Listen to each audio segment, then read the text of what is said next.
There's an unspoken question in every person's mind that has to first be answered, which is, why should I listen to you?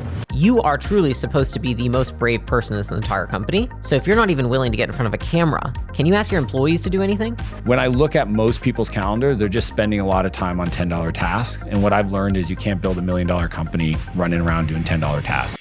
You know, if you guys are creating online, there's one thing that I think is more important than anything else. It's, do you think you're the hero, or are the people that you're serving the heroes? So many times we're doing the right stuff. We're just doing way, way too little of it. We don't hire people to grow our business. We hire people to buy back our time. Most people dramatically underestimate the amount of volume and effort that is required to get to where you want to go. But if I look back, it's really consistency of just showing up and sticking with the plan. So the fact that this opportunity exists right now is literal insanity to me. Like, we're getting paid now to market.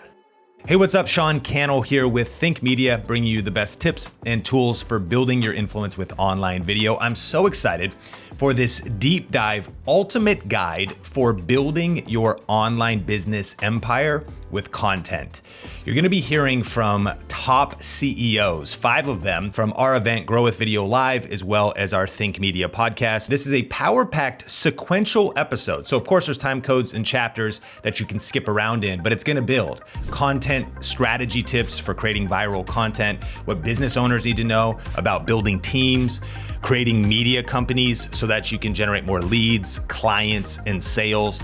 And all of these individuals have thriving YouTube channels, but also thriving businesses. So if you're a content creator, there's a lot of business wisdom to get. And if you're a business owner, there's a lot of content marketing wisdom to get, all in one super long episode for your next road trip, for your next session in the gym or on headphones, because it's a long one, right? And if you want to skip around, check out time codes and chapters. But with that, let's jump into session number 1 with Leila Hormozi. So quick backstory, I'm gonna go through this as fast as possible. This is me when I started my business career, sleeping on the floor. I signed my first lease, slept on that floor for the first 9 months, was able to get it to that picture on the left in a year. Then I opened a new location every 6 months after that. And then over the next 18 months, I met Leila and we did gym turnarounds. So we basically fly from place to place to place and fill gyms up. But it was a hands-on sales model. I had at our peak 8 sales guys turning around 8 gyms every month. That became tenuous logistically, and we're like, I wonder if there's a better way. And so from there, we packaged our IP for a better gym model into a licensing business. And so we were able to grow Gym Launch, which was a B2B business, to $2.5 million a month, Prestige to 1.7 a month, which was B2B2C. That was an affiliate-based business, and it was weight loss and supplements, so e-commerce. Then we scaled Ellen to 1.6 million a month, which was B2B2C, and we just recently sold that for 46.2, and we just sold that one last year as well, which I'm not allowed to say the number, but there you go. Then we started acquisition.com, which right now does about 13 million a month. So right now we grow $3 million plus internet businesses into $30 million plus sellable businesses. That's kind of what we do now. And so hopefully you're probably asking this question, which is like, what does this have to do with growing video or growing with video? Jack.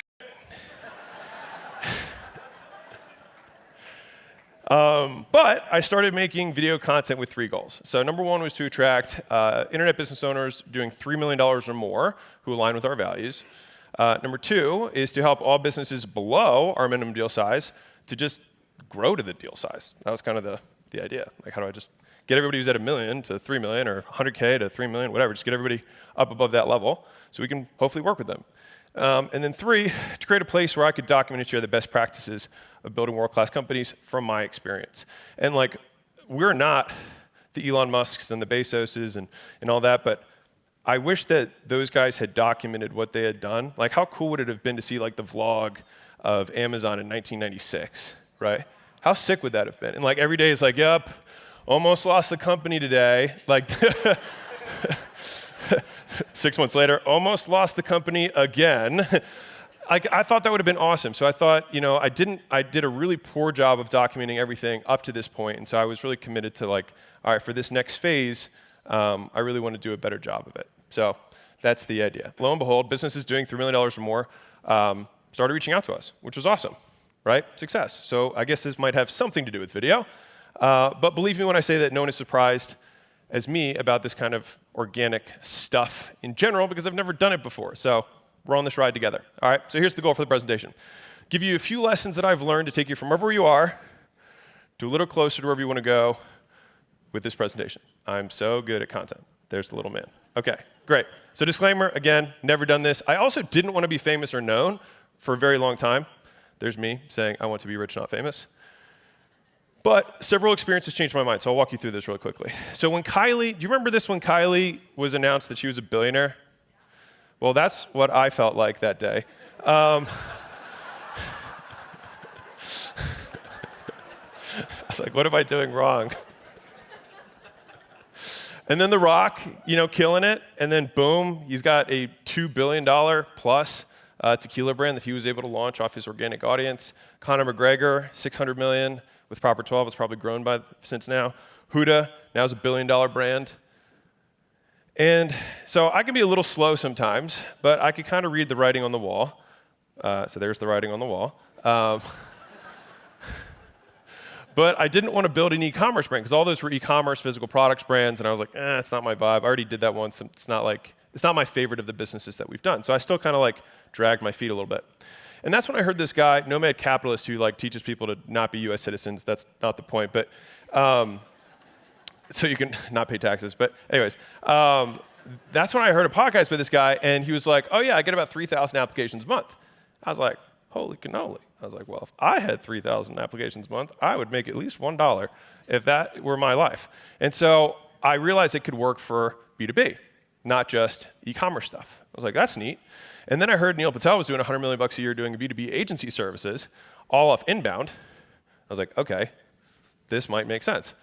And so again, I still was like, all right, so it does work for B2B, organic stuff works, but I still didn't really want to be famous. That was not my vibe. And so I met up with dear friends of ours, Lisa and Dean Graciosi, and we had a conversation that was kind of the last straw here. So I was like, dude, being famous sounds terrible. He was just telling us about how somebody shut up his house and threatened his kids, and I was like, that sounds awful. Why? No, thank you. I'm good. I'll just pass on grass. And so he was like, if getting harassed and attacked is the price I have to pay for it's supposed to say impact.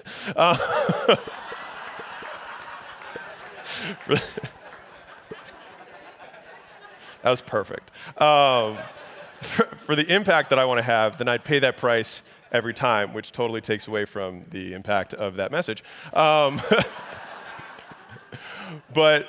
I was like, he's right. You know what I mean? He said, if that's the price I have to pay to make the impact I want to have, then I pay that price every time. I was like, all right, I need to stop being all right. So 18 months ago, I started a YouTube channel. Some of you guys may have anybody seen this, the YouTube channel? Nosy Nation. Woo. And so I built 2 expensive studios to launch this thing. I started making 3 videos a week. Side note, important lesson that I learned on a vacation. That really one did better than my really fancy one, which then taught me that what's inside the content matters more than the wrapper. So for anybody who's worried about getting started, about making it look right, I don't think it matters. I mean, I think it matters a little bit, but it's 80-20, so focus on the 80. All right, and so I continued my very steady growth for that period of time, which is great, recommend. But, the first 12 months we went from 600 to 70,000 subscribers, which was cool. And so things were going smoothly until one day I had a chat with Grant Cardone about branding. And it reminded me that all the lessons that I learned in business applied to all this organic stuff.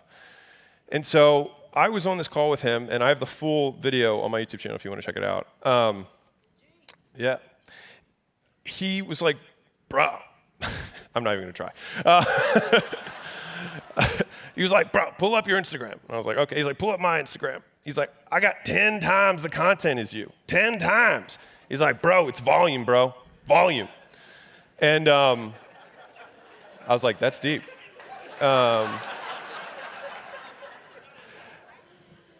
And so I was like, I should probably do more, which is a lesson that I have learned over and over and over again in business, and I'll tell you a couple more stories about it later. But so many times we're doing the right stuff. We're just doing way, way too little of it. I'll tell you a quick story, which is not on this presentation, but when I started my first gym, I was told that I should put flyers out. And so I went, I'm really, full of piss and vinegar. I was like, I'm going to go do it. So the business owner who told me was more successful than me, et cetera. And so I went, I put the flyers out, and then nothing really happened. So I met back up with him a few weeks later, and he was like, hey, how'd the flyers work? And I was like, I got one guy who called me and said I up his car. That was it. He's like, well, what was your test size? I was like, I was like, well, I mean, I put 300 out. And he's like, dude, our test size is 5,000. He's like, that's what we test with. He's like, and then we do 5,000 a day. I was like, oh. Noted. And so it was just a really good lesson, and that happens with phone calls. Like, yeah, I'm gonna start doing cold calls. You make 10 calls every 3 days when you're feeling motivated, rather than doing 200 dials every day, like it's clockwork before lunch. You know what I mean? The level of effort difference is not like 2x or 4x. It's like 50x. It's a lot bigger, and most people dramatically underestimate the amount of volume and effort that is required to get to where you want to go, like dramatically. And so I have so many lessons that this repeated, and I was taught yet again in a different sphere that I'm not familiar with that this was true. I'm also wearing the same shirt. So I decided to take his advice and dramatically increase the amount of content that we created and how many places we displayed it, right? And so before I tell you, who wants to guess how many pieces of content we started putting out weekly after that call? 25? 10,000? Less than that. I would be so much more famous if I put 10,000 out. What was that, 100? Good guess. So we went from 7 pieces of content a week. I did 3 on YouTube, and then I just repurposed the same 3 on a podcast, to 80 content pieces a week. And for scale, if you remember the first line that I showed you way before, the top of that is that purple line from the first graph I showed you. And so pretty cool. And so this is what happened in those 6 months. We added 300,000 subscribers on YouTube, 7,000 followers on Instagram. Still haven't really cracked that one. 350,000 on TikTok, 150,000 buyers, which is cool, on Amazon for the book, 350,000 followers on Instagram, 100,000 on Twitter, and 400,000 downloads a month on the podcast. Cool, right? So basically a million person audience within that 6 months. And because I am more of a business guy than I am a quote influencer creator, this was what I cared about. So the net traffic result for us was web traffic went from basically non-existent to about 100,000 unique clicks a month to the site, just organically. Pretty cool. Number 2 is the subscribers, so I told you before. And then this is one that's really cool. For who here runs paid ads? Can I get a, okay, some of you, cool. So this will resonate with you. So in the businesses that I had, at a $25 CPM, we were getting $2 million a month in exposure for free. Not only not free, we're getting paid to do it. Crazy. Like I'm beside myself still because I think it's insane.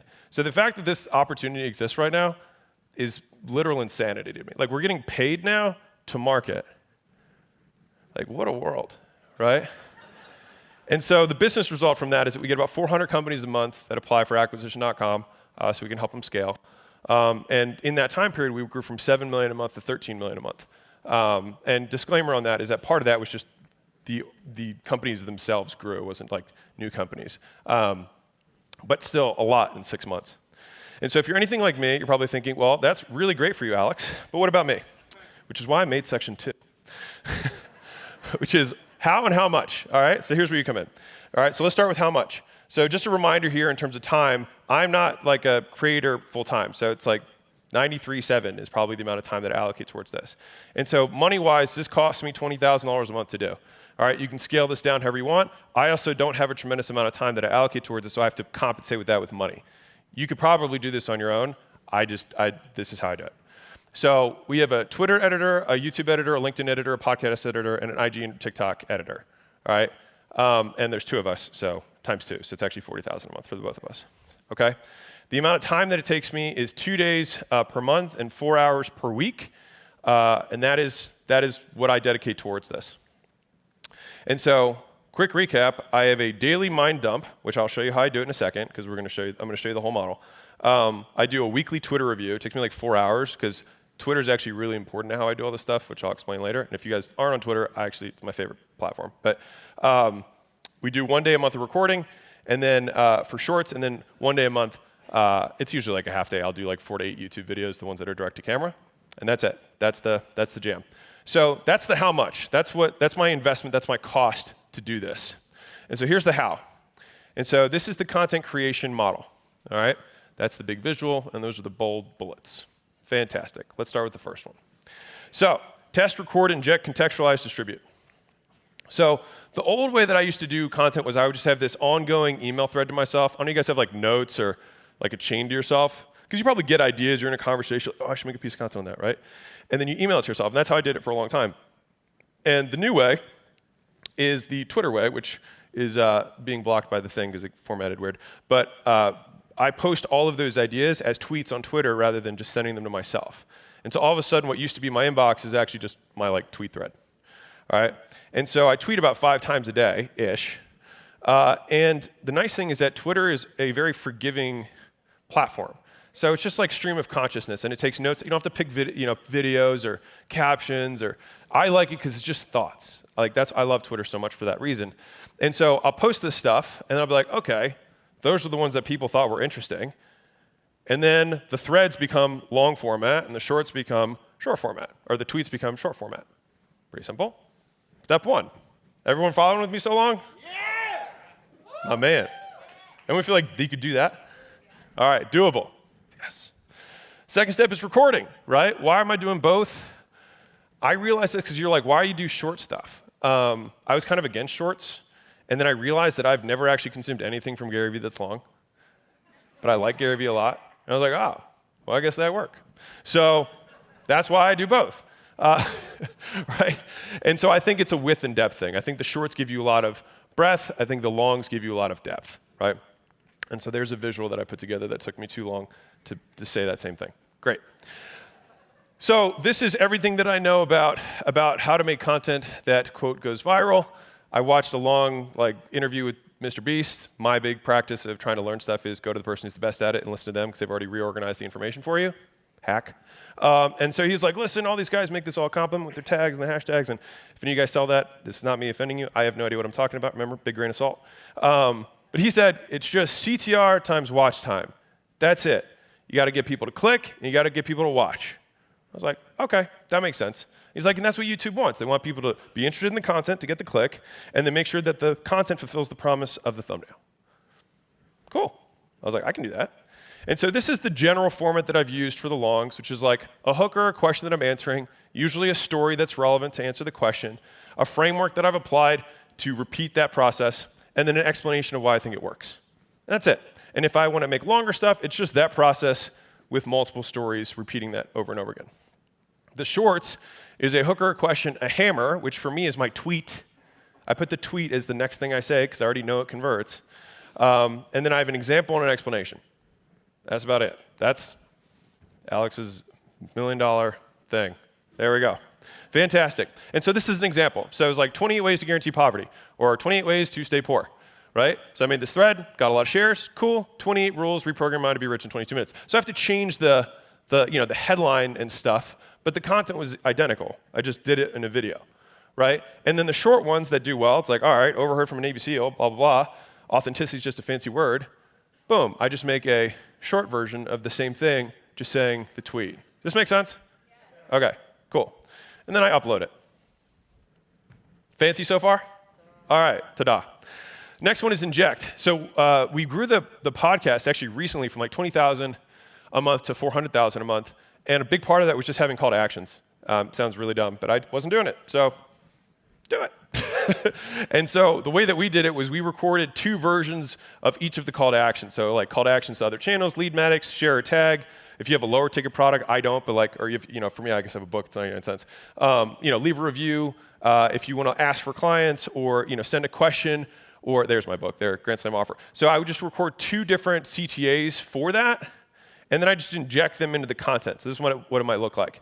So it's like you have your CTA 1, content, mid-roll, content, end off. Does that make sense? So we started doing that with the podcast, and it started to grow a lot. And now we're actually doing it in the rest of the forms of content. So you'll see that from me because this has been working. So this is me doing this, walking the talk. All right, the point directions, etc. Okay, contextualize.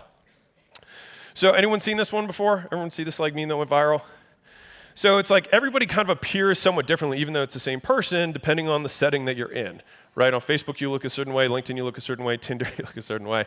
I had a sales guy who was on, this is not relevant at all, was on Tinder, and he would close every one of his dates on buying our supplements.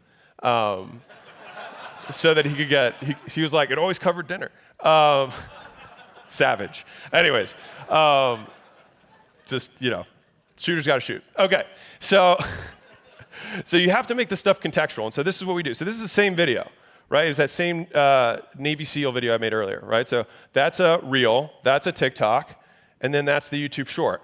So it's the same thing, you just make it match the platform. Same way you would make your Facebook look different than your Instagram look different than your LinkedIn, et cetera. As long as you just make it contextual, I think it does a lot better. Because have you guys seen people just like take literally the exact same thing and post it on the wrong platform? I just think it just hurts it. And it's just not that much effort to make it contextual. All right, last one, distribute. Then we distribute them. All right, so we went from 7 times a week to 80 times a week in distribution. That was the result over that 6-month period, which was a lot of growth. Awesome. And so we 10x the inputs, and we got 10x the outputs.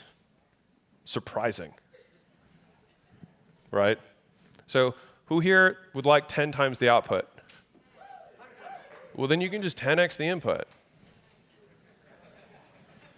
All right. Good talk.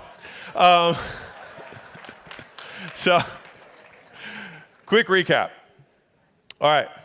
Content creation model, test. First thing you do, make your brain dump into something that's actually generating content. So this is net zero time for me. I was doing it, and I just started doing it publicly. Number 2 is that once I have the stuff that's winning, I record it. I record the threads as longs. I record the tweets as shorts. From there, the team injects the call to action so that I can direct the traffic whatever way I want to direct it, right? 4, and big one on this last injection thing, like if you don't do this, because I wasn't, you get all of these impressions and like eyeballs and stuff, and you'll get followers, but like you don't drive a result. Which again sounds silly that I wasn't doing this, but I told you at the beginning, you guys are better than I am at this. Number 4 was contextualize it. I just think it works a lot better. And then finally, you cut it and increase the volume. Cool? That makes sense so far? Great? Fantastic. So was that helpful? Okay, cool. So that concludes section 2. How much and how? Fantastic. Observations. I was going to call it musings, but then I thought no one would know what that meant. So I just gave you the traditional lip service on a content generation model. It's kind of boring, and I don't think it's that interesting, which is why I tried to get through it quickly, because a lot of people will ascribe that as the reason that we grew a lot, and I don't think that's why. But I'm presenting it because I would end up getting a zillion questions about it, and so that's why it's there. I think the real reason that we were able to grow, so I'm going to put my real hat on for a minute, is that, and again, this is my 2 cents. There you go. Is that there's an unspoken question in every person's mind that has to first be answered, which is, why should I listen to you? And I think it's one of the most profound questions. And I think it influences how people share, how people take your content, everything. It's the frame that the content is consumed in. So I'll give you a real-world example. Imagine you're talking to a guy, you don't know anything, and he's just talking about business, and you're like, oh, that's cool. And then 2 seconds later, it's like, dude, that guy's a billionaire. All of a sudden, you're like,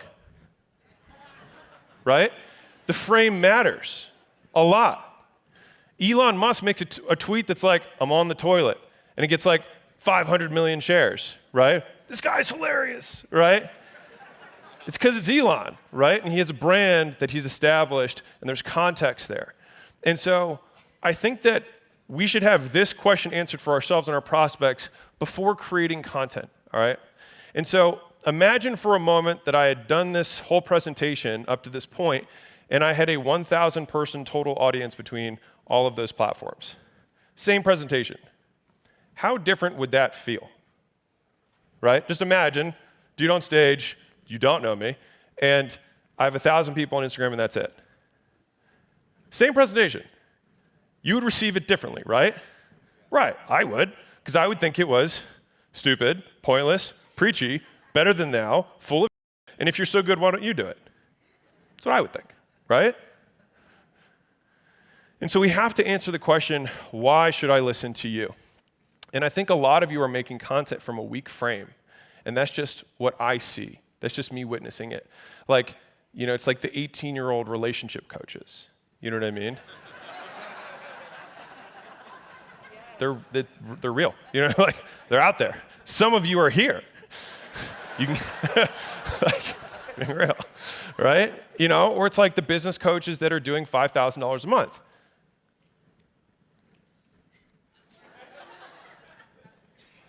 I don't have a lot of, like, you know. So besides all the stuff that we shared earlier, the real reason that I think our audience is growing is that we're talking about stuff that we have evidence to support. Like, that's the real, right? So all the shit I said earlier, sure, you can do that. That worked for me. You might not like Twitter. I like Twitter because it's easy for me. If it's not easy for you, don't do it, right? Which is why this worked for me this time, right? That's the context. But I think this stuff is the more kind of eternal stuff. And that's why I was kind of like excited to get to part 3. Yes. And so I think it's about having the evidence for your others and most importantly for yourself, right? We built these other companies first before ever talking about how to build companies, right? And so if you're like, great, Alex, nice for you. So how do I make content if I'm just starting out? Excellent question. So there's 2 frame shifts that I think have to occur. Do, then talk, how I versus how to, and give versus get. All right, so let's start with the first one. So who here hates this, right? How to live an amazingly happy life and get everything that you want from somebody who is doing this part-time and is still cutting hair, right? There's nothing wrong with cutting hair, but it probably wouldn't make you an authority on this matter. Does that make sense? Some of you are doing this and wondering why it's not working. You're like, oh man, my stuff's so much better. It honestly doesn't matter. It doesn't matter. Because if I had 1,000 people on stage, like on my followers, and I made the same presentation, you wouldn't give it. Like, I'm trying, like, real, right? And so there's a better way, I think. All right? So this is Alex's crazy content creation model, trademark pending. All right? Step 1, do. Step 2, talk about what you just did. I know. And then do bigger. This is a complex model, I know. We're getting to it. So here's how it looks in the real world, all right? Hey, here's what I did versus here's what you should do. Feel the difference? This is what I did. If it works for you, awesome. If it doesn't work for you, no sweat. Here's 20 of my clients. This is the stuff that I'm doing with them right now. Rosie was struggling with some skin condition. We started giving her magic pills, and look at her skin now. It's amazing, right? But like, this is what, it might not work for you, but this will work for her, and this will work for him, and this will work for my clients, right? Not what you should do. As soon as you point out, people hate you. Because it sounds like you're preaching. It sounds like you have an ego, and I just don't think people like that. And so I think it's also switching from I'll switch the other way. Switching from how to how I. So how to build a massive social media following to how I built the following that I have. Feel the difference? It's really small, but really big in terms of how people interpret your message. Because it's like, thanks, man. I appreciate it. I think that what happens is when you say it that way, you're like, you're pulling back and saying like, hey, like, I hope this serves you in some way. Like, this is like me opening the kimono. This is the stuff that's working right now for me. Whereas the other way, you're at the pulpit commanding, giving demands and commanding people. And I just don't think people like that. I mean, how many people, their entire Instagram feed is people shaking their finger at you, right? It sucks. I hate it, right? And so I think it's really speaking on your truths rather than claiming to know the truth. And I think there's a point I probably make later, but I'll bring it up now, is that everyone is unquestionably an expert on your own life. No one can question that. If I say I had oatmeal for breakfast this morning, I am untouchable. I mean, oatmeal's kind of lame, but from a factual standpoint, like, no one can challenge me on that. Like, this is what I eat every day. No one's gonna be like, "Fuck you, Alex," like, harming the planet. Right? They're not going to say that because, like, that's real. That's true. No one can touch that. Right? But as soon as I say you should have oatmeal for breakfast, you. right? It's this big of a difference, but it makes all the impact in the world in terms of how people receive the message. So question, who here makes the content because they want to become famous and feel good about themselves? Ooh. Or who here is making stuff because they want it to be received and help the audience? Right? And so the thing is you have to feed them and not you. And I think if you can make that shift, I think, in my opinion, it will be more effective. And so if you look at the biggest influencers in the business space, because this is the space that I'm kind of in, you look at these guys, I mean, shoot, half these guys are talking here. So congrats to the event, it's awesome. I'm very honored to be on stage with them. So that's the ACCCM at work, the Alex Crazy Content Creation Method at work, by the way. Talk about the you did. Which one of these guys made money from their social media following? Made the money they have from the social media following. Right. And so how many of these people needed the followers? None. Right? People are like, I want to be the next this. It's like, if you want to be the next that, then you got to walk that walk. Right? And so you probably won't be respected as an authority on business until you've achieved mega success.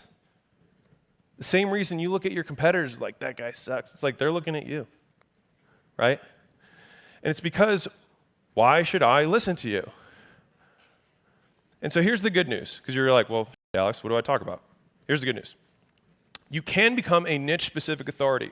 So rather than going like, here's how to live an amazing life, right? That's like, you've got to be Jesus. Jesus can do that. You can't do that. Jesus can do that, right? So you got to go from here to like, I'm really good at helping people build ATM businesses. I'm really good at how people flip houses in Phoenix, right? Because in that little ocean, that little pond, you can be king. Because you got to compete against 20 guys, and you got to walk the talk, right? You got to do what you're doing, and you talk about what you're doing. That's it, but you can win in that little pond. And I'll show you how to scale from there in a second. But you can do that, all right? And so this is me when I started. So I had a couple powerlifting records, and I liked working out, right? And so, thank you. And so the stuff that I did then was about what I was doing then. And so you can't read it, but it says how to get rid of stubborn fat on your arms and stomach. That's the content I was making then. And who is it relevant for? Just the members at my gym. But that was my way of adding value, and I already had rapport with them. So they're like, if I'm going to learn about this identical topic from 100 different people, I'd just rather learn about it from you because I like you. And I had values-based rapport, not expertise. Like I had general expertise because I looked the way I looked, but beyond that, I didn't have a PhD. It's not like I did a ton of research. I read the same articles and just tried to make it entertaining. That was it. And I didn't become mega famous for that. But this made me money. This made me enough money to, grow the company that I had at the time. And so from there, I leveraged that to grow my first gym and then the gyms after that, right? And then from there, once the gyms grew, I started making content about how to grow gyms. Why? Because I knew how to grow gyms. I wasn't like, how to scale your SaaS company. You know what I mean? Like, how to reach $1 billion valuation. Like, I was like, I don't know, but this is what worked for my gyms. And people are like, dude, this stuff works. I'm like, I know, because I'm doing it. This is how I do it. Like, I know it works. This is how I do it. Of course it works. I'm doing it. Here's what's crazy. So many people are talking about and teaching stuff that A, they have never done, and B, they are repurposing someone else's content and making a version of it. Some of them are you. Right? And that's the thing is like when you start talking the theoretical and trying to teach something, it's how to rather than how I, right? So if you do the thing, then you just talk about what you just did. Now, later on, I think it's the capture don't create, documents don't create concept, but I understand that takes resources. Like it takes money to get people around you to document your life and all that kind of stuff. Like that's expensive. But I think just even doing recaps of like, this is the stuff that's working right now for us in this context. People are like, thanks. You didn't have to do that. Thanks for sharing that stuff that's working for you. Rather than how to. And no, if you do it that way, you will not gain a mega following at first. But you will accomplish it, which will set you on the path for you to be broader later. So the YTSecrets podcast became the game Then I published from the Gym Launch Secrets book, which is how to build a profitable gym, to the $100 million offers book. And the difference in scale was pretty tremendous. That's my Gym Launch Secrets book, but I still think it's a phenomenal book, by the way. To that book. And that book's done that in less than a year, and that other book's been out like 4 years. And so it's not bad, it's just sequence. People try and go out of sequence. They try and say, like, why am I not Tom Bilyeu? Why can't I'm doing everything Tom Bilyeu's doing, except for building Quest. Oops. Like, that's why what he says is relevant, right? Like, you know what I mean? Because the thing is like, we want everybody here, most people seek truth. Would you say if you were like, raise your hand if you seek truth? Okay. So the easiest shortcut for the brain to seek truth is to look at someone who's the most extreme version and then think, okay, I don't have to apply a lot of decision-making filtering here because now I can just absorb this because I can just take this as fact. Because if Warren Buffett says this is how I should invest, I feel okay about that source. Even if he's like, save your money, spend less than you earn, dollar cost average into the S&P, and don't buy gold. Right? Like, he says that stuff, and you're like, okay. Now, the stay-at-home teacher who's been saving all of her money could say the exact same thing, but she just forgot to build Berkshire Hathaway.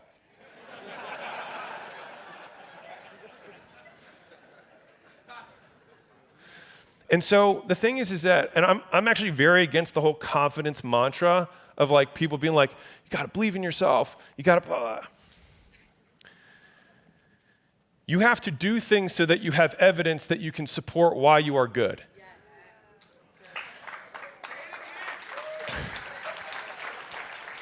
You guys are great. And this is like my favorite line from The Matrix. It's, I think, in the second or third, I can't remember which one it is, but Morpheus is up there and he's like, I feel truthfully unafraid, not because of the path that lies before me, but because of the path that lies behind me. And I think it gives a lot of spiritual strength that, because I got asked on an interview, they're like, how are you so certain? I was like, you talk about these things like with so much certainty. I was like, well, that's just how I've done it. Like, and it's that depth of experience and knowledge that like no one can question that we built those things. That's truth. Those are the real numbers. And so as long as you're not fudging your numbers, right, and you just say like, this is what it is, then of course you're fucking certain, right? Because I think confidence is self-delusion. It's trying to make up for what you don't have evidence for.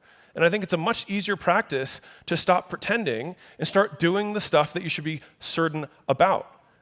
And then you don't have to have bravado. You can get up, like, you can walk on stage and people are like, that guy built the biggest king and water empire out there. My buddy Colin's in the front. And he built that. He doesn't have to have confidence for people to listen to him. They will want to listen to everything that he says if that is what they want to do. Because they'll just go to the person that's done the thing that they want to do so that they don't have to apply a lot of effort in thinking, and they can just say, I'll do everything this person says, right? Most people cannot separate information from source. So what we do is we just seek out good sources. I think wisdom is built through being able to take from separating information from source. A fool can give you a very wise piece of wisdom or information or a lesson, but it's much harder to do that. And so the shorthand for most of us is just go to somebody who's an absolute authority in this thing that has unquestionably a reason that I should listen to them, and then just listen to them. The downfall of that is that you start taking stock advice from your hairdresser. I'm not bashing hairdressers right now. That's just top of mind, all right? And so you're like, I trust you. What else you got? And then they start talking about things that are not their expertise, and then that's when you get in trouble. And so to the same degree, if you probably have an audience that starts asking you questions, right? Anybody have an audience that asks them questions? Raise your hand. Okay. If someone asks you a question that is not something that you have authority on, I think you gain more authority by saying, I don't have authority to speak on that. And then you gain more respect because this is what happens. Damaging admissions are the single greatest thing that built trust. If I say, I suck at marriage advice, I suck at giving happiness advice, I suck at whatever, but I'm really good at making high returns in the stock market, how much more believable is that than I make really good returns in the stock market, and I'm really good at marriage, and I'm and. When you admit your deficits, whatever comes after the admission of guilt or the admission of deficiency is believed more. So if I say, hey, I really suck at a lot of things, but you're going to believe whatever I say right here, that's a sentence structure for persuasion. And you can use that in all of the content that you have forever. It's also great for negotiating. And so, anyways, I say all this to say, it's the path that lies behind you, not the path that lies in front of you, that will give you the certainty that you want to gain the influence you desire. And so my evolution for me was fitness first, and I just talked about this is what's worked for me. People are like, Alex, how do you eat Twizzlers and cookies all day and have a six-pack? And I'm like, A, genetics. B, I live at a gym. And C, I eat this way. Right? And people were like, oh, so I can have cookies too and have a six-pack. And I was like, yes. And that was relevant for me. Some people are like super vegan superstars. Awesome. And they're going to talk about what's relevant for them. And the people who follow will be like, I vibe with that. Cool. Right? And so I'm not going to be the best nutrition expert in the world, but in terms of like my little fiefdom, I can rule that. Right? And then I moved up because I started doing well there. And people started asking me, hey, how are you growing your gym? I was like, well, this is how I grew my gym. They were like, what about business in general? I'm like, I don't know. I've never ran an e-commerce business. I don't know about manufacturing. I don't know about software. I don't know about any of that stuff. But I know how to grow a gym. So I only talked about that. And the amount of people that was relevant for, this many. But for that audience, everything. Right? I mean, and just for context here, there are riches and niches. Like, that company made a lot of money. Just saying, like it made a lot of money and it didn't make me famous at all. And so again, the question is, do you want to be rich? Do you want to be famous? Are you trying to serve you? Are you trying to serve the audience, right? And then the last one is like now we've been able to leverage that initial success to build an e-commerce brand, to build a software brand, to sell those, and then now we have a portfolio. And so now, because we have businesses that span a lot of different areas, I can say, these are the frameworks that we use to build all of them. I hope this serves you. And then people can take that. And has anybody used any of the frameworks that for Mozi Nation, anybody who's been there, have anybody used those frameworks to make more money? One person. Whew, probably not. So a big part of that is that you just get better over time. And so I said this quote, and it got shared a lot. It's like, you're not making as much money as you want because you're not as good as you think you are.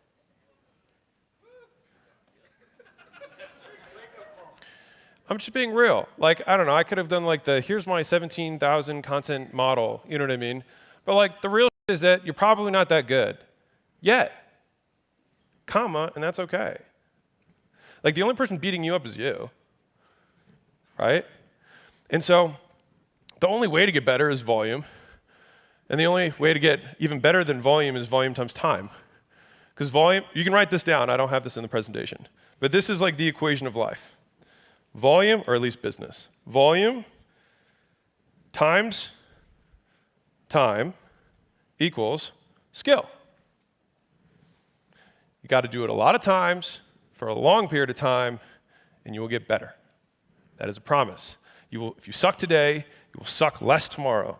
And eventually, one day you will look up and suck so little that you will actually be good. And then people will ask you, how did you become an overnight success? And then instead of saying, here's how you cold call, you say, here's how I did it. I hope this serves you, right? And you can build that trust that way. Great, Alex. So how do I make money if I'm just starting out? Fantastic. All right, Colton. Jeez, always about the money. Okay. I'm kidding. Colton's awesome. So here's a couple observations here. Give away the secrets, sell the implementation. All right? If you want to build an enterprise that is valuable, this is how you do it. You can sell info. There's nothing wrong with that. But if you want to build a brand, give away the secrets, sell the implementation. All right? Because people are like, you can give the whole farm away. People still won't do it. 1% of people will do it. My business model relies on the 1% who do it. You know what I mean? So like I bank on that. But only 1% are going to do it. So most people need help. Most people need encouragement. Most people need accountability. Most people need somebody who's going to act as their virtual Google because they don't want to type it in. It's true, right? And so one of the side notes that I have here is that if you're not afraid of what you're giving away, that you're giving away too much, you're not giving away enough. And so every time I've written a book or I've made like a presentation that ends up going live, I always think to myself like, oh God, I'm sharing everything. What will they do? They won't need me anymore because I give them this information. They'll just keep living their lives and I will become obscure and nothing and I will die, right? That is what it feels like. I mean, you catastrophize. But that's real, right? It's the opposite though, right? And there's so many things I feel like that I've at least realized for me is a lot of things are the opposite of what you expect. It's like you only gain your life by giving it, right? Like you only get trust from others by trusting first. You only get value back by giving value first. And so if you're afraid of giving away all the secrets that you have, I promise you, if you make content that does not contain the secrets, 99% of people who are the people who are never going to pay you anyways, 99% of people will just think you suck because you give nothing. So you just make fluff because you're so afraid of giving good stuff away. The thing that most people consume is they consume one video and they make a judgment and say, I will never consume a video from this person again. What a waste of time. And so like my big fear with every piece of content is I would rather make fewer pieces of content because I'm so afraid of somebody taking 20 minutes to consume something after watching a bunch of my stuff, watching that one and not actively deciding to stop watching, but just don't get enough for the time that they're like, I'll just watch something else. They don't say like, oh, f*** Alex. They just pivot a little bit, and slowly you fade away.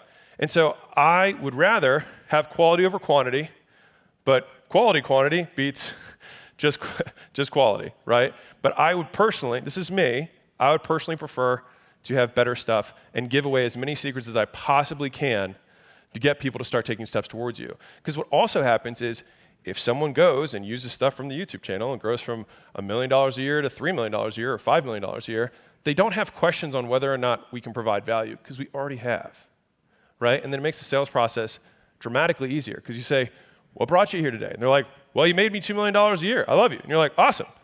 Want to get to 10? And they're like, sure. Like, how do I know it's going to work? Because it already has, right? And you can take that. It's a totally different frame for the sale. Okay? And so make your free materials better than everyone else's paid materials. I heard this from Tony Robbins, and I think it's really true. But I think the real is that most of your stuff is not better than their paid stuff. And so that's why it doesn't work. And so talk about what you really know, which is your specialty, which is your individual thing that you have experienced that no one can challenge. Your truth, all right? And so finally, you want to play games where if you wait, you win. Because goodwill compounds faster than money. Because the longer you can delay the ask, the bigger the ask can be. The longer the runway, the bigger the plane that can take off of it. And so I promise you, and this is, again, gigantic Himalayan grain of salt, with the limited experience that I have, doing organic, because I've only done direct-to-jugular paid ads, cold calling, affiliate stuff, straight pitching. I've only done that. But I can say that this brand is very special to me because I enjoy what we're building, and I'm in no rush to do it. And you have time. And so the longer you can wait and keep walking with people, the longer the compounding works in your favor. Like, it's no coincidence that the biggest people in the business space don't need anything from their audiences. Right? Because I think that compounding process gets interrupted when you do a hard pitch.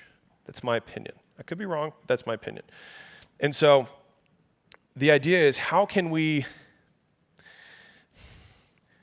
sell without selling? Right? And I think in that way, the compounding will happen faster than the revenue would have otherwise increased if you started trying to make the money fast. And so the longer you can delay that, the better it's going to be, and then you can understand why all these guys play the infinite game of never even wanting to do that right hook, because it's like, but next year I'm going to have 5 times the audience. And then a year later, they're like, but next year I'm going to have 5 times the audience, right? Because as soon as you shoot your shot, you dramatically decrease the goodwill. And so I think that I've at least adapted, and this is maybe just a different way of saying it. I know Gary's got jab, jab, jab, right hook. Just a personal observation that I've had is that you can go give, give, give, give, give, give, get.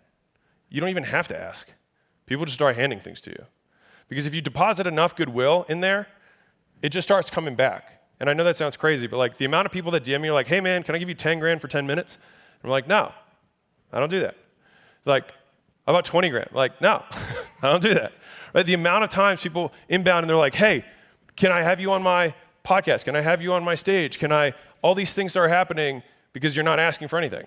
And it makes people feel uncomfortable. It makes people feel really uncomfortable. They're like, how can I buy something from you? And you're like, you can't. They're like, ah. And I'm like, use the get to 3 million, then we can partner, right? But that's it. You know what I mean? There's nothing else. And so I think that if we can make that pivot and have that patience, but like, if we're thinking really big picture, the reason most people aren't successful is they just can't control themselves. Like that's it. It's impulse control. And so there's 3 things. They did this research study that said that ultra successful people have 3 common traits. Number 1 is they have a superiority complex. They think they're better than everybody. They think they can do bigger things. Second is that they have crippling insecurity of not being enough. I like that one, hits me. And then the third one is impulse control. So they know where they want to go.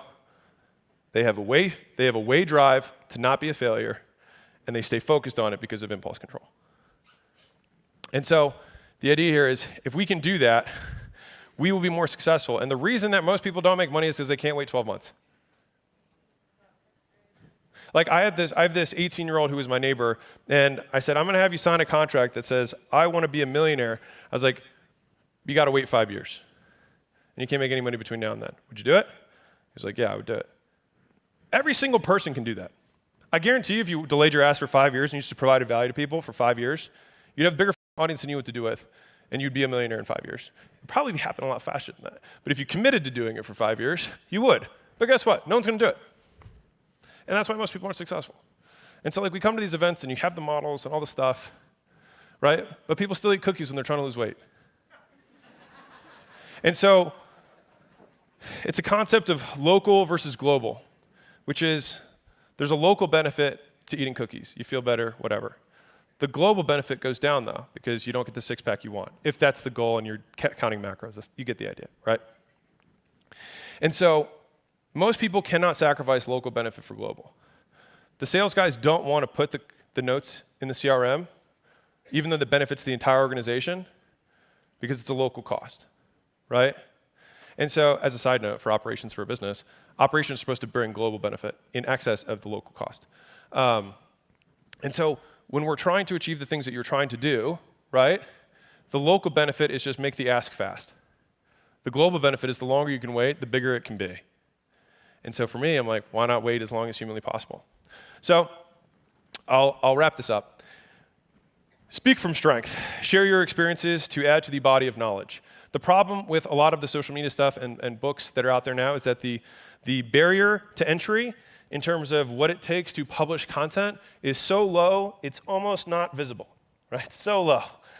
And so everybody can produce content. Back in the day, the only way you produce content was like after 30 years of being a researcher, you're like, this is my entire life's work in one book so I can add to the body of knowledge.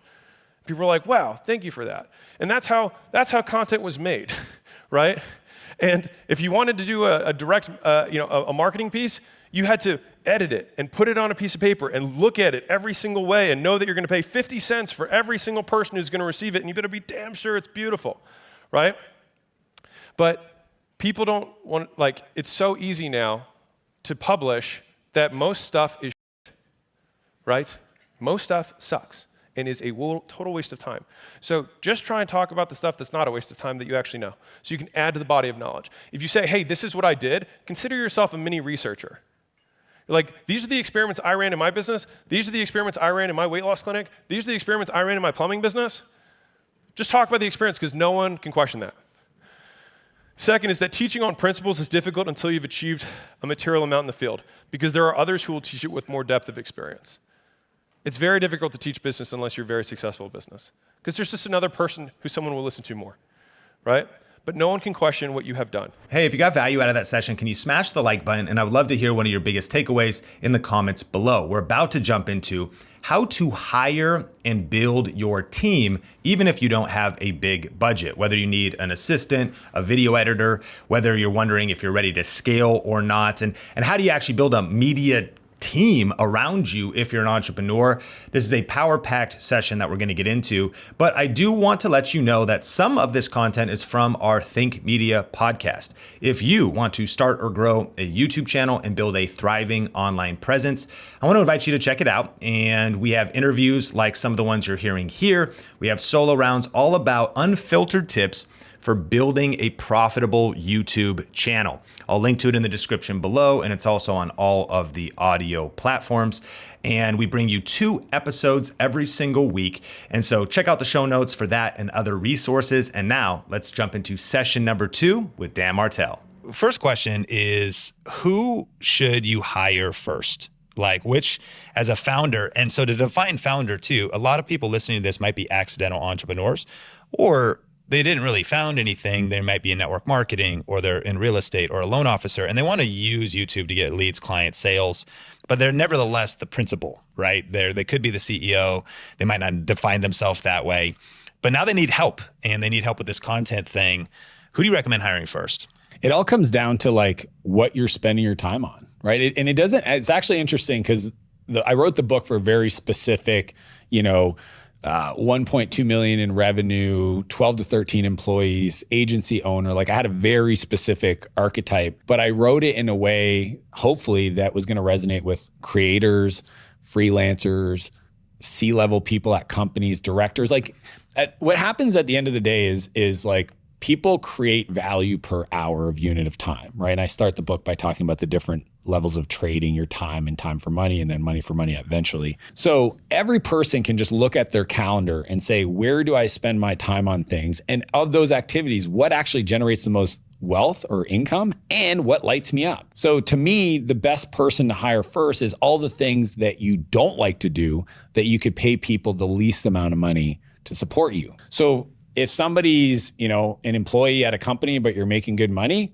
maybe it's having somebody support you in your home, right? And taking care of the house cleaning and the meal prep and, supporting you in that way. If you're an entrepreneur, for most of the founders that I work with, it's usually your inbox and your calendar, because your inbox is full of, I always say your inbox is a public to-do list for strangers to demand of your time. Like it's kind of nutty to think about it. But if we were back 100 years in business and you're on Main Street, USA, you wouldn't allow a stranger to just walk into your office and demand something from you. But yet in today's world, that's how we do it. So it really depends on the individual's calendar of where they're spending their time.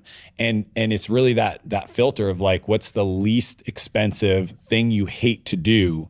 Because when you take things that suck your energy out of your life and you start stacking what I call green activities, the ROI on that is not even just like buying the time back. It's actually an amplifier to the work you get to do, because you go from thing to thing or project to project with a new sense of excitement and passion, and that energy is compounding. It's not just more money, but it's also quality of life, peace of mind, happiness. Yeah. So in the book, you do recommend that for most founders, it's probably an admin assistant. This is what happens is we're taught a bunch of beliefs that are just not true. Okay. And I have a whole chapter called The 5 Time Assassins, where I try to break down these beliefs around like, when I started in business, my dad would say stuff to me like, the CEO, they're the chief sandwich maker and office cleaner, and they've got to be willing to do the stuff to show the rest of the team that and I don't disagree.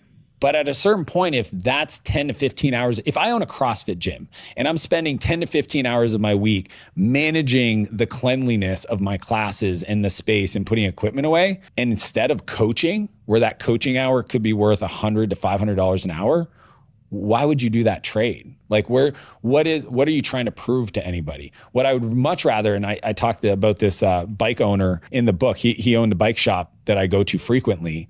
And he had this belief that he had to be the guy that, welcomed me at the front door and shook my hand and was like, how you doing, Dan? And knew about my family. But at the same time, everything I ordered, every time I brought my bike in for maintenance, every time I do anything in his business, there was always a mistake. There was always an issue. And I remember thinking to myself, it's like, I appreciate you want to do that, but what I actually want you to do more is just run your business better. And to have any other person that you could just say, hey, when people walk through that door, can you please put on a smile and shake their hand? And just get your staff to do that so that you can be in your office and run the company. That's actually what your customers want. So there's just a lot of beliefs around it. And when I look at most people's calendar, they're just spending a lot of time on $10 tasks. And what I've learned is you can't build $1 million company running around doing $10 tasks. It's mathematically impossible. So you share the buyback rate calculation. What is the buyback principle first? Yeah, the buyback principle states this, and this is the controversial thing, is we don't hire people to grow our business. We hire people to buy back our time. Because if you do the first, you don't get the second. But if you do the second, you get the first. And I call it a capacity over calendar problem. Is a lot of first-time entrepreneurs are just like, I'm busy, I need to hire people. I need to hire a person in the office. I need to hire a person in the warehouse. I got to hire a support person. I need to hire a programmer. I got to hire somebody to create logos. But it's like, no, you can do those activities because those are like hiring a designer to do logos for you. You might have to pay him $35, $50 an hour, but what, you're going to still do $8, $10. You're going to run it. So one of my friends in construction, and I remember he was overwhelmed. And I was just like, tell me about your overwhelm. And in his explanation of his week, I identified that he spent 2 days a week running around site to site to site. And I'm like, dude, that's called a runner. That's a person you can hire part-time, a kid, because all you're doing is literally taking equipment from one place to another place. And while they're doing that, you could be on calls with potential new customers, hiring better team members, training your team. But these are not things that you do, but it's just, I think sometimes we just get addicted to the activity. It's like email. It's like, is that really the best use of your time? No. But at least I know that when I wake up, if I just like follow it, I'll feel productive. But it's a false sense of productivity because it actually doesn't move your goals and dreams forward. So the buyback principle is we start by hiring people to buy back time out of our calendar. And by doing that, then we fill it with stuff that makes us more money, that lights us up, and that'll support us having more resources to actually build the business. So then you have what's called the buyback rate calculation. So people could be thinking, well, I can't afford to have somebody help me. For a lot of content creators, they should hire a video editor, is maybe one of those first things. That was what did it for me. I was spending, when I had a video, it took me 4 to 8 hours to edit it. When I stopped doing that, I recovered a ton of time. That's bananas. And if it was multiple videos, I could recover 30 to 40 hours a week by no longer editing video. But what is the buyback rate calculation to maybe determine if you should hire and what you can afford? So last night, dinner, I had an awesome meal with a creator who's got about 2 million subs. And this was the conversation we had. And because they brought it up, like I'm a lighthouse, not a tugboat. And unless you ask me about it, I'm not gonna, but I see it all around me. And here's the math. And I don't want to lose people because I'm going to make them do some math, right? It's essentially your income. So whatever you make personally. So I always say if your salary, it's the profit in your business, and then discretionary expenses because nobody wants to pay taxes. So they put a lot of personal stuff there, which is fine, but that's still value that you create on an annualized basis. No doubt. So you take that amount of money and let's just use a simple number like $100,000, 70,000 salary, 20,000 profit, 10,000 discretionary expenses as a general rule of thumb. Then we divide that by 2,000 because there's 2,000 hours in a normal working year. When you take weekends away and holidays and stuff, most people work 2,000 hours. Now that'll give you what I sometimes call the value creation score. Like what is your hour actually producing per year? But you can't use that as the number to go hire people because then you're literally just trading you for somebody else, which means you'll build a business, but then you won't make any money. Yeah. So a lot of entrepreneurs create businesses that they grow to hate. Yes. Because they hire above them. My whole philosophy is hire below, and that raises you. That raises your ability to produce. So is it a video editor? Maybe, unless they're spending a lot of time in other areas and there's 10 hours they could buy back at a lower cost out tasking. Right? Yeah. So it's kind of like you stack. So is it a video editor? Maybe, but it may be somebody else first, then the video editor or somebody else. And that's what I was explaining to this person last night. Cause like when I asked him how much he was making in his YouTube channel, like and he was like, well, how much would I have to pay a good editor? I'm like, there's no amount of money that it wouldn't make sense when you're telling me you're spending 30 hours a week editing. Mm-hmm. Like you're making a lot of money. And when you look at it, it has nothing to do with that trade. So the formula is 2,000, you divide that, that's your value per hour. Then you divide it by 4 because I want you to get a 4 times ROI on the buyback. Yeah. So if you hire somebody to clean your house and you pay them, $500 a week because they come a couple times, then you've bought back 8 hours. Now, what do you do with those new 8 hours to go invest in your business or invest in your health or invest in your relationships? It doesn't have to be always a monetary thing, because the last chapter in the book is actually the buyback lifestyle. But I know for a lot of people, we need to keep it into dollars and cents initially. Yeah. And that's how it works. So if it's $100,000 and you divide it by 2,000, then you divide it by 4, it works out to about $12.50. Some people be like, well, I can't pay anybody to do anything meaningful for $12.50. Truth is you can. Totally. There is so many services today. Back in my day, Sean, when we both started, there was Craigslist, there was like these sites, but now there's literally, you can do TaskRabbit, you can do Upwork, you can do, even just paying somebody to deliver stuff to your house versus you driving to go pick it up. These are all like little mental things that people don't consider when they actually analyze their calendar and do a time and energy audit, that they could be buying back their time. But if you're making, a lot of the clients I coach, they're making $500,000 a year plus. Yeah. Their buyback rate's $62.50. Yes. There's a lot of stuff they're doing in their calendar they should just not be doing anymore. But even if you're maybe working, let's say a day job, you got some money coming in on your side hustle. A lot of people listening to this, they're trying to transition to being a contentpreneur. Yeah. And so if we were to pick out something, let's say they're making $75,000 a year, you got to use your net number, right? Yeah. You're talking about your net. So let's say you can net 75,000. What you're going to do, just to break this down, I got my calculator out. You're going to 75,000 divide by 2,000. And so then that would mean how much you make per hour, and then divide it by 4 to get the 4 times ROI. Yeah. So then you make $37.50 per hour if you net $75,000. So when you work right now, you're making $37.50. That's how much you keep. That's money. Then of course you got to deploy that. And if you're in the startup phase, you have to deploy that on rent or your mortgage or your car payment or whatever, but lean and mean, because you should be reinvesting in your business. So then you divide that by 4, and that's $9. It could be right around $10 an hour. Yeah. You do have onlinejobs.ph. You can have a full-time dedicated virtual assistant 40 hours a week for about $700 a month. That's wild. And there's services we recommend, things like VidChops or 100%. Video Husky, which allow you to Dropbox your footage. And I think they'll edit 4 videos for you a month for a couple $100. So this can become incredibly practical. So the excuse of I can't afford it is a mindset people have to break. It's a mindset. It's a belief busting moment. It's a complexity ceiling that they're just tapping against too.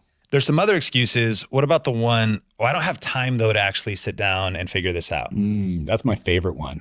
And the reason why is I grew up, I read the E-Myth when I was 23. I went all in. I hired an E-Myth certified coach, this guy named Bob. And then as a software guy, because that's really what saved my life, was learning how to write code. I just fell in love with the ideas of repeatable systems. And I read the book Work the System by Sam Carpenter, Checklist Manifesto. Those are those are my books. Here's what I discovered. The problem with a lot of how to get somebody to do something, giving them a checklist, is it takes time. Because a lot of people are I don't have time to create these systems. I don't know how to create these systems. So that's where I came up with this thing called the camcorder method. And the camcorder method, a lot of your content creators can appreciate this, is I just record myself doing the work. And the only thing that's different is I talk out loud about the thinking behind what I'm doing.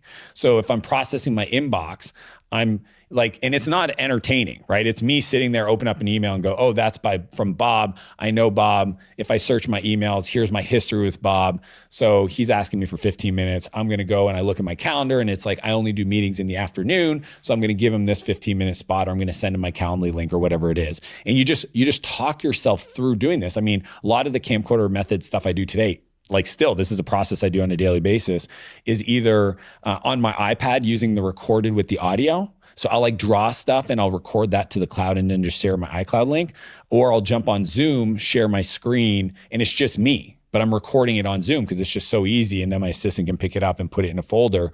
And so essentially what I do is I record everything knowing that I'm going to eventually buy back that time. And then when I hire the person, their first week, and it's not glamorous, is watching 40 hours worth of content. Yeah. But then they create the SOP. They create the playbook, SOP, standard operating procedure. And what's cool about that is they get to watch me do the work. So it's training. They get to try to play this game of what is the pattern that I should be seeing in the work? And then they document what they saw. And through that, then I get a feedback loop at the end of the week when I hire them. So Monday you start, here's a document that's got links to all the recordings on Dropbox, go through that, create the SOP. On Friday, I get to see how well they understood it. So like last night I was talking to this guy and he was like, nobody could edit like me. And I go, I understand you believe that. I would actually run an experiment with you where I'll pay for the editor. And all I'm going to do is have him go watch your top 5 videos. And I know a good editor is not an idiot. They're going to look at the videos and they're going to go, I see how he does this pinch. I don't even know this terminology, but you know what I mean? They're going to see it. And I'm going to have them write out an SOP for how you open, how you transition, the music things, the volume levels, and they're just going to write it out. And I bet they would do something that if you showed a friend and said, which of these 2 edits do you think is the better one? They might pick the other person. Yeah. That moment, I remember like when you have somebody else produce work and you weren't involved, and I say this in the book, 80% done by somebody else is 100% freaking awesome. Yeah. Right? But the moment you have somebody actually do work that's better than you would have done, why? Because that's their only thing they're doing because they can take the time to do it really well. It's an unlock for people. It takes that ceiling of complexity and just blows it wide open. So this is an ego. This is offensive to our egos. Because one of the other excuses is no one can do as good at the work as I can. And as a video editor, I struggled with this. I actually thought that as soon as I started working with another editor, his name was Jay at the time, when we finally got one of his videos ready to release, I thought that was going to be the day that my YouTube comments flooded with people saying, you betrayed us. How dare you not edit your own videos? You sold out. We are unsubscribing.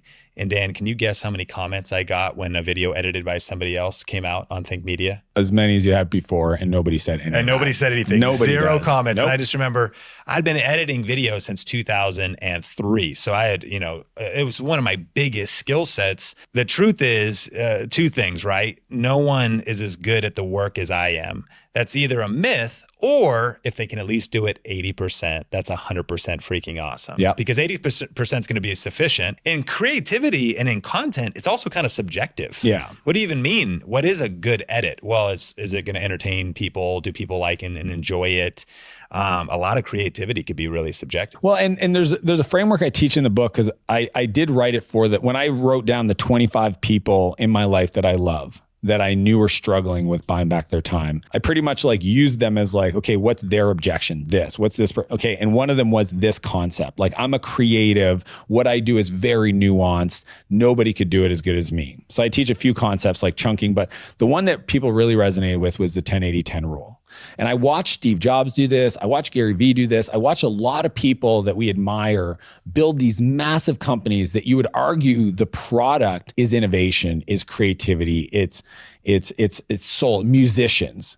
And the 10-80-10 rule is this, is I'm going to spend the first 10% of a project with the team to really talk about what are we trying to do? What is the story arc? What is the narrative structure? What is the resources we have access to? What do we think it should look like? And it's Steve Jobs leaving his office and going with Johnny Ives in the design studio and just saying to Johnny, like, I think we can get a hard drive that's small enough to fit in the back of our pockets. And Johnny going, I don't think those exist. And he's like, go see.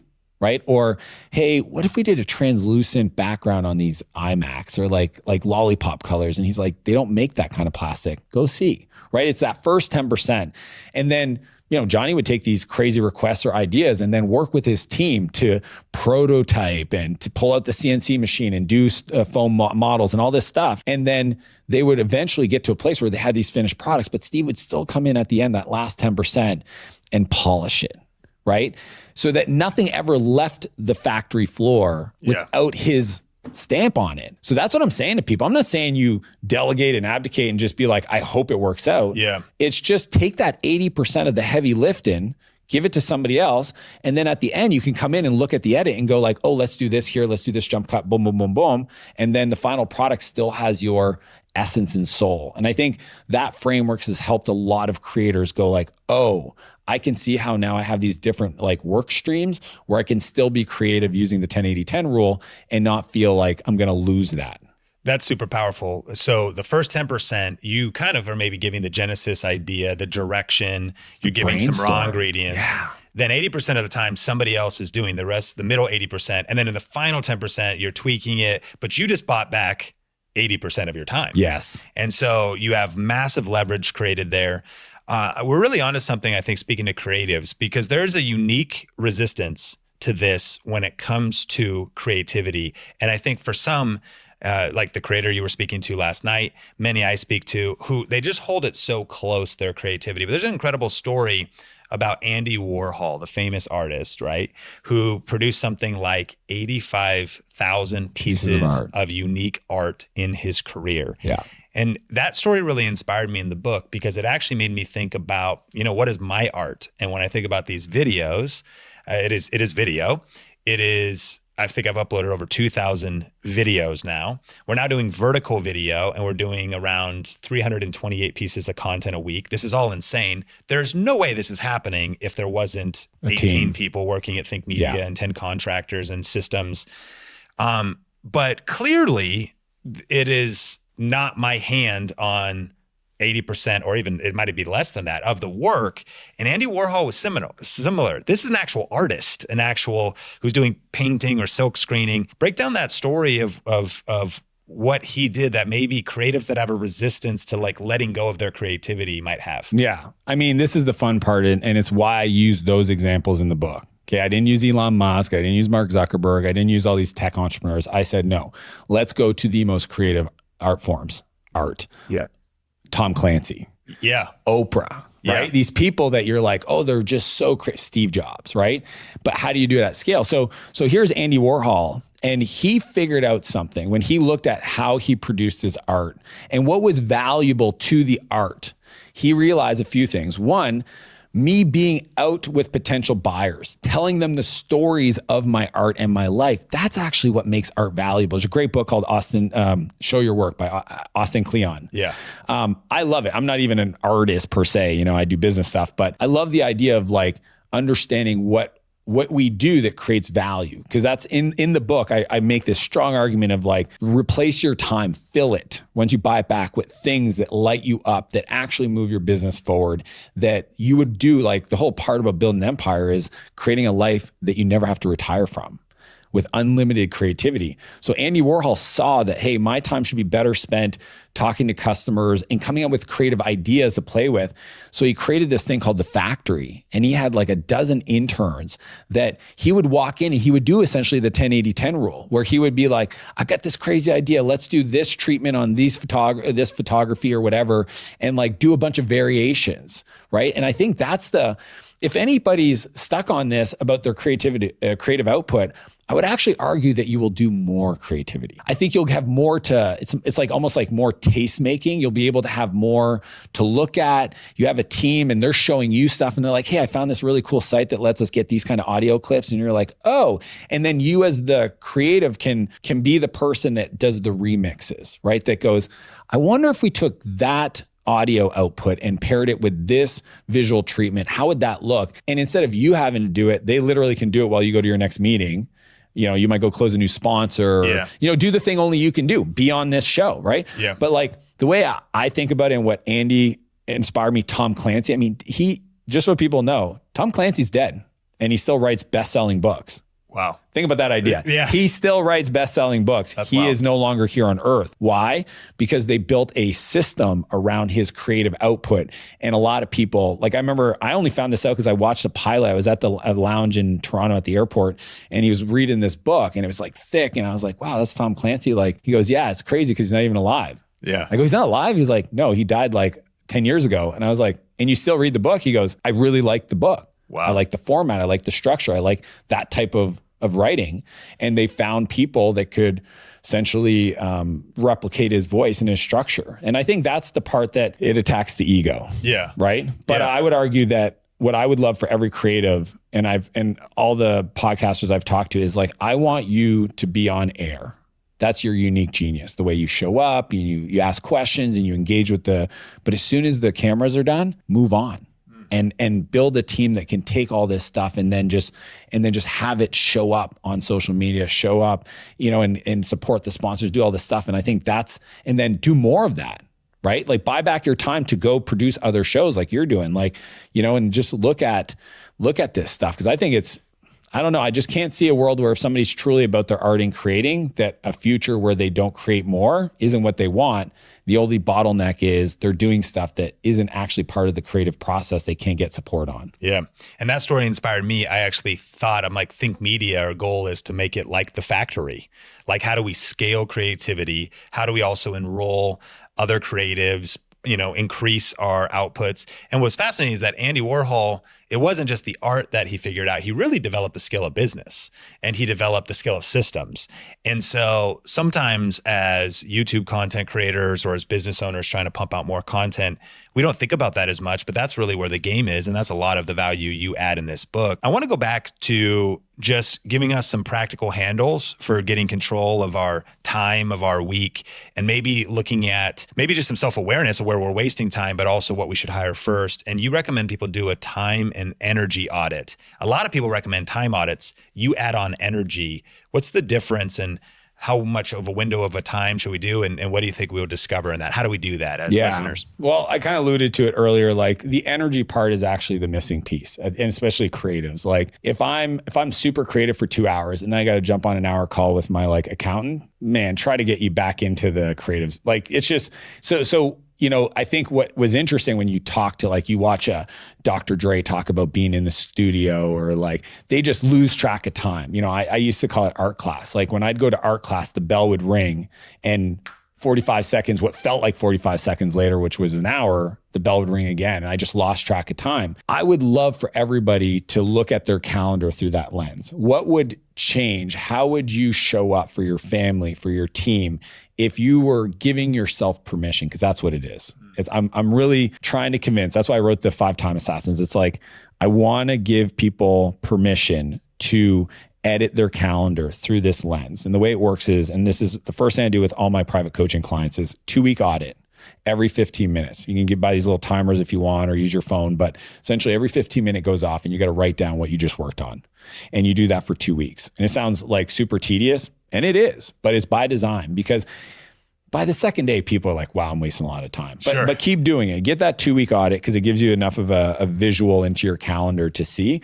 And then you go back and you highlight green if it gave you energy that you enjoyed doing it, or red if it took energy from you. And then you score it at a $1 sign over $4 signs, kind of like the cost of a restaurant. $1 sign is essentially your buyback rate, and $4 signs is kind of like what you normally would have, like what you make per hour that you'd have to pay somebody else. It's like $62.50 or $100 an hour. That might be a $4 sign rating, and it's either 1 or 4. So it could be 2, it could be 3, or whatever. And when you step back and you look at this audit, this time and energy audit, and you grab all the red stuff and all the $1 stuff that's red, and you put it into a bucket, you get excited, because you're like, holy moly, what if I hired somebody to do that? And it might be one person, it could be 3 part-time. I call it out-tasking. It doesn't matter how you solve it, but you should not, this is my argument, you should not spend $1 on paying another person to support you other than that. And that is literally that rhythm. I talk about the buyback loop in the book. I run through that rhythm for me probably 3 times a year, where I'm adding so much to my plate that it does get to a point where I blow things up. And then I have to sit down with my assistant and say, like, okay, let's redesign my calendar through this lens. Just recently, last week, I'm involved in a company, and I was joining their senior leadership team meeting, which is all the directors talking about like strategy and focus, and after a few years, like, it started to become yellow, and then eventually became red.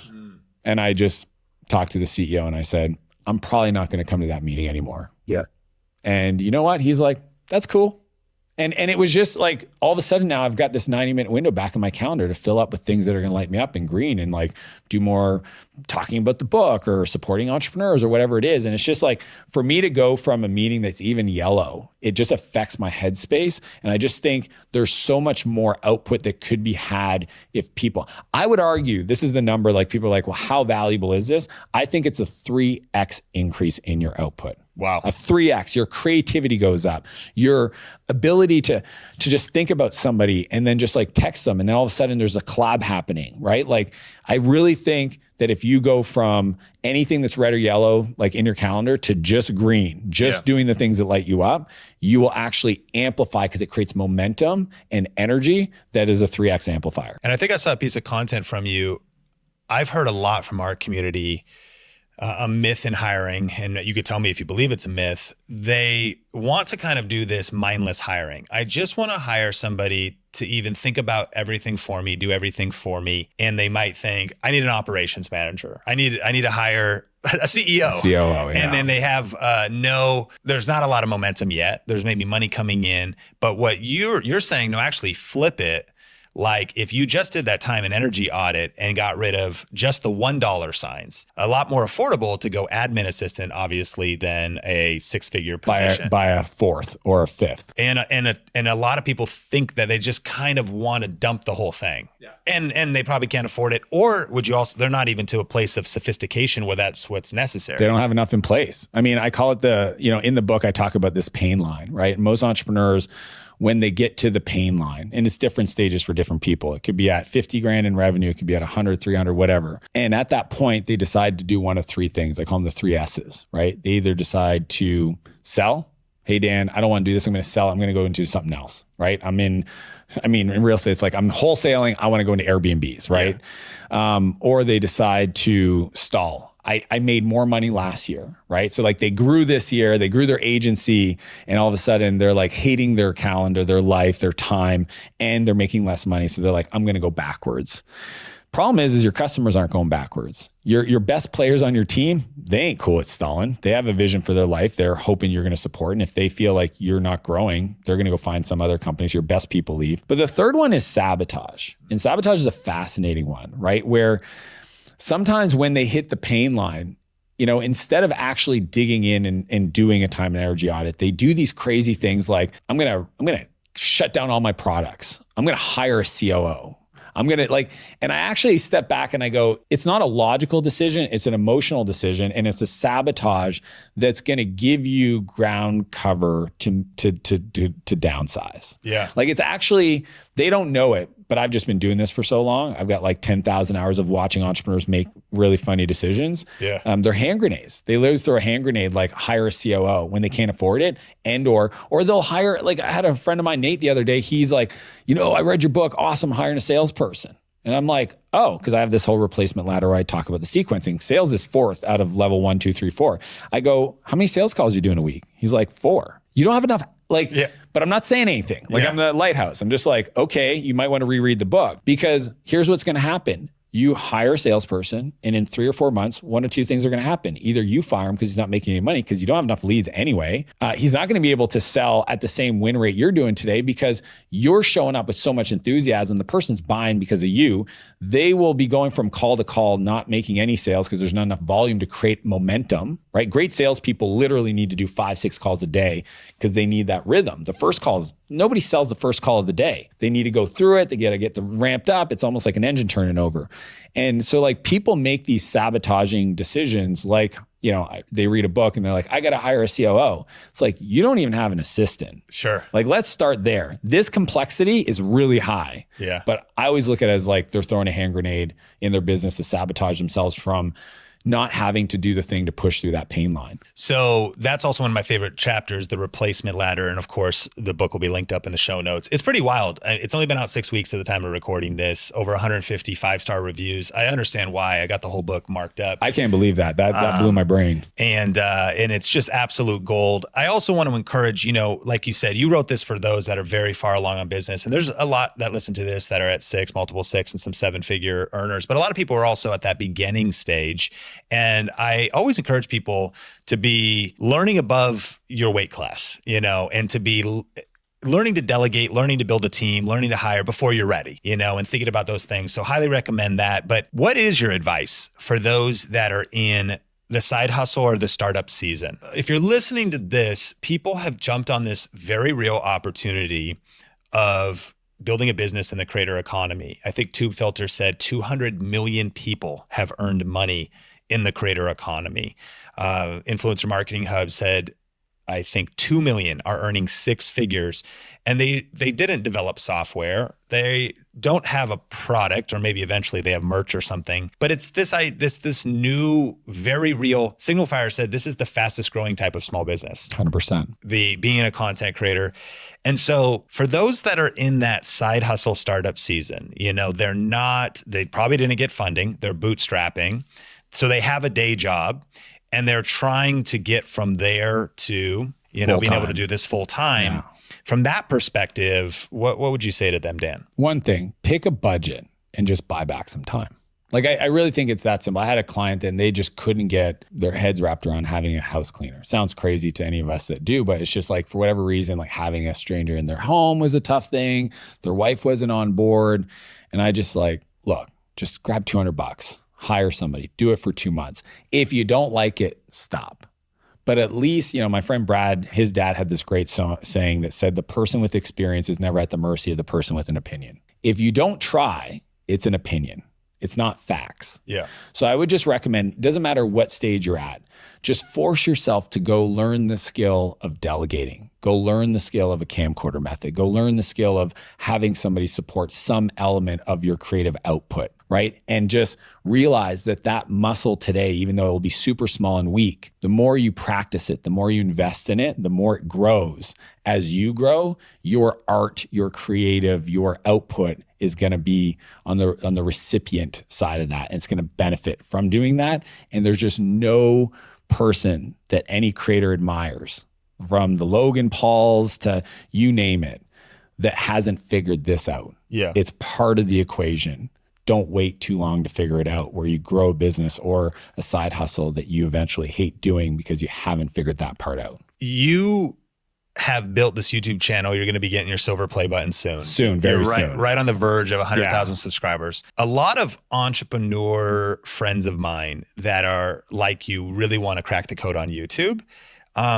And they haven't. What do you think, and my diagnosis, and I'm sure you have your own, but a lot of times they're also not being very consistent there, or they are not investing a ton of effort. From your perspective, what has been your mindset towards YouTube, and what systems have you built around your YouTube channel that has led you, as much more primarily a business owner, growing such a big YouTube influence? Yeah. So the thing that's unique about my YouTube channel is I started it for my two boys. Like I moved to San Diego for the winter months. This would have been 9 years ago. And then I met a bunch of creators, like, cause it's kind of the mecca for like online seminar people. My buddy Travis was like, you should do video. Cause I had this company called Clarity.fm and I did a bunch of speaking, and he's like, I would love to watch your take on this stuff. But that wasn't enough motivation for me. It was really the idea when a friend of mine, Todd, called me up one day and essentially got diagnosed with a terminal illness. And I said, well, dude, how do you deal with that? Cause he had 3 little girls, same age as my boys. And he goes, I already shot the videos. And I was like, whoa. And in that moment, I was like, well, I don't want to find out or it be too late. I'm just going to start shooting videos. So if you go back to the early days of my YouTube channel, it was like how to discover your passion, how to, just in time learning. Like it was literally like inspired by Max and Noah, my 2 boys. And then over time, I just ran out of stuff that I was recording for them, and then just kept evolving it into business advice. And honestly, today, I take every question I get asked on social media in my inbox, and that drives my content. Really, from everything from like, how do you raise venture capital, to how do you exit your company, to how do you hire an executive assistant? So the benefit for me of producing that channel wasn't a business focus, more of I just want to answer all these questions and then have a link I can send people to. And if I were to audit, like if I wanted, let's say 1 million subscribers, the 2 things that I would have done sooner, we started doing this recently, is up leveling the edits, right? And really adding the dynamicism. Like there's just like the stuff that all creators are doing today, right? Watching Mr. Beast, like just doing what the best people do. Like Mr. Beast, I believe he said like within every second and a half or 3 seconds, there's an edit, there's a change, there's a this.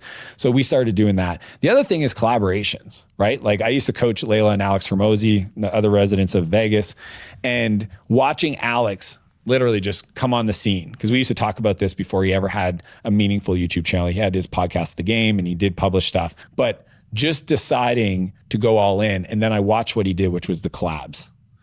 I don't know if you know this, Sean, but like I've never done this before. Isn't this nuts? I've never been on another YouTuber's YouTube channel. Sure. I've been on podcasts, but they weren't YouTubers. Yeah. And what's interesting is I watch Alex do this. He came out of nowhere and he was on like 25 different YouTube, see, this is the thing, is platforms are platforms. So somebody that watches YouTube, if they see you and you have a YouTube channel, they'll go, right? And a podcaster will go listen, like a Joe Rogan listener will go listen to like The Diary of a CEO, right? That's more podcast based.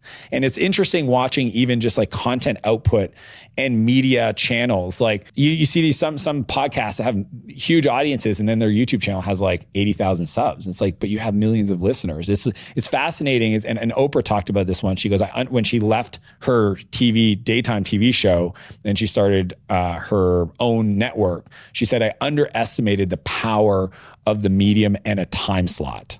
Right? She owned, I think it was a 4:30 p.m. Eastern time slot, right? Like mom's making dinner or whatever it was. Maybe it was 3 o'clock in the afternoon, but that's what I would do different is, and I'm doing it now, is the collabs and the edits and also content that might be a little bit more entertainment than just educational. Like even Leila Hormozi, she's actually one of the blurbs on the back because her and I have always jammed on the operations side of things. Yeah. And my content was very businessy.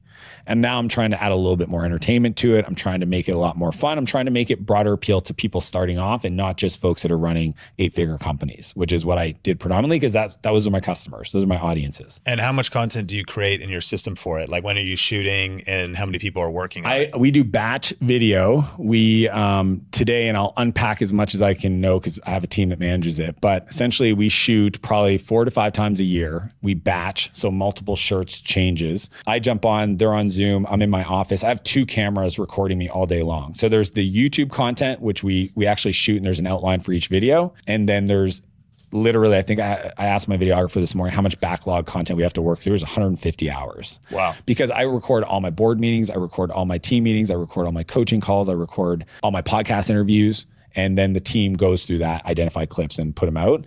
So, on the back end, so I have my creative director, Sam, my videographers, my video editors. I think there's a team of 5 people, part-time, some of them, just producing content. And we're going to be ramping that up quite a bit. Killer. Amazing. And so much nuggets there, especially with the batching and recording when you're on podcasts. Are you ready for the lightning round as we land the plane? Ready? Probably not, but excited, yes. This is actually just getting your take on some different topics.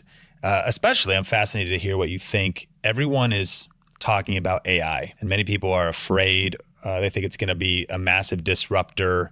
What's your opinion on ChatGPT, AI? My context is this. I've been coding in AI neural nets for a while. So I'm deep in the technology and the learning models. And there's very few people. I would put, Peter Diamandis and a handful of people that are at the forefront. Because my call after this, I'm on the board of a company that's building essentially coaching AI. So essentially in the future, generative video, generative audio of a coach with their content catalog plugged into GPT.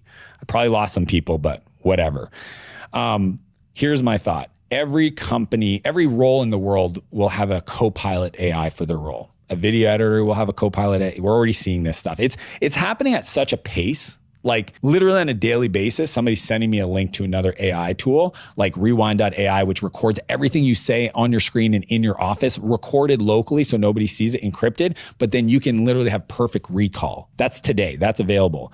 The video stuff of like the plugins that allow me to be looking off screen and it resets my eyes. Like the amount of, so that's what I call the co-pilot of the work. So a lawyer co-pilot AI, there's already programming co-pilot. It's literally allowing software developers to be 3 times more productive while they write code. Because as they're writing, like type ahead in your email, it literally predicts what you think you're going to write and it asks you and you just hit go and it writes all the code for you. So the future of AI for me is incredibly unknown and it's going to be what it's going to be.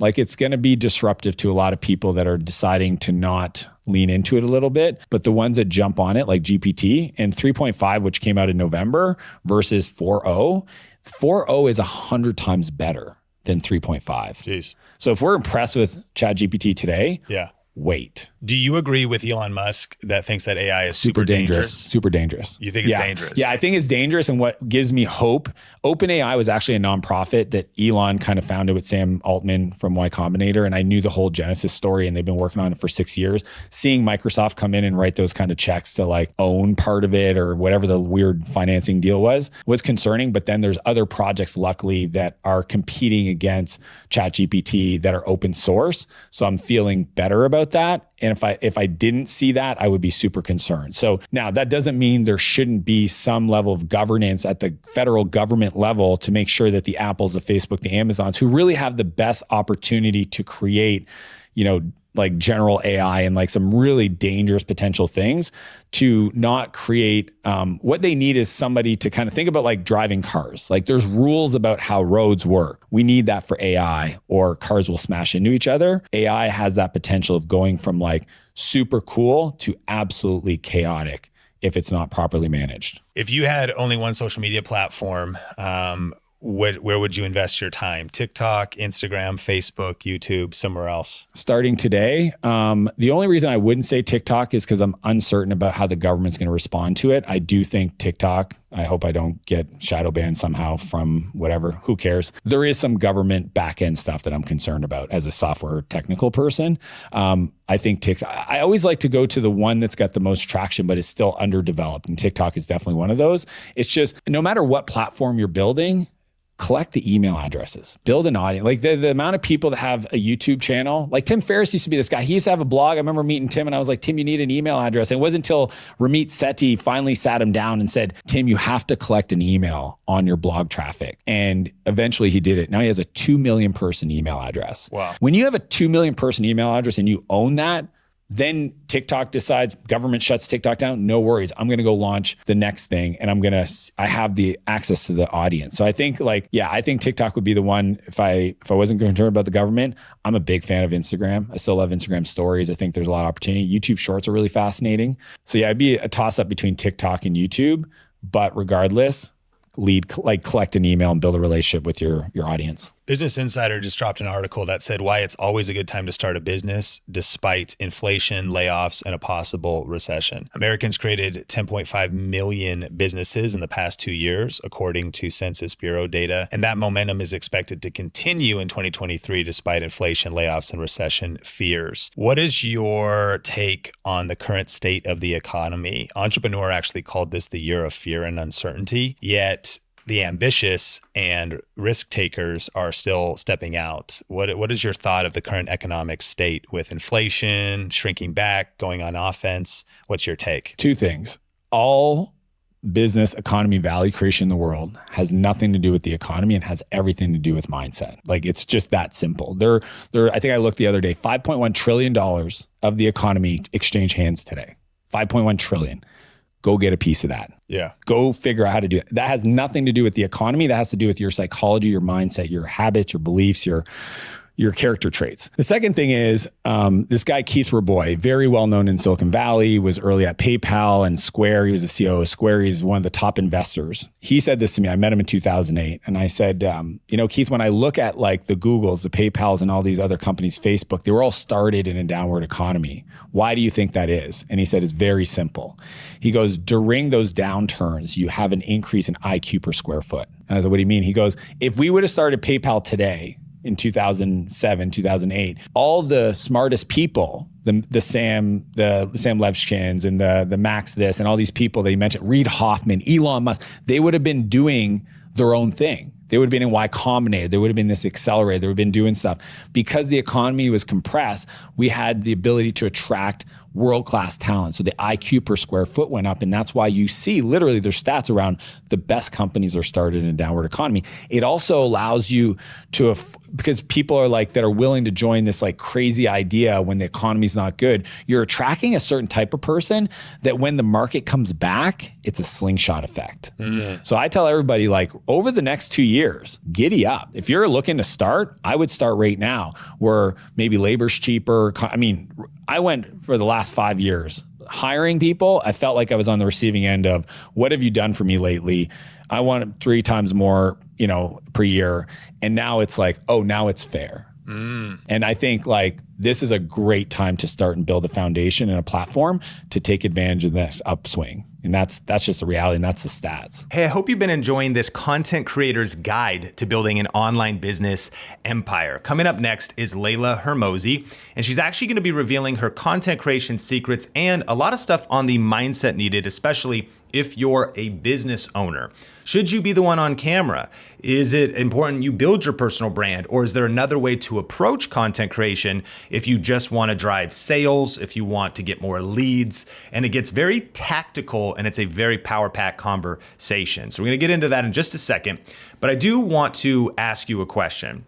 Are you thinking about starting or growing a YouTube channel specifically? If so, we have something cool happening right now where you can actually get the #1 best-selling YouTube strategy book in the world, YTSecrets, for free. All I ask is that you pay shipping. If you go to YTSecrets.com, you can enter your info, and I'll mail this to you.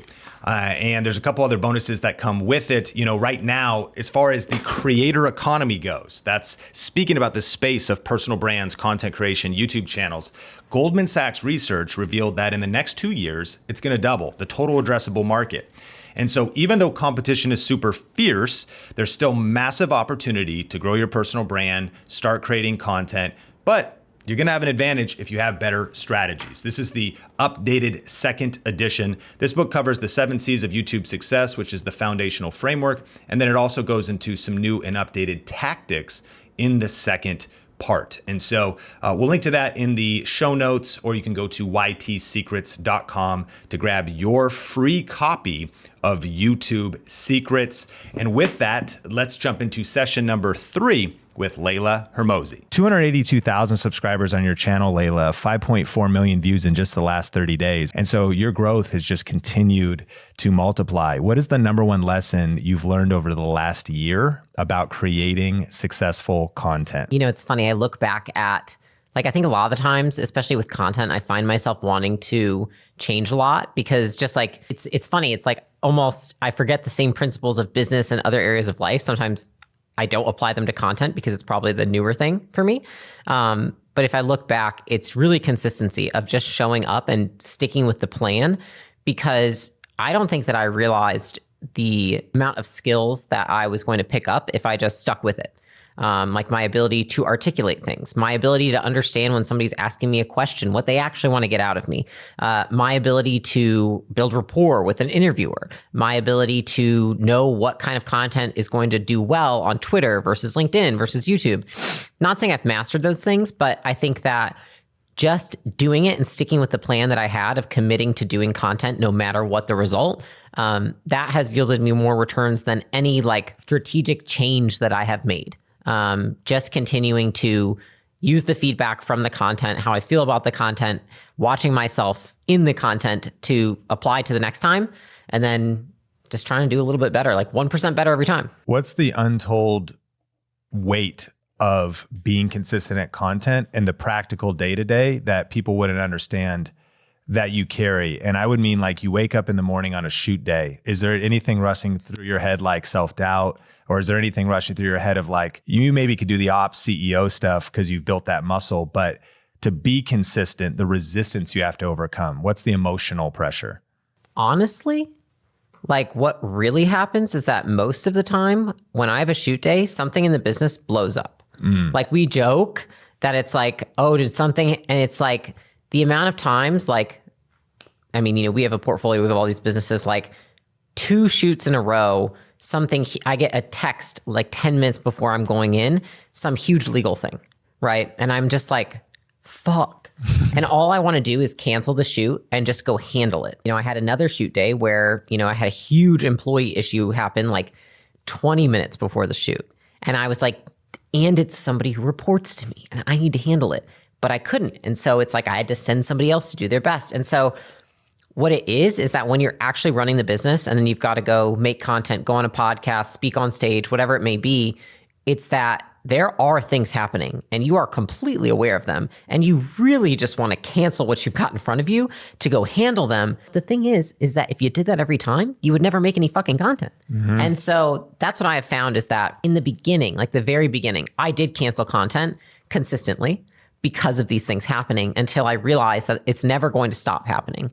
And if anything, the resistance is only going to get stronger because our business is growing quickly. And so there are more things happening. There are more, I would say, like fires that I have to put out, because I think I look at a CEO as chief firefighter. And so I just have to learn how to be patient, which is, in my opinion, the definition of patience is just knowing what to do in the meantime, which is just go all in on the content and get so into what I am doing that I forget about this giant fire that's burning behind me. Does that make sense? 100%. Yeah. And have you always had the mental toughness to perform under pressure, or was there a particular time in your life when you didn't, and how did you grow it? I think that I have had the ability to remain poised when there's a lot of shit happening and when I'm stressed. And I think that I've gotten a lot of that practice through running the business and showing up on a meeting with hundreds of employees and remaining poised and not letting them see how stressed I am, because what good is that going to do them? I can say I'm stressed, but I don't need to show it. And so I think that has translated over, but it was slower than I thought.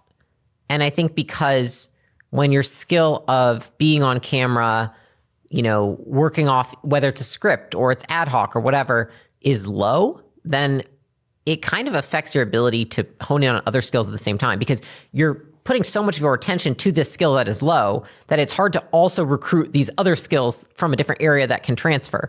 So I don't think I was particularly good at it in the beginning. I think that I could watch a video and be like, it's clear that I do not want to be making this video. It's clear that I'm stressed in this video. It's clear that I think if you look at my early shorts, for example, like I did not want to be making that content. I was like, let me get 100 shorts in one day and let me get the fuck out of here because I'm busy, And so I think that now I've really leaned into probably just using it as an opportunity to do something that I'm proud of after. Like, it's not like, oh, I'm going to be super stoked, like I hit every single thing perfectly. But it's like, if I were watching these videos, I wouldn't have no idea that these things are happening to this person. I think it was last week, I had food poisoning the day before. So I was vomiting all night. And then I was exhausted. And I texted the team and I was like, I'm going to try and get through today, but I just want to make you guys aware if I seem off, this is why. And we're in the middle of the shoot and I'm finishing a video and I can just feel it. I was like, I'm going to throw up. And I was like, I will not throw up until this video is done. And then the moment that the video finished and we got the clip, I was like, I will be right back. And then I went and threw up for like 15 minutes. And then I fixed my makeup and came back. And then I was like, we got to finish. And they were like, you sure? And I was like, yeah, because you're all here. 2 of you flew in. Everyone's cleared their days. Like, just got to do what you got to do. When it comes to the weight of carrying the ops and the CEO responsibilities, and then speaking, podcast, content, what's your why for even investing in it, for even taking the time to deal with that pressure and allowing that fire to maybe not be put out for a while because you've scheduled the content? Why are you that committed to content? It's interesting because I think at this point, I start to see the reward from it because my skill has gotten better. I've gotten more comfortable. But in the beginning, it didn't even feel that way. I would even say each month it starts to feel better and better. I think because I'm just really determined on some level to be able to provide an example of what I always wish I had had. And I tell people this a lot. I'm like, make the content that you want to consume.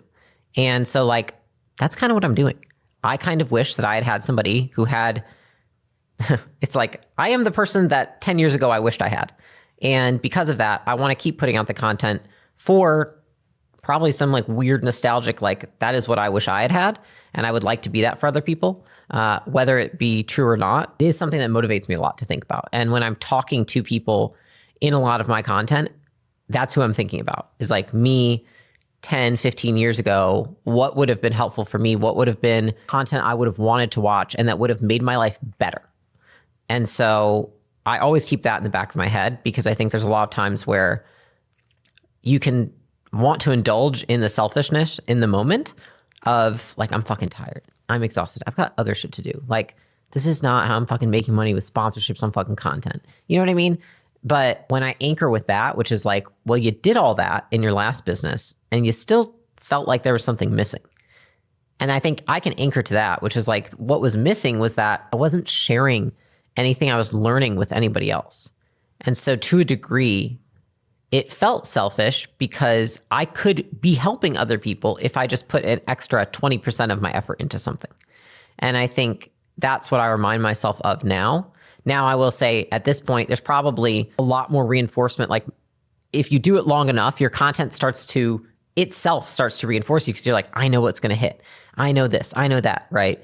But for the first couple of years, did not feel that way at all, And I think there's still times when it doesn't, but I think that's what got me through it for the most part, is just remembering why you started and having that reminder, because I think that's who I talk to in most of the content. So you personally don't need sponsorships. You don't need AdSense.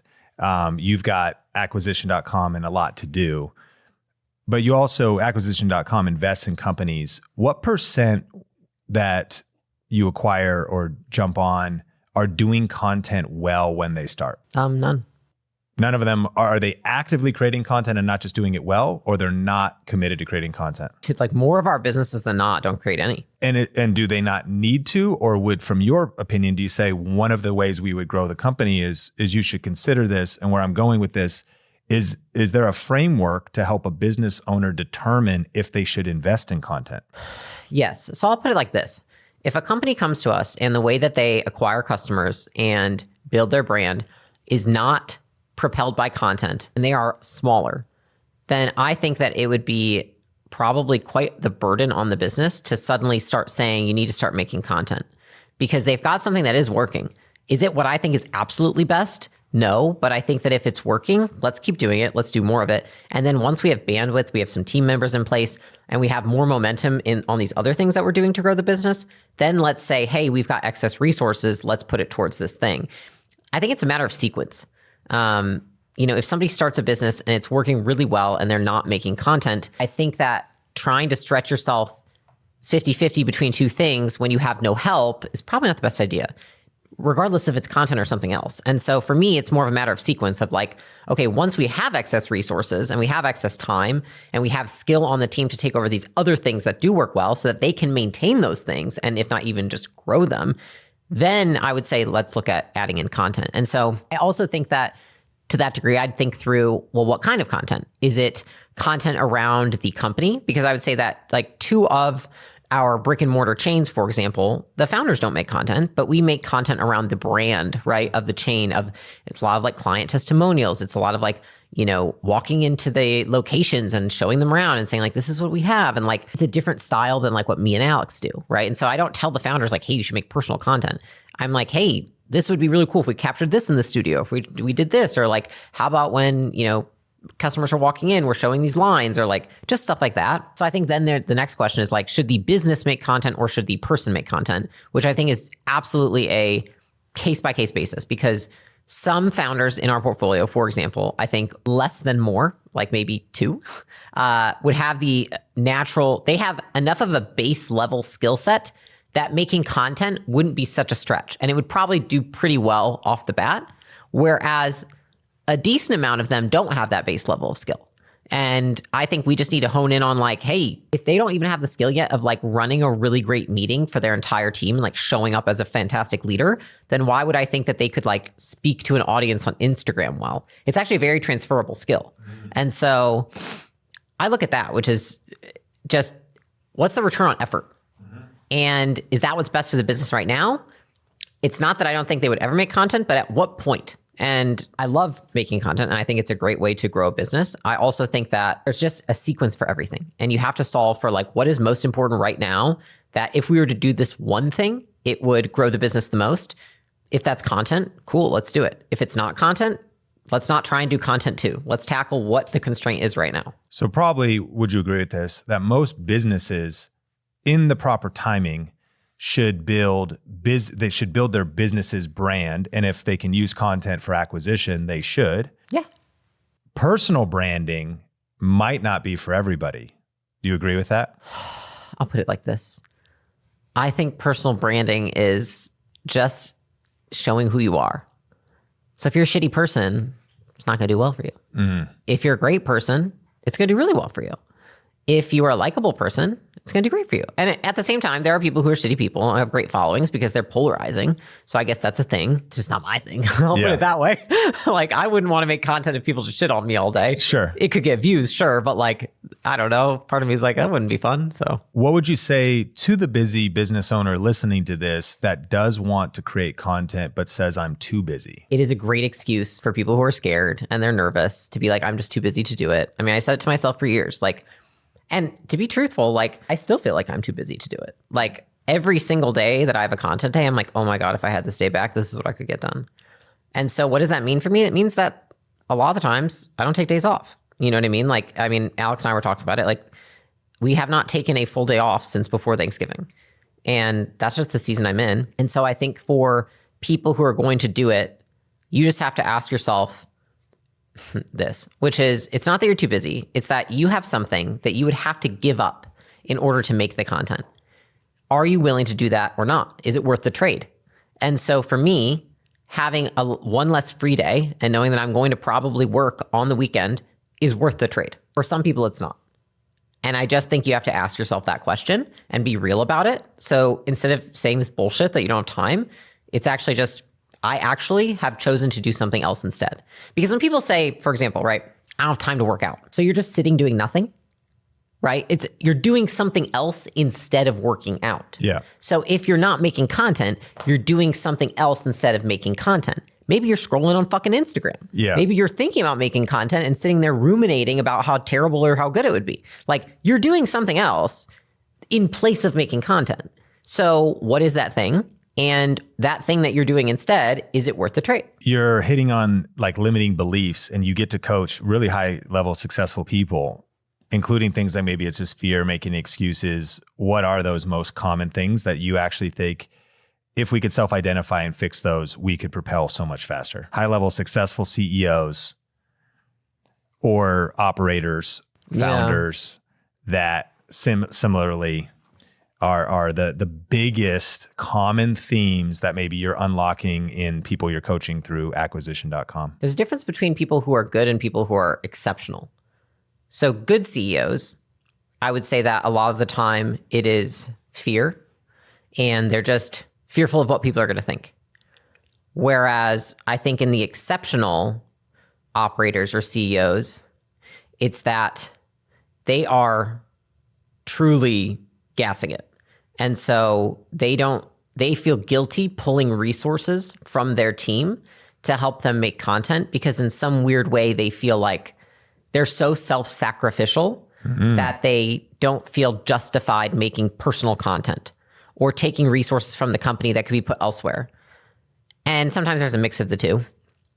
And so I think it's just, I mean, I make most decisions by just providing evidence and stating facts, which is, you know, if we look at, for somebody, for example, who's more of the self-sacrificial one, it would just be looking at what would be the return on effort of making the content versus a marketing funnel, direct response, et cetera. And so like the argument I might make to that person is that, yes, we have direct response marketing and we have paid marketing, but how much could we lower the cost of acquisition if we also had organic marketing? Because what we've seen is that in our companies that have both organic marketing and paid marketing, that's the ones that get the best returns. And their CAC is significantly lower, like 4 times lower. Because what does somebody do when they see an ad for a company? They go and Google it, and then they say, oh, let me go look at them and snoop around. You know, it's the same as when someone applies for a job. They're not just like, oh, I'm going to apply, and not going to Google that. Like, it's like, you obviously put it in Google, and you're like, let me sniff around and see what the fuck they do, you know, and like sneak up on them. And so it's the same for advertising. And so it's just, I make the argument to somebody that if you did this, I think that we could we could reduce CAC by, 3 or 4x. And so that is I would say, like, for somebody who's really exceptional, making a logical argument like that is compelling. Whereas somebody who is fearful of what people will think, I think it is much more of an approach of reminding them that they are the leader of the company, and that if they are not going to confront fear and overcome it, then who will? Like, you are truly supposed to be the most brave person in this entire company. You set the bar. So if you're not even willing to get in front of a camera, can you ask your employees to do anything? That's the way I look at it. It's like, you won't even get on a stage in front of 50 people. and you ask them to do what? And so for me, something that's always propelled me is just, I will never ask others. I will never put them in a situation more uncomfortable than one I've ever been in, which means I really want to put myself in some uncomfortable situations because I want to make sure that they grow as well. And you cannot expect other people on your team to grow by putting them in lesser conditions than you were in. So if I put my team in a condition that is stressful, and then I try to buffer the stress by making it actually not quite as bad as whatever I had to experience, I don't actually make it any better for them. They don't gain the skills that I got. And so I think that that's another way to look at it is like, you're the one setting the bar and everyone's going to follow from there. And so those are probably the two things that I would say, I have to work on with different styles of leaders. Yeah. So strong. So this podcast is speaking to a lot of creators that are rarely good at being CEOs. And I can imagine us clipping this because one of the most common, if we actually now kind of focus on creator businesses, creators that had some success on YouTube, they've grown, and then they start getting tired, they start getting burnt out, and they lack the skill set of leadership, hiring, team. If you're coaching a creator that has that momentum, I think it was Colin and Samir called it an inverted pyramid, that also the creator is the business, right? And so if that individual now they're feeling overwhelmed, they got all this pressure on them, they're trying to keep it up. And we've even seen this recent Matt Pat quit YouTube after one of the biggest YouTubers, another 6 or 7, 4 million subs, 7 million subs. Mainly being, I can't keep up this pace. I'm exhausted. And with due respect, they've probably saved millions and they can retire. And maybe it's, some people liken content creation to sports. Maybe you only have, depending on the pace of it, a certain number of years before you wear out. But I don't believe that. I think that you're maybe building wrong, but you don't even have the skill set because you're a creator. But how do you be a CEO? How would you coach somebody through maybe figuring out what they need to put into their life, whether adding skills or adding the right people or partnering in the right ways, if you were coaching a creator that wants longevity and doesn't want to burn out and figure out the next level of building out their ops? Yeah. I think it's an interesting question because you have to make a decision. Like when you say that, for example, this quote by Kobe Bryant comes up to me, which he talks about most of the players. And he's like, once they get a certain amount of money or they hit a certain amount of fame or whatever it is, they kind of just check out. And he's like, this is going to be, it was some quote like, this is going to be so easy for me because that's not why I do this at all. And so I think for people who resonate with that, like myself, and they're like, I want to acquire the skills because it's not about the money. It's not about the fame. It's not about this. It's actually about, I would say in a really weird way, this is going to sound interesting, it's about having a different relationship with hard. And so like, I don't need to make content. You know what I mean? Like Alex makes enough content for acquisition.com. I don't need to do it. But for me, it's about doing things that are hard. And so whatever skill I do not have, if I want to acquire it, because I think that it adds to my, I would say like life resume of what I want to be able to do and be capable of and skill set, then that's that. I think that that's a very small percentage of people that want to be able to do a lot of things. Like I look at people like, I mean, an interesting Arnold Schwarzenegger, The Rock, like people are like very good at multiple things.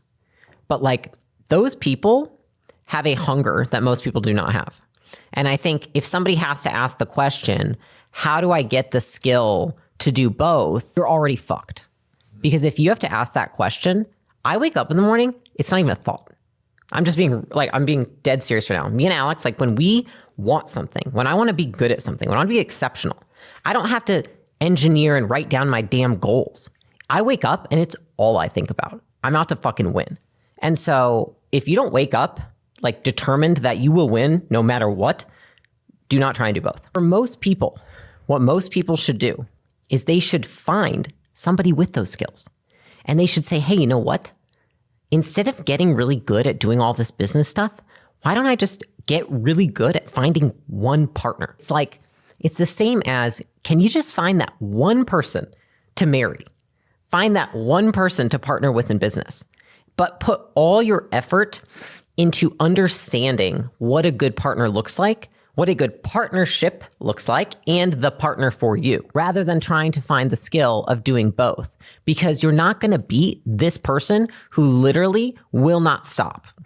And so if you don't have that drive where you wake up every morning and you're like out to kill, then you need to find a partner. Because I do think that to a degree, it's like 1 + 1 = 11. A great partnership can do so much more than like trying to grit your way through getting the skills when you're not really that motivated. And so I would say that is 100% what I would suggest those people do.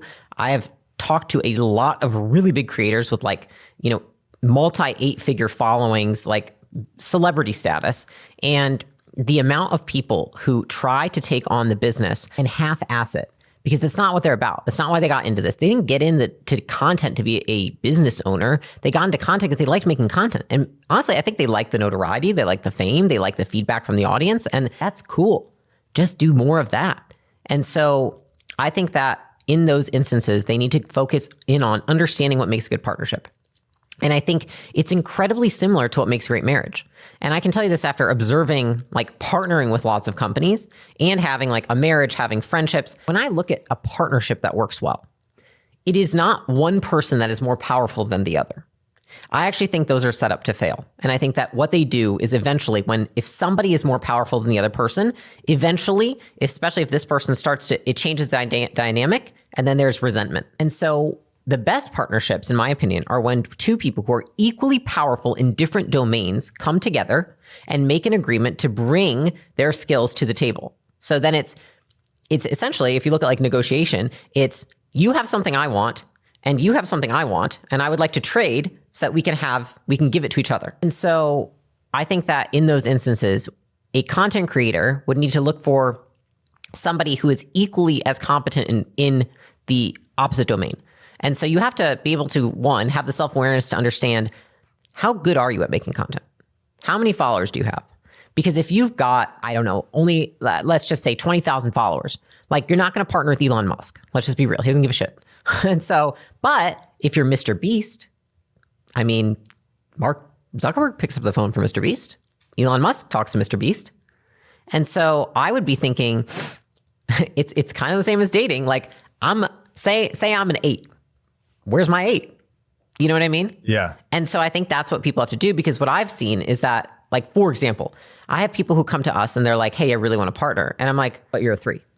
It's just not going to work. Totally. And so it's like, people need to understand that are making content. They need to be able to have the self-awareness to diagnose, like, what am I on a scale of 1 to 10? Like, how hot of a girl at the bar am I? Yeah. And then, okay, cool. So what's my pool look like over here of people who are in business that I could attract? And I think once you really understand the type of person that you would work well with and that you would have an equitable exchange with, that's when you have the unlock. And then you start going to town and trying to find the person.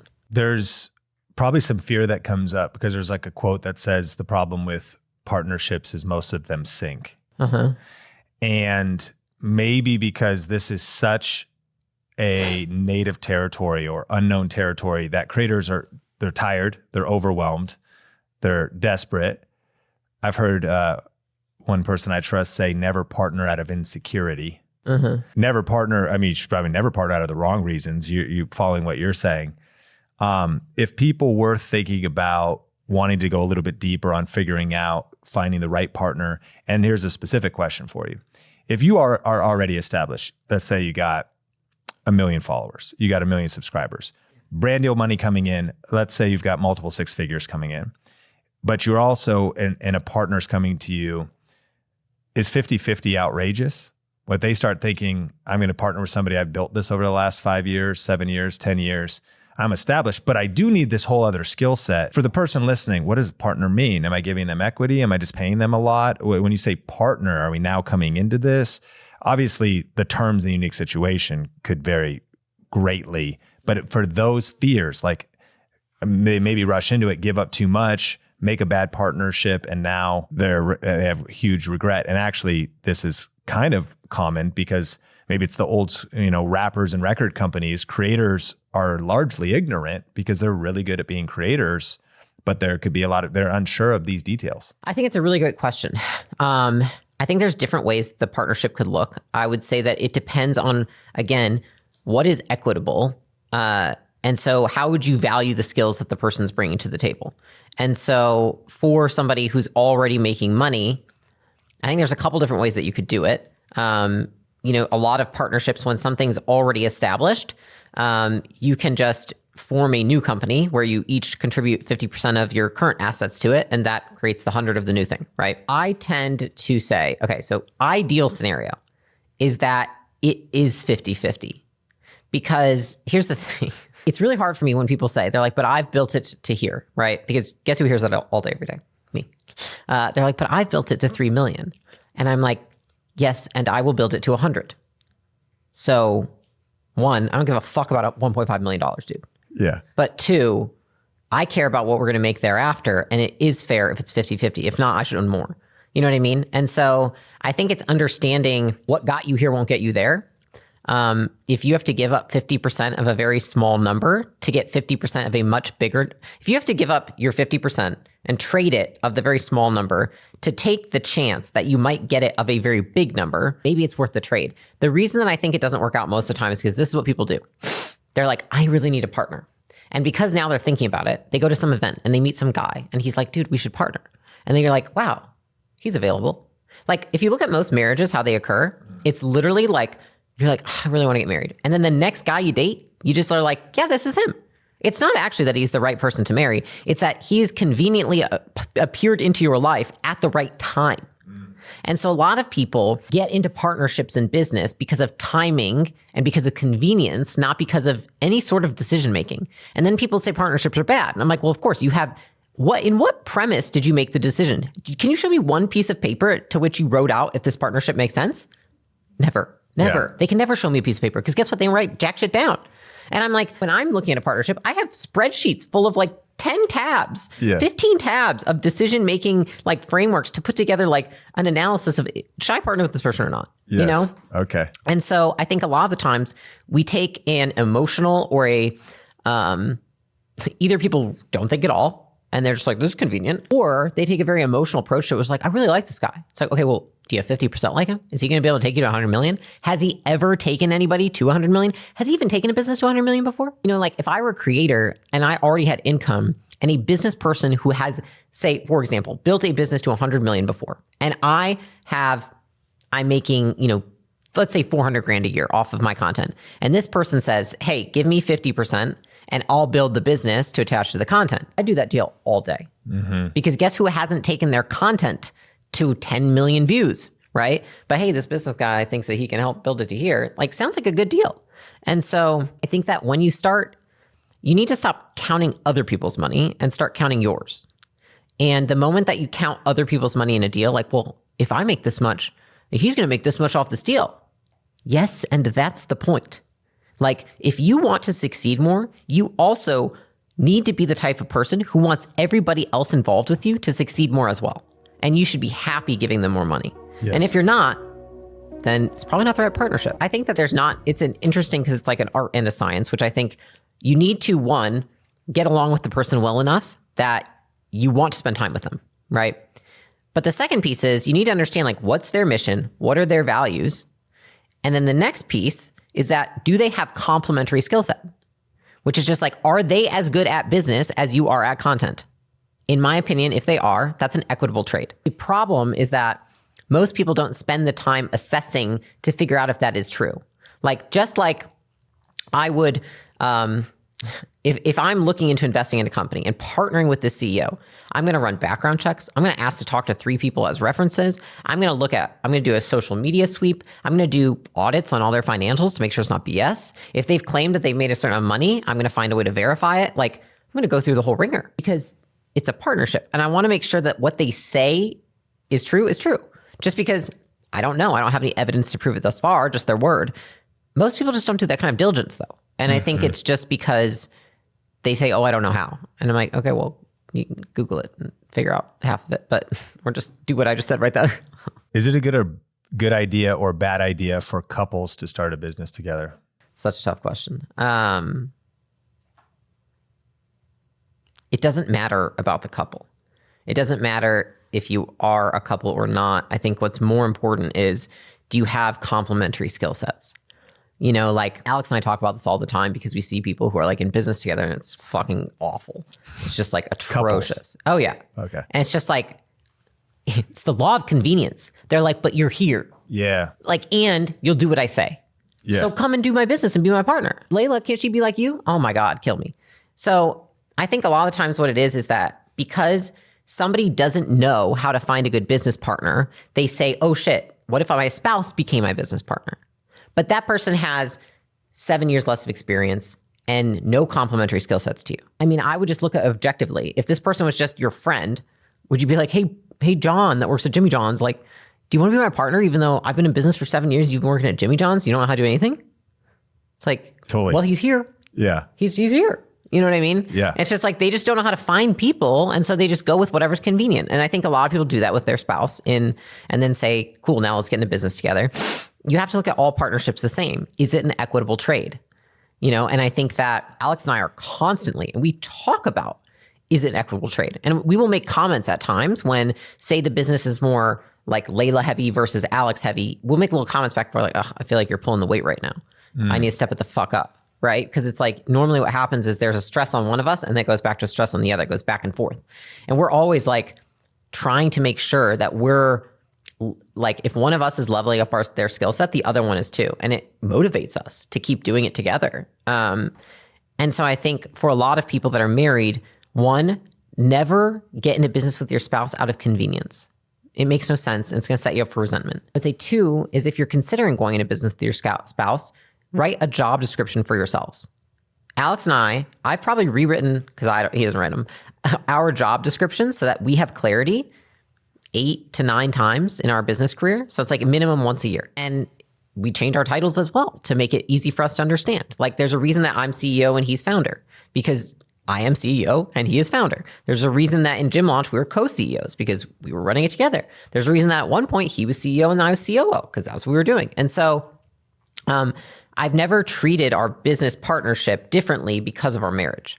We treat it as it should be, which is an equitable trade of skills and two people that have the same mission, the same values, but have complementary skill sets. And I think that a lot of people, again, it's just they make the convenience choice and then you end up resenting each other or regretting it a lot later because a lot of times what happens is they also don't have the communication skills within their marriage to talk about hard stuff. And so then they're like DMing me on Instagram saying like, hey, like my husband's actually really bad at this. Like, what do I do? And I'm like, yeah, well, like that's tough because if you can't talk about the hard shit, then like what's going to happen in the business? Yeah. You know, and it happens all the time. How would you recommend someone try to unwind?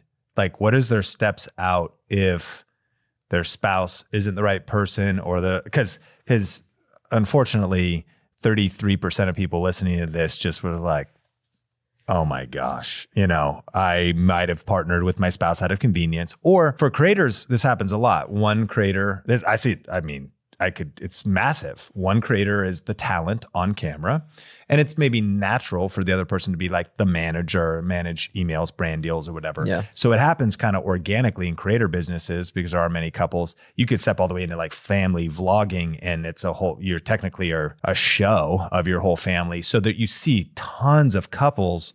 But if it's not working, the kind of people who DM you, is there any hope? What are your next 3 moves to get out of, to at least try to say, okay, hard conversations, whatever it is, to get out? I look at it as pain now or pain later.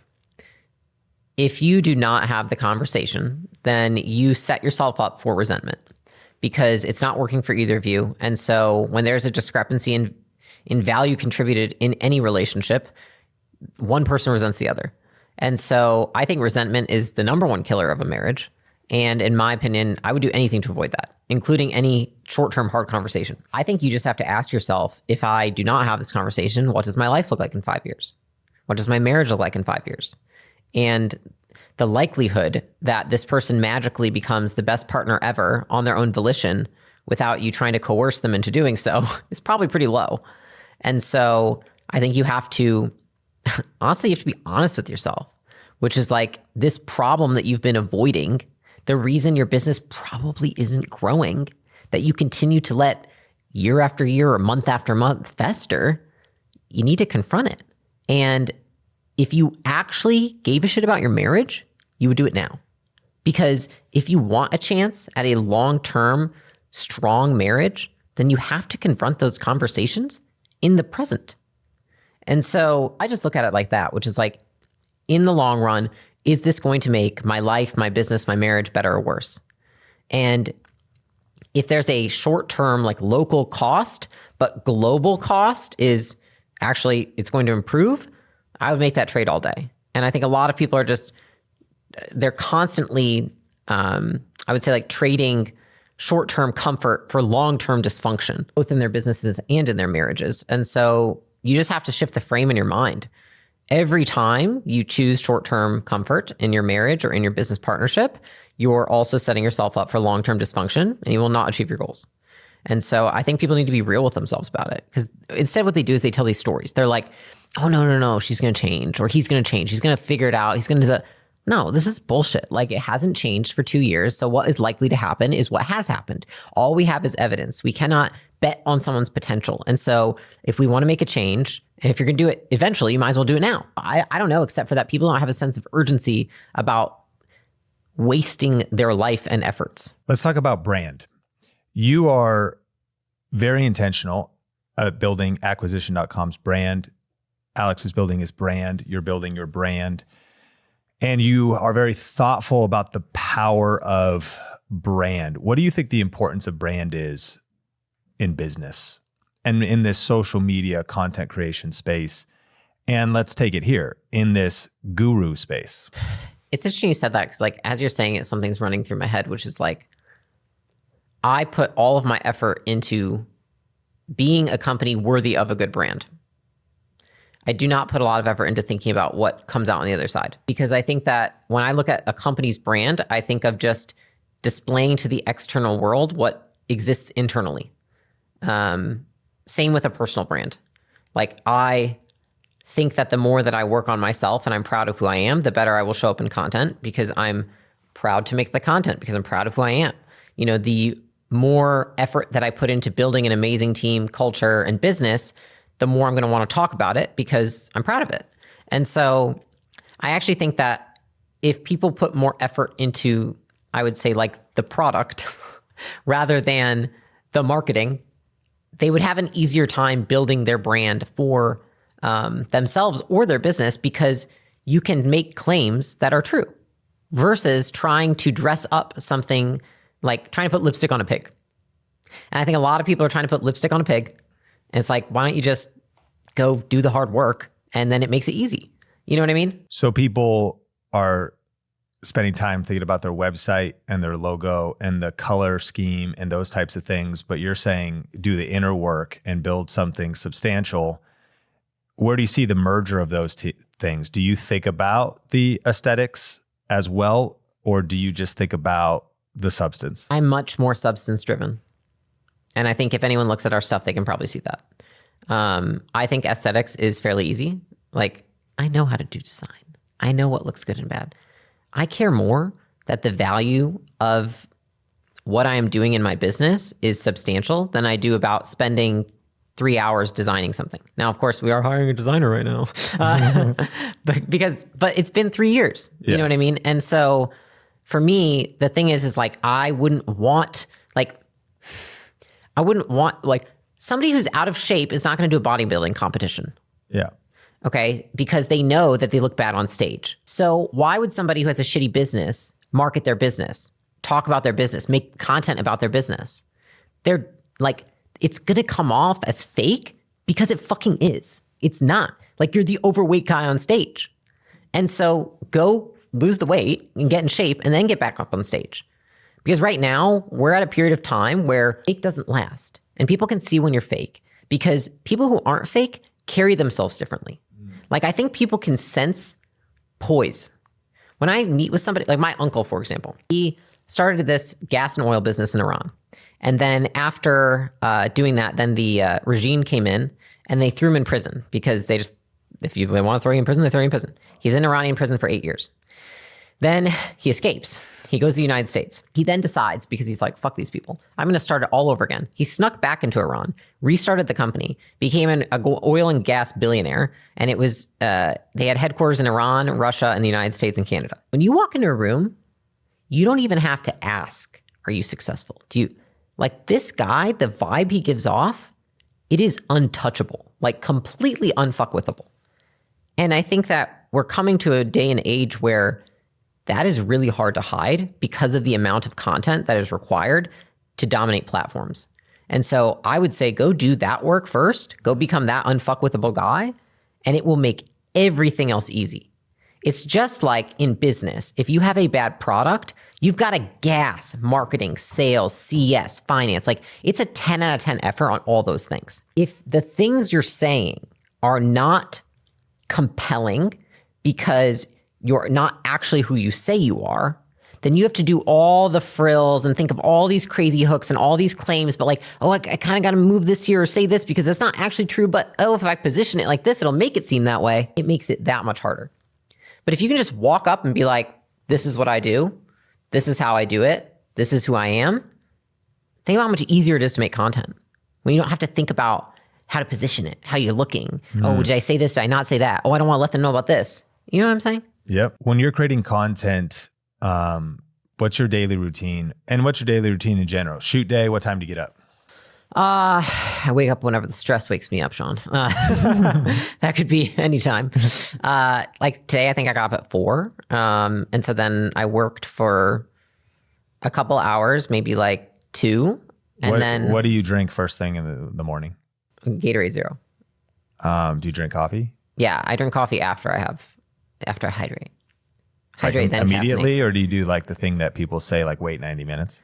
I don't do that on purpose. I don't listen to any of that stuff, but I just drink a Gatorade and then probably like an hour later I have like a half a cup of coffee. And then once I finish I would say like 2 units of work, which is 2 hours, then I go on a walk. So like content days, I don't lift because that would just I don't think that'd be good. So I usually just do cardio or walk. And then after I do that, I come home and I shower and then I grab all my clothes and then I come to the headquarters and I have my hair and makeup done. And while I have my hair and makeup done, I usually do 2 or 3 meetings. And then I head down and just do stuff back to back with usually 30 or 45 minutes in between. When you got up and did those first 2 hours of work though, that was, you get up, you get some stuff done, emails, fires, whatever. And then once you lock into content, you lock in how long do you batch? I would say that probably the max is 7 hours. How do you stay sharp, mental focus? Did you have to grow that muscle for someone? It's incredibly leveraged to do that. But for someone seeing that's really smart. If you're very busy, that can get you ahead. You could maybe create a month's content in a day, but also, what are you, a superhuman? How do you do 7 hours of batch production? I mean, people used to go to school for 8 hours. People work a job for 8 hours. Yeah. I think that if you are doing things, if you are working on the skill of getting better at content, it is exciting to do things back to back because you can do one video, recognize what you could have done better, and then 30 minutes later, you get to implement that. And so I always look at it like that. It's like a game. It's like, how do I get better each time? I could have been sharper here. I could have said this here. Okay, this next round, I'm going to do that. And so when I'm doing my content days, I'm constantly thinking, what could I have done better in the last one that I can do better right now? And so I actually think it's really advantageous because the feedback loop is just tight. You know, if I'm making 1 video a week, I have to wait 7 days to make the next video better. But if I make 4 in a day, I can make each one better right there. And by the end of the day, how much better am I than that person who has to wait a month? And so I actually think I'm all for just compressing the time it takes to do something by doing a lot more volume in a shorter period of time, not because I'm like some superhuman, but because I thrive off the feedback I'm getting and being able to implement it quickly. So that I'm not thinking about anything else going on if I'm just focused on how can I get better than I was an hour or 2 hours ago. You know, the same goes for when I'm rehearsing speeches, for example. I will rehearse a speech, probably if it's a long speech, 4 times back to back. If it's short, there was one I did it was a 15-minute speech, and I rehearsed it about 40 times back to back. Alex and Trevor were there, and they were cueing me because we knew what I needed to get right about the speech.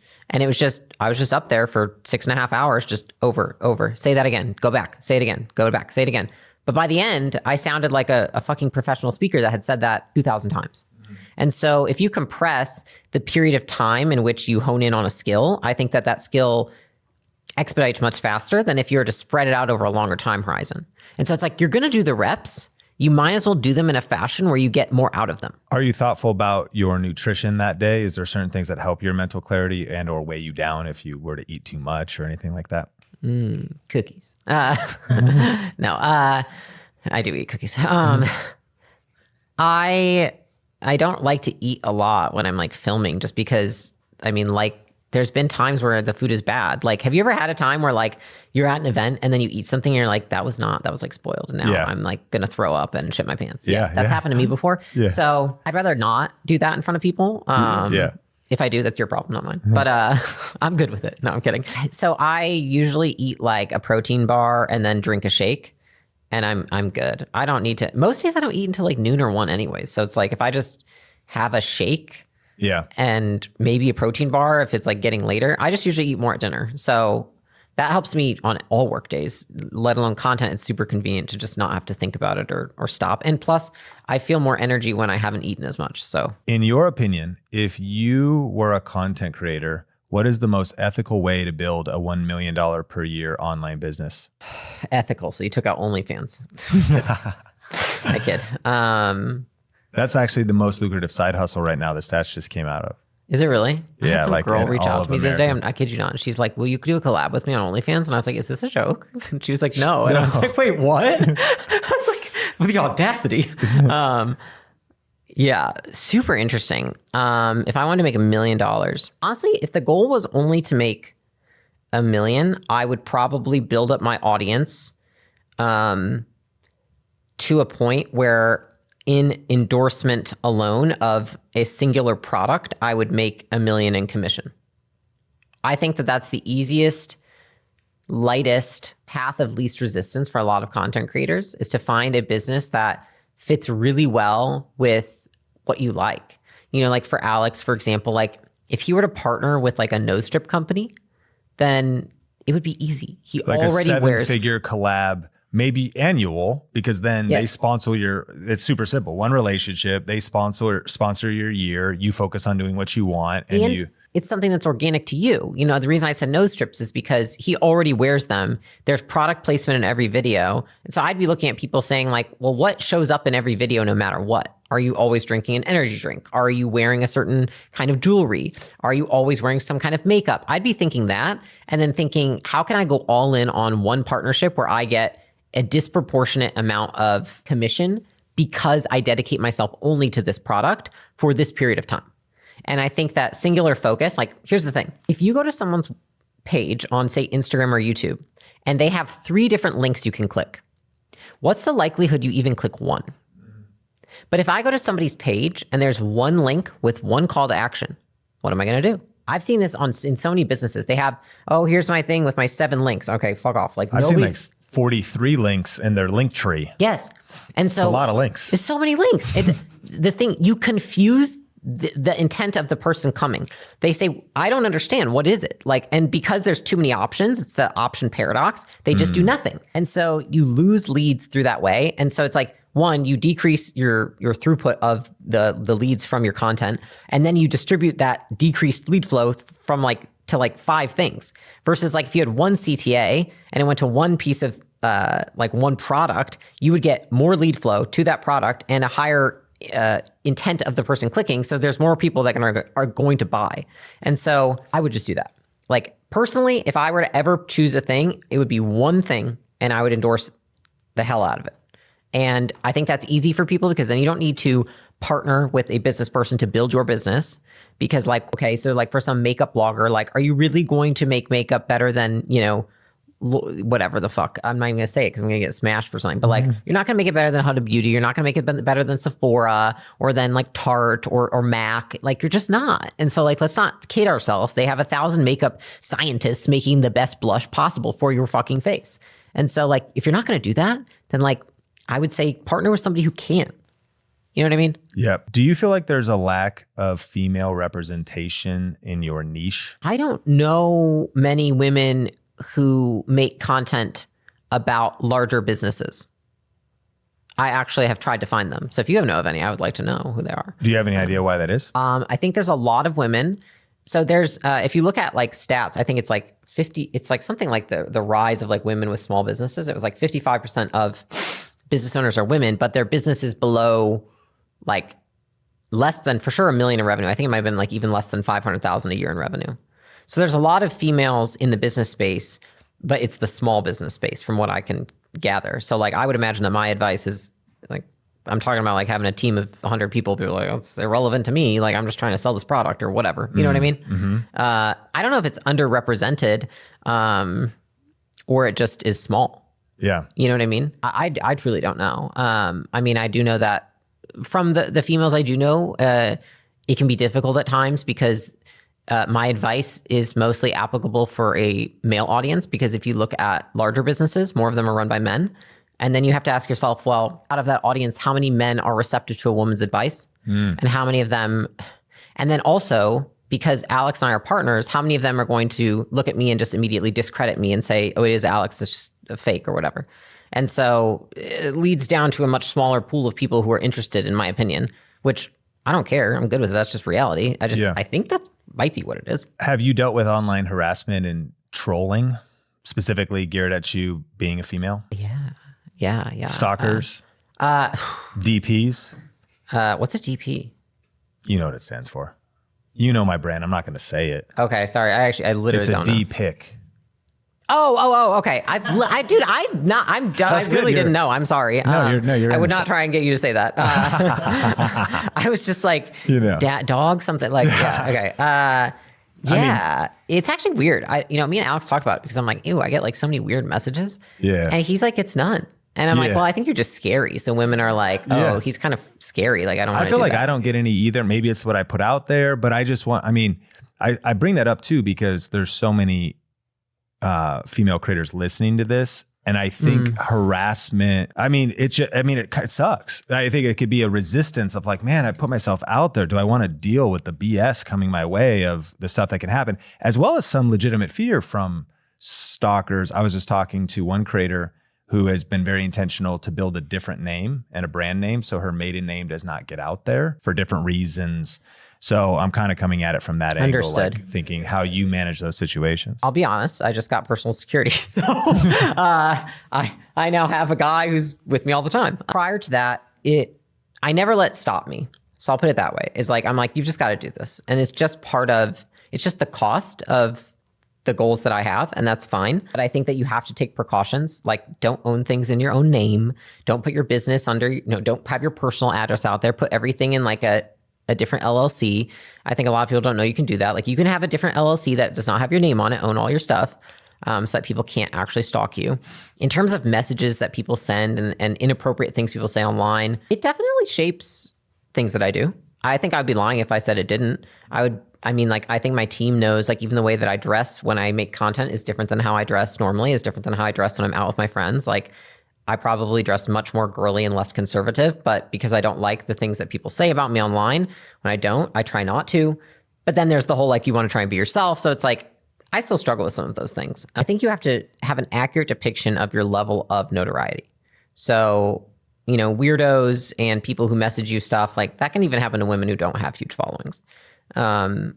I think that if it comes to a level where people are showing up where you live and, coming to your place of residence or place of work or sending you very expensive gifts, maybe you need to consider like, hey, the cost of the goals I have, maybe that means that I do need to live somewhere secure with security.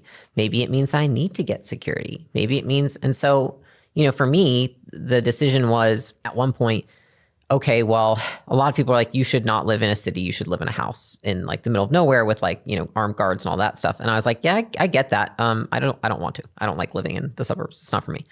And so what's the cost of that if I want to be safe is like, maybe I hire somebody who's like a full-time employee who is security.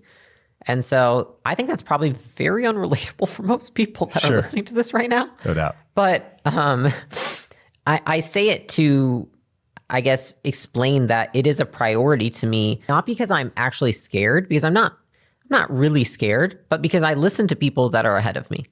And people that are ahead of me have said, these things, by the time something happens, it's too late.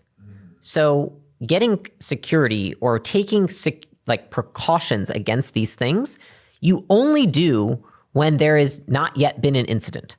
So to prevent an incident from ever happening, you want to take precaution ahead of time.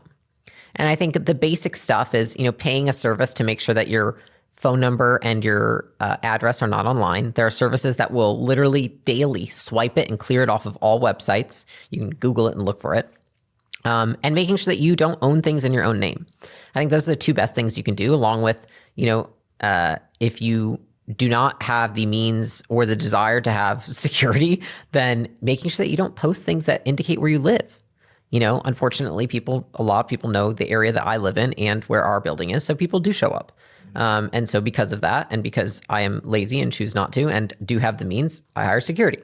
If you do not, then if I didn't have the means, I would never post and let people know even a clue of where I lived. Yeah, that was a little bit of a tangent. Nobody's ever asked me that before, so hey, I don't really have. That's really good advice. All right, as we land the plane, your first upload on YouTube was 2 years ago. What advice would you give to yourself, looking back now to young Leila at the start of your content creation journey? To not look at it like something that I have such little experience with, but to find evidence of all the skills that I do have that translate over to content, and ask myself, how could I leverage those here? I think an example for me is I've been doing one-on-ones with employees for 7 years before I started making content. One-on-one interaction I'm very good at. So like this style works great for me. I would have just started doing more of that from the get-go. Some people, maybe they are good at public speaking. So then maybe they're very good at speaking one-to-many. Leverage that. Some people are very good at asking others questions. Like maybe you're the person that everyone thinks you're a fantastic listener and that you ask great questions. Start your own podcast and have guests on. I think I'd be looking much more at like, what are the skills that already exist that I have, and how can I use that to be the base of my content rather than try and fit in a content box? So I would have rather built my own box faster, which I think I do more now, rather than just trying to fit into a box of what I see other people doing. So strong. All right, final segment. It's the repeat after me segment. So I'll say the sentence. Okay. You say it and then finish it. You ready? Oh, okay. One habit that helps me as a content creator is? One habit that helps me as a content creator is writing down my thoughts in a note to myself on my walks every day about the content that is top of mind for me and that I want to make. So I don't ever try. Now I have a running list of all the content that comes to mind, and then I can kind of flesh it out right there, because sometimes when you think about it afterwards, it's kind of gone from the moment. The best way to build your confidence on camera is? To get on camera. The best way to build your confidence on camera is to be on camera more. One book I recommend every business owner read is? One book I recommend every business owner read is... Oh my God. I see the title. The CEO... oh my God. The Great CEO Within, Matt Mochary. Yes, I was mixing up the title with a McKinsey book. Yeah, it's a really great book because I think it's very tactical, which I think a lot of people know I like tactical stuff. And so he has a lot of really great stuff in there that actually, I found the book and was like, I feel like I have all the same views as this guy. It was great. If you want to be successful, one habit you should start in your 20s is? If you want to be successful, one habit you should start in your 20s is constantly having a skill that you are working on intently, singularly focused on building one skill after skill, and eventually you will have a lot of them. If you want to attract a top 1% man, I recommend. If you want to attract a top 1% man, I recommend being a top 1% woman. That's all I've got for that. I don't even know. All right, last one. The number one reason business owners should start creating content is? The number one reason that business owners should start creating content is that a lot of business owners see their business as, they see their product that they create, but they don't see their business as a product. And if they see their business as a product and they market it by creating content, then they will get a lot more out of something that already exists. Coming up next, we're about to get into session number 4 of the ultimate guide for building an online business empire with content. Of course, all of the people we're learning from are legends that are crushing it on multiple social media platforms and are some of the most influential entrepreneurs that are using YouTube to grow their businesses, grow their personal brands. And coming up next is actually Codie Sanchez. And this is a powerful conversation that took place at our event, Grow with Video Live, that happens in Las Vegas.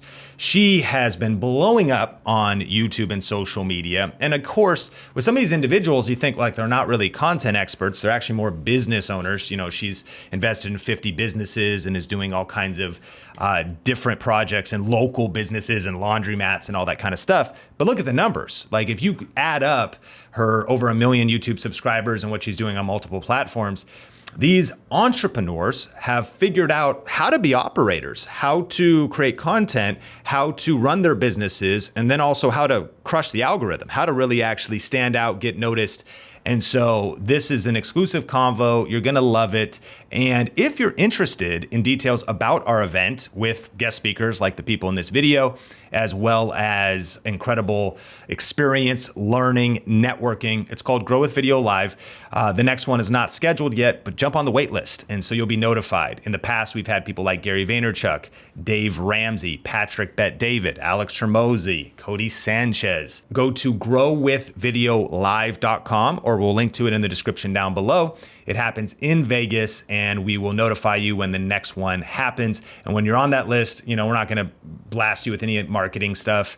Well, I'm sure we're actually going to market some stuff to you, but like it'll just be for being notified when we launch our early bird tickets, so you can get the best pricing, the best seats, all of that stuff, and be notified. And you're going to love it. It's called Grow with Video Live, and it happens in Las Vegas. Okay, let's jump into session number 4 with Codie Sanchez. I invest in Main Street companies, the likes of which you use every single day, and now I talk about it on the internet. And we do it in 3 components. We have Main Street Holding Company, which is where we hold all the assets. We have Contrarian Thinking Capital, which is venture capital fund. And then we have Contrarian Thinking Media, which is the stuff that has all of our courses and community and the social media that maybe some of you guys follow online. Yeah, well, recently you crossed 1 million subscribers. I did on YouTube. On YouTube. Yeah, totally. Congratulations. Across platforms, it's zillions and billions across platforms. Wow. But, you know, we're here at Grow with Video Live, and everybody in the room is wanting to create content. They've maybe started already creating content. There's some huge channels here, millions of subscribers, and some people that are just getting started. Here's my first question for you. Why content? Naval Ravikant came up with this idea that I really thought highly of. He was the founder of AngelList and a bunch of other companies. And I remember seeing this years ago. He basically said, there are layers to what's called leverage in the world. And the very first lever was labor, right? It was first just work. If you wanted to get more done, you had more workers, more employees back in the day, slaves. And then the second lever that created more wealth than labor ever did in some ways was capital. And so that was like when the Rockefellers and the Rothschilds, the titans of US industry were created, was right about the same time the banking laws changed to allow them access to other people's money, capital. And then we've had the most recent one, which is code, right? So the ability for Jeff Bezos and Elon Musk to create an army of labor and an army of capital in the form of robots, but you know, code online, right? And then I think today the most democratized, easily accessible way for all of us to get access to the next lever is audience. And so, you know, for years I had run a large Latin American investment firm at a company called First Trust, and we had $1 billion in assets under management. I remember specifically talking to the CEO of that company. We were walking along the beach at the Montage in California, and I was trying to explain to him this idea. I'm like, listen, I got us to $1 billion using your way. And your way was like steak dinners, you know, shaking hands, knowing the centers of influence, going into government institutions and asking for permission to manage our money. That's how we got here. If I want to create the next $10 billion, the way to do it is not to shake hands. The way to do it is create something once and distribute it continuously through the internet. And Jim is the man, and we're still very close, and he's still more of a billionaire than I am, so he's doing a few things right. But he disagreed with me. He was like, categorically, no. if you're going to be at this firm, you cannot get on TV, you cannot go and talk about this online, you cannot create newsletters. And he said, and I'll never forget, Codie, at this firm, we get rich quietly. And I sat with that for a long time, and now that I'm pretty public, I understand why he might say that. There's a lot of downside to being public. But at that point, I said, Jim, if I disagree with you and I want to go this other direction with my part of the company, I owned part of the Latin American division, what are we going to do? And he said, if you want to play poker, you need to get your own chips. And so, yeah. And you know what? He was right. He was right. And so thankfully, he, for all intents and purposes, said, either start rowing or get off the boat. So I got off the boat. And yeah, you guys have all probably had a moment where you did that, right? Where other people told you, you shouldn't be creating online content, this is ridiculous, why do you think you can, are you a fake guru online, all of the things. And if you haven't heard those yet, just wait. And yet, he reached out to me maybe a month ago and said, I think it's really incredible what you're doing, what are the next steps, et cetera, where do you think this is gonna go? And I kind of chuckled and I was like, you kicking me out the door was the single best thing that could have happened to me, because now we have a holding company that does hundreds of millions of dollars in annual revenue, we own dozens and dozens of companies, and we have more attention in one email I send than his entire company. And that is the power of the internet. Wow.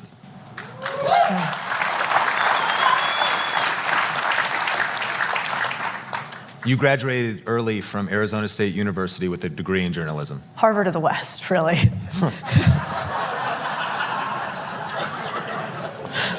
Did you learn any lessons from journalism that you apply today when it comes to creating the content you create? Yeah, curiosity beats intellect almost any day of the week. How many intelligent humans have you met that could not thread a needle through a hole? There are so many people who think that being intelligent is the key to success. And if you actually look at many different data sets, what you find is that the smartest people, in fact, those at the far end of the curve, have some of the lowest levels of success, aka wealth, relationships, happiness index. And so if I could take one skill and transport it to just about anybody else, it would be curiosity. And if you're curious, and then you learn something, and then you iterate on that thing, and then you innovate on that thing, then you eventually win. And so journalism, I think, taught me two things. Journalism I had originally applied to investing, because if you want to be a good investor, what are you essentially doing? You're trying to ask questions to see if people are lying to you or not, in order for you to give them money or not. That's kind of what investing is. Do I believe what I'm being told? And if I believe what I'm being told, should I allocate resources or money to this thing? And what's interesting is that's what journalism does. You go and you ask hard questions to find answers. And I think when it comes to content, one of the reasons we've had some success, I think there's two reasons, actually. The main reason is I'm really curious. I just cannot imagine a world in which we are given this incredible cranium we all have with these neurons firing, and we don't try to squeeze every bit of information out of this life that we humanly can. How sad a world if we do not try to take the things that, in my mind, God gave us and apply them to the maximum amount possible. I hate that idea. And so I think that's one reason we've been successful.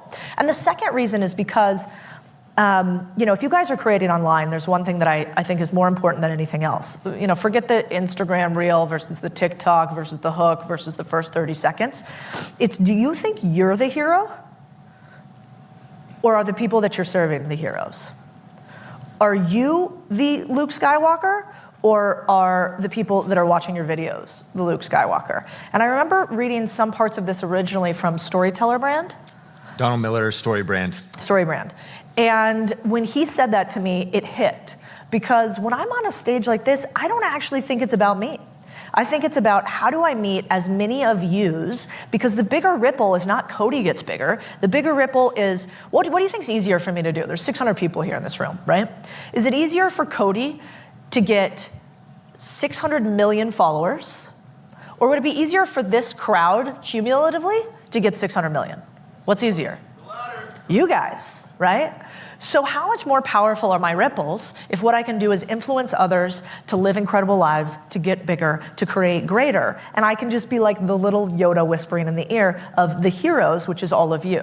And so, I have a book coming out this December. Sean was incredible and a very early supporter of it, which I take very seriously, so thank you. And they tried to I remember they did this mock-up. And if you've seen what books look like, and it's like a book mock-up, and I have all these photos from different things that we've shot, and so they sent me the mock-up, and it was like, Codie Sanchez, on the cover. And I was like, delete this immediately, absolutely not. This book is not about me, it is about everybody who wants to be the thing that we are talking about in this book. And I think if we all remember that, then we have audience that has real connection, as opposed to try to become a celebrity. And the only thing that happens when you try to become a celebrity is you eventually become cringe. And so that is what I want to stay away from.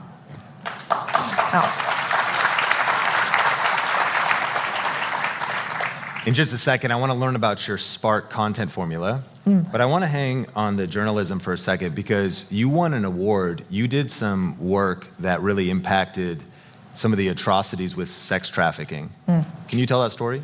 Yeah. So where I started creating content, I guess, but I never would have thought about it that way back then, was I graduated a year early from Harvard of the West, and due to the crazy curriculum I had some free time. And so I decided to partner with something called the Howard F. Buffett Foundation, which is Warren Buffett's son for print journalism. And my last name's Sanchez. I'm Latina, and I lived in Arizona at the time. That's where I was raised. And what was fascinating is we were given a grant to cover stories along the US-Mexico border with this idea of like what happens at divisions that humans create, like what happens at these divisive points. And so I've crossed the border actually illegally, like I can't even tell you the number of times, with human traffickers and individuals trying to cross the border. And this was in 2007, 8, something like that, writing stories about what it's really like down there. And what was interesting is I met this one guy whose name was Neftali Fuentes, and he had crossed the border. I'm going to mess up the number, but he was 17 or 18 years old, and he had crossed the border like over 100 times. And not like back and forth because he wanted to, like 100 times but couldn't get in, like kept getting kicked back. And I remember sitting down with him and talking about like, what is it that drives you to be here? Like, what other way could we get you here? And it was like sort of at that moment where I realized, man, if we are given probably one of the biggest gifts out there in the world, which is the ability to be a citizen of America, and we have the ability to produce at the highest level of which we are physically capable. Like there is no real foot on your neck of progress in this country. Sometimes I think we might be trending towards that, but today, right now, there's just about nowhere better in the world if you want to produce in a capitalistic society. No better place. And so, yeah, it feels me. And I think it's our duty as content creators to push that forward. And so when I was writing those stories about human trafficking and Neftali Fuentes, and when I saw what happened to women in Agua Prieta who are being murdered, it's called La Ciudad de Muerte, the city of death, because every single day women would be found strewn across the border in the city of El Paso, across from El Paso, which is called Juarez. And I would go to the morgue and I would identify body parts, like how many people were actually killed. So like, you know, if a woman is in 6 parts, are we noting that as 6 women? Are we sure that's not just 1? And when I was watching all that, I thought, God, what is the difference between me and them? My last name's Sanchez. I'm a young woman. They worked in the things called maquiladores along the US-Mexico border, which is basically like warehouse factories for like Lowe's or Home Depot down there. And they would get shipped in from southern Mexico to sort of these shanty towns to work in these warehouses. And it was a much better life for those women there than down south. More pay, more opportunity, except for this pernicious violence that we've never been able to find out. Hundreds of women are murdered every year in Juarez, or found murdered. I imagine the number is actually quite higher. And so what I realized in that moment, and I think one of the big reasons that I'm into content today, is I do not think we should get rich quietly. I think the difference between getting rich quietly and getting rich together is actually we make more money and we have more impact, not less. And I think the difference between me and those women was simply I was born an American citizen with the ability to earn. And what if we could teach more people that? So that's why I'm loud on the internet and why I'm pretty mission driven. And I think maybe what I would try to proselytize or tell to all of you is like the world is full of self-help books as business cards. We don't need more of those. Yes. The world is full of YouTube channels touting 21-year-old morons who are trying to tell you how to live your life. I want the confidence of a 21-year-old life coach. Could you imagine a life coach? I'm 37. I would never be a life coach. I barely got it figured out. And so I just think if we're gonna create content online, we need to make sure we're doing it for a reason. We need to make sure we stand for something. We need to make sure we're serving somebody else and not ourselves. And that is how we can feel good about it and not go down the porno rabbit hole of chasing clicks and clickbait, which eventually ends at, YouPorn. And so we don't want that. We want to create things that matter that last through the test of time. And so it started at human trafficking, but it's transcended all the way to why does it matter that we each are rich and how can we talk about that online? So for you guys, I would say, what is that mission for you? Because you all uniquely have something to share. Every single human does. And make sure that what you share matters isn't just chasing number of views on videos. And I've met so many billionaires, Sean, I'm sure you have too. By now, most of them aren't happy. Most of them aren't very happy. And I had a friend that ran a family office for a name that you would know, one of the richest guys in the world. And I remember one day I was asking him about it. He was telling me some ridiculous stories. And then I was telling him my plan and how I want to build this billion-dollar company. And he stopped me and he goes, I wish you not one more penny than $299 million. And I said, well, that's rude because I'd like more than that. And I said, why? And he said, because past that point, you get into a sea of sycophants where you start to believe the things that you don't even really know to be true. And nobody tells you one way or the other. And so I know there are a lot of people online that say, I want to be a billionaire. My purpose is a billionaire. That's not deep enough, guys. Because once you get there, you're going to realize it's just the next billion and the next billion and the next billion. And one thing that I will say is I am so tired of seeing content creators be more concerned about their own skin and what people will think about them than speaking the truth. How many of you guys have seen that? They won't get into politics, they won't get into pushing back, they won't get into saying the truth because they don't want to mess up their views. And I think that if you have the unique ability to get attention on the internet, you should use it as a force for good. And that's what I'm trying to do, but often fall far short of. So this is very inspiring. And now if we get technical, and you have a formula, it's called the Spark Content Formula. I love this. And could you walk us through that? Sure. I don't remember all of it, so read it for me first. All right. So you could write this down, 5 steps. Spark. Number 1 is speak to a specific persona. So one of the interesting parts about how we do content at Contrarian Thinking is I have a team of people who are really good at technical. And we have a belief that every time, it's called the rule of 3. Every time you do things more than 3 times that has more than 3 steps, you should write it down and create an SOP, which is called a system and process for it. And so the Spark formula, how we actually use this, these processes get framed inside of Contrarian Thinking on our best days, but not always, so that the people who are new to the team realize how we do content.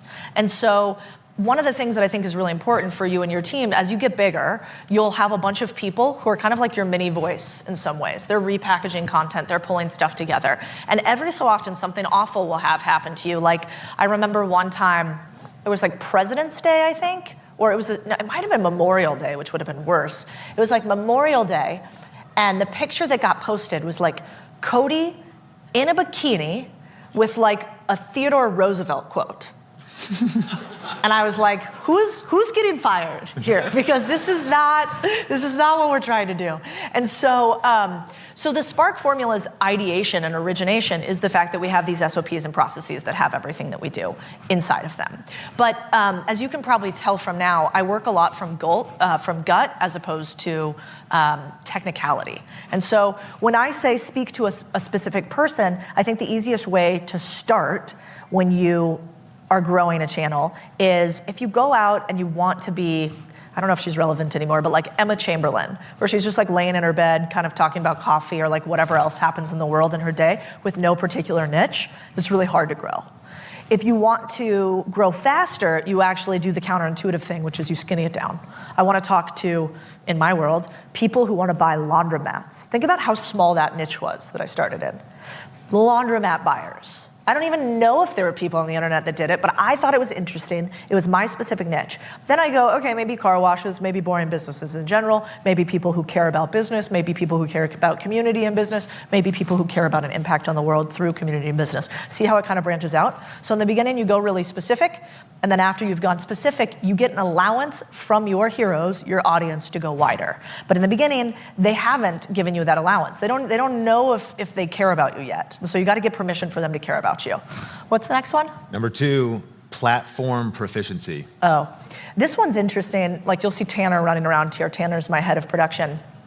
And what we realized in the beginning is that running a content business is not that dissimilar from running an investment firm in a lot of ways. It's a lot of feedback loops based on data and getting better at using signals to determine next steps, which is very similar to investing, actually. And so what we realized is we have an idea, and that idea has to be served differently on every single platform. And then a lot of people talk about repurposing. That's like sort of old news. Gary Vaynerchuk made that very normalized, but here's what I think they left out. I think each platform has a personality, and you need to understand who you're serving on each platform. And so maybe you guys have already talked about this, but like TikTok is like, your 17-year-old kind of shithead nephew, right?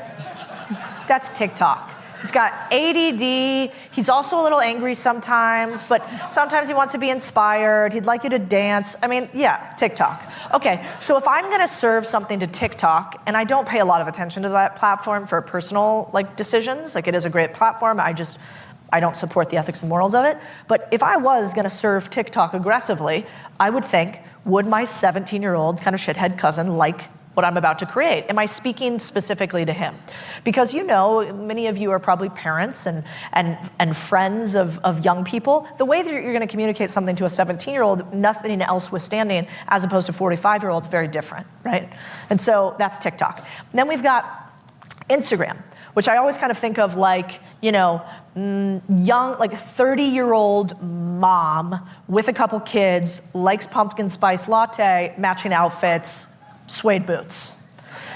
And how do I get to that? Because you see who has the most engagement on the platform. And it's like mom bloggers crush that platform. There's one that I love, her name's Dani Austin, if you guys know her. And she's created multiple brands on top of it. She kind of does these goofy dances. Everybody loves the kid content. Okay, that's Instagram. And then we've got Twitter, which I think about Twitter. I think about Twitter maybe, slightly disgruntled tech bros and real estate entrepreneurs that never quite achieved what they wanted to achieve. And when I think about it that way, I'm really thoughtful on how I serve each platform. And I'm going to the most base, almost bad negative connotation of each platform, because I do think if you understand people's pain points, you can better serve them. If I go to their highest self, your highest self is very easy to serve, but we often don't sit there, especially on social media platforms. And so when I go to Twitter, I just know that it's going to react differently than Instagram. Instagram's gonna be probably a little bit nicer than Twitter. And then YouTube, I think, is the one place where there's a lot of separation of audience in a big way. And you can have totally disparate types of people. And so there it becomes a lot more about what does the algorithm serve up for the first 30, 60, 90 seconds? How do you title, thumbnail, and package? And then are you serving your current audience, but are you sprinkling in a little bit more of what your next audience is? And my friend Kim Kopp, she's also a great follow on Instagram, but she does merchandise for like the biggest celebrities out there. And she was explaining to me how she thinks about YouTube, which is, she thinks about it like, I think the guy's name is like Shawn Mendes, singer, right? You guys know who that is? Okay. So Shawn Mendes, the other day it was funny, I like saw a video of him dancing and he was singing and I sent it to Kim. I was like, oh, this kid's pretty good. He's probably going places. She's like, you idiot. He's like huge on the internet apparently. I don't know anything about pop culture. So anyway, she was explaining to me that Shawn Mendes typically speaks to like the Taylor Swift audience. It's like, 10 to 20-year-old young girls, they're in love with him, a little bit teeny boppy. Well, Shawn had that audience served, right? One of the biggest names in the world on it. But Shawn, which typically happens with creators and artists, wanted to like sophisticate a little bit, right? So I don't know if you guys have ever had a video and you're like, even Mr. Beast, he's like, yeah, I want to serve the 15-year-olds, but I also want to be taken seriously, philanthropy channel, right? And so he went from serving these teeny boppers to then serving what he really wanted to do, which he's like, I want to be a serious artist. I want to be like John Mayer.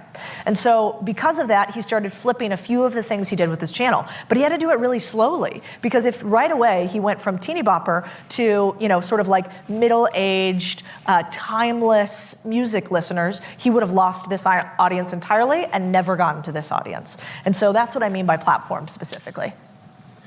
Number 3, always show up, and you talk about input versus output. What does that mean? Game of numbers. I've never met anybody that got 1 million followers from one video. And so I think, if you have to choose between quality and quantity, choose quantity, it's easier. If you have to choose between acting slowly, acting fastly, act fastly, you'll have a higher data set and feedback loop coming back to you. And if you're gonna play this game, realize it's almost just like any other job in the world, which is that you have to show up consistently, you can't wait for the muse, you have to continue to execute at a high level or you are very easily forgotten about. We all are. And so first, like in our business, first you have to you yourself have to figure out, what do I wanna talk about? Who am I? What do I want to cover in this world? And then you have to think about, okay, how can I start covering that in some way, shape, or form? So that's like systems and processes. And then you have to think about, okay, now that I know what I want to do, I know how we're going to do it, how can I do it consistently? And then after you get to it consistently, you can say, how can I do it exceptionally? But I think a lot of people skip steps in between those 4. Do you remember when you posted your first video? Well, I posted my first YouTube video like 3 years ago, probably. And then I stopped for a year. So there's Codie talking out of 2 sides of her mouth. And then I came back to it, I think about like 1.5 years ago, I think is our anniversary. And I only came back to YouTube once I knew what I wanted to talk about, how we were gonna do it, with consistency, that I committed to doing it. And then we're still, I think, getting to the point where we're trying for exceptional, but we're not there yet. And when you did that first video, or when you first started, what was it like compared to like the tech, getting it done, compared to like the operation you're running now? Oh yeah, well, I mean the first piece of content I ever created, so there's the lowest barrier of entry ever, if you guys want to, was a newsletter. So it required basically no technological proficiency, it required no ability to film videos or edit them. To be honest, I have no idea how to edit a video. 0 idea. Like if you told me, if you got rid of my whole team right now and they were like, go edit this video, I would create 0 content. I don't know how to edit. Let's see, I don't know how to find, trending sounds on TikTok. I don't know how to post on most channels. The only place that I post myself natively every single time is Twitter. I batch almost every single thing that I do, but my eyes are on every single piece of content we create. Ideally, and sometimes it happens, but I get mad, like nothing goes out without my review of it, even today. And we create thousands of pieces of content a year. And I run another company. So it is a big commitment from that standpoint. But I just say that because I think it's important for you to know, like you can have different unfair advantages. My unfair advantage was, I've worked for a long time in finance. I know a lot about investing. I have ideas. These ideas and frameworks and formulas are interesting, I think. And then I have proof. I've been doing this for a while. Like before I got on the internet, telling you guys about making money in finance, I'd actually made money and I had built things. And then the third is that I'm still building them live with you. And so you get to see real time, you get to see past time, and you get to see professional proficiency. Those were my 3 examples. Now you could have a totally different skill set, which is maybe you don't have crazy ideas, maybe you don't have professional proficiency, maybe you don't build in public right now, but you're really good at editing videos, you're obsessed with the craft, and you love making content. Or maybe you're great at finding viral sounds. So I don't think there's there's no perfect soup, right? Some people like gazpacho, some people like chicken noodle soup. Both of them can be exceptional. You just have to be really honest with yourself and self-aware about what are you? Are you the gazpacho or are you the chicken noodle soup? And if you try to do all of it, you're just gonna drive yourself crazy. Speak to a specific persona, platform proficiency, always show up. Number 4, relieve pain points. Forget about vitamins. We're in the painkiller business. Break it down. It's a good line, isn't it? So there's an old saying that we used to say in finance, which is that people want to take vitamins, but people actually take painkillers. And so if you think about that with content, I think you have to put yourself in the user's shoes. And so when I think about what we create, I realized something the other day, which is we are in the most competitive business that exists in the world right now, content. Why? It's permissionless. Anybody can do it. I simultaneously have to compete with Mr. Beast giving away $1 million, with, whatever, The Rock's 24-pack and whatever new movie he has coming out, with Trump and the presidential election, with the news that comes out every single day. Like, what other industry do you have where your competitors are literally the top of the attention takers in the world? It's a really interesting model. And we think that it's not that competitive because it's not that hard to start. There's no capital expenditures, money up front. There's no real barriers to entry, so you can just get going. But don't be confused for 1 second that this game is incredibly competitive, because it is. And so when I think about what I serve our users, I'm obsessive. Like, my team will tell you I'm maniacal about it, because I think every moment that somebody spends with our content is me taking a small piece of their life. Tiny little moment, because we only get so many of them. And if they are going to give me that tiny little moment, I better give them back something worthwhile. I better give them back something that maybe could create more moments in their life. And I never want to give them junk food, which is both fattening and calorie deficient simultaneously. I want to give them something that can actually fuel them. And so because we take that really seriously, I think people watch our content a lot, because maybe there's this trust that I am actually going to deliver on the most valuable thing that they have, which is their time. Number 5, keep repackaging.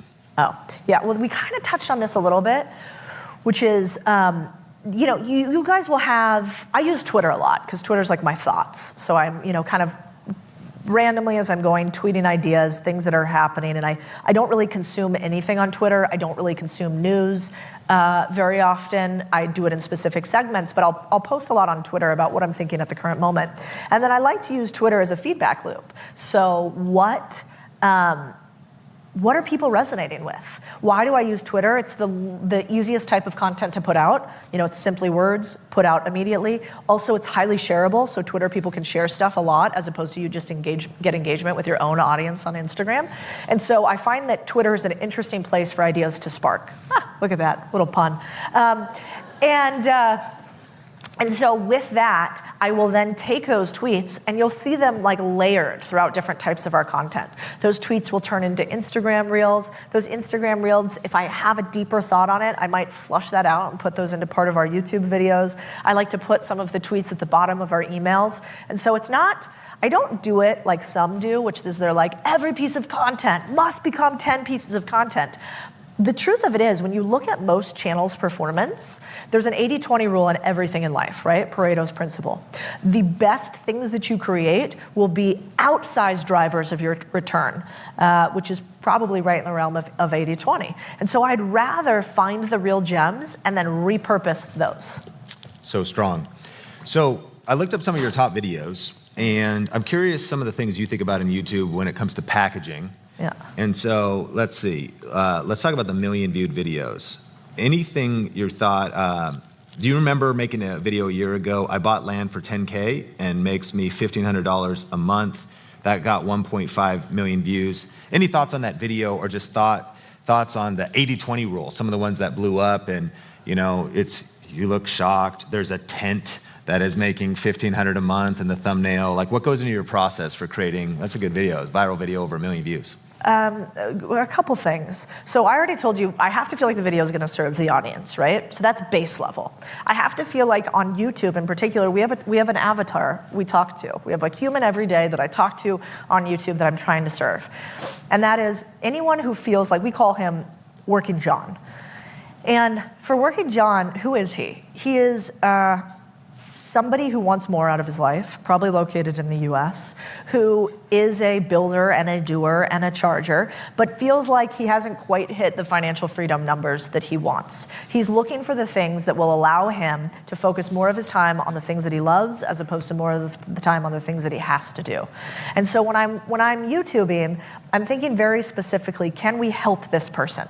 So the videos where we've done poorly is like, we did a video, we actually pulled it, we need to repackage it somehow, but we did a video that was like, here's how these like celebrities made their money. And I thought it was interesting because I was breaking down all of the influencers' businesses and like who makes the worst and why do I like this business versus that business. This audience would probably really like it.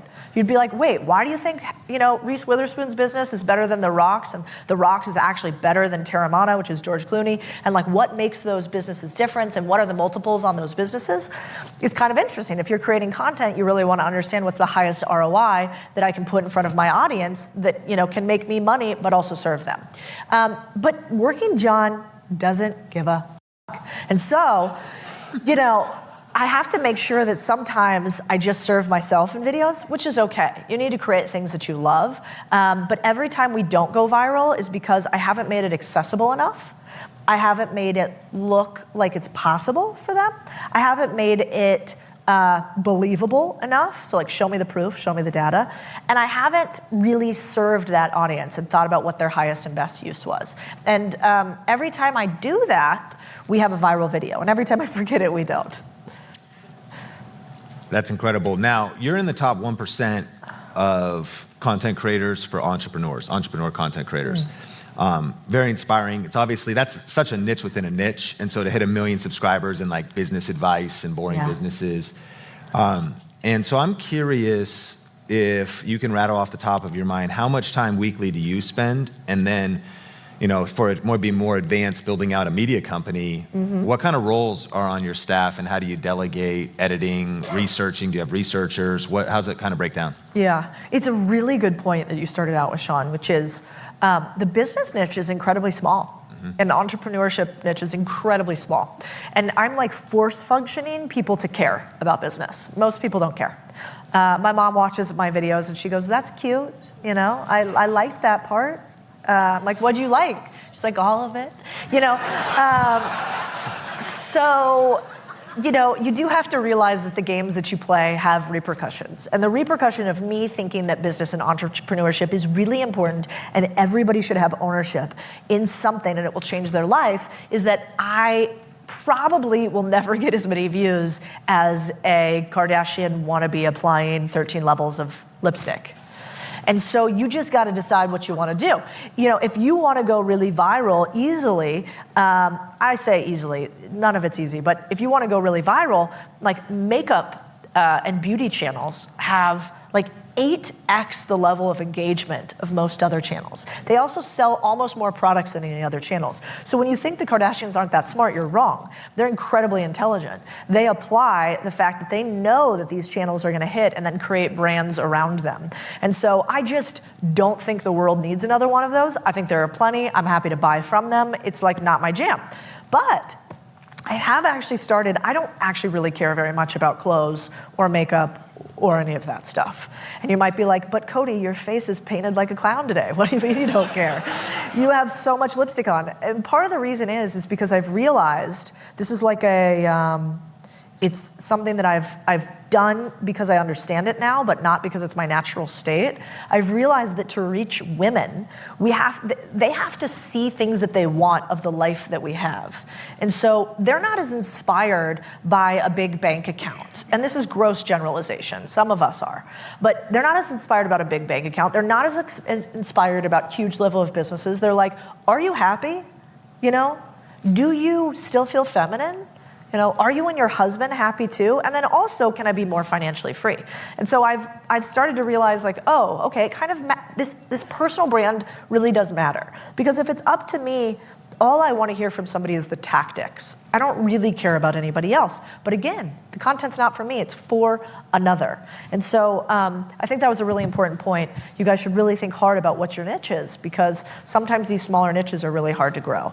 As far as a media company is concerned, so contrarian thinking overall, I want to build this. You know, you're bringing a guy that I have a massive amount of respect for, which is Dave Ramsey. And Dave Ramsey is incredible because Dave Ramsey has had something, probably the rarest thing that somebody online has had. What do you guys think it is? Longevity. Dave Ramsey has been doing this game forever. And he's done it in a way that hasn't degraded his reputation. He's done it in a way that shows categorically that he's helping people and cares about them. He's gone through periods of controversy, like we all will if we're on the internet, but man, the guy has legs. And so I have a lot of respect for him, and I want to build a similar company for the next generation. I want to build a media company, and we're plowing millions of dollars into it to help people not just save. This is where I disagree with Dave. I think saving your way to millions is really, really hard. Actually, I don't think that. The data shows it. It is much easier for you to earn more and thus get out of debt that way than it is for you to save your way out of debt. Very hard. Now, both can exist and should, and I'm very glad that a man like Dave Ramsey exists in this world. But I want to have a little bit of the counterpoint, which is how do we all get true agency and ownership? And so when it comes to how I build my team, I'm building it with the idea of, we just got an office in Austin, Texas. The office and studio, thank you. The office and studio is the first phase. We're going to turn that into a compound overall. We are hiring aggressively. If you guys can see the roles, if you go to contrarianthinking.co, you'll see we have a whole segment on team. What you'll also see there that's important is we have something called the Contrarian Creed, which are 13 principles that we drive as a company. 13 because we don't believe in luck. We try to make it. And at the company, you'll also see what it means to be part of this company. We're very mission driven. And I think Dave's done an incredible job of that. So when it comes to my time, you know, I believe in like integration and not separation. And so this week, I think I had 5 speeches because I'm working on this book coming out. That's abnormal. But in between the 5 speeches, we're doing like a very big acquisition, which part of my team is working on, and I'm on phone calls. We've got a huge product launch that we have coming out in like June or July, which is a SaaS business I bought that we're going to grow. And so we're kind of documenting all the things I'm doing.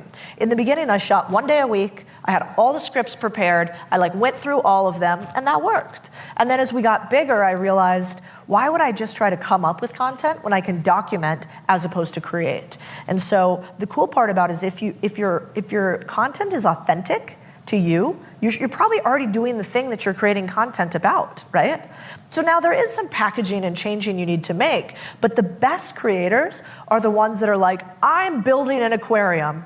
Also, there's a camera. And so that's how we should be with what we're doing. I'm buying businesses. Also, there's a camera. And that is also a way, I think, to not get burned out. You're talking about contrarian thinking, you're building a media company, but you're also building a personal brand. What is your thought, personal brand versus media company, and how people should approach that with maybe their personal goal if they're a business owner and wondering if they should get on camera, and the power of personal brand, is it right for them? In my opinion, personal brands are easier to grow.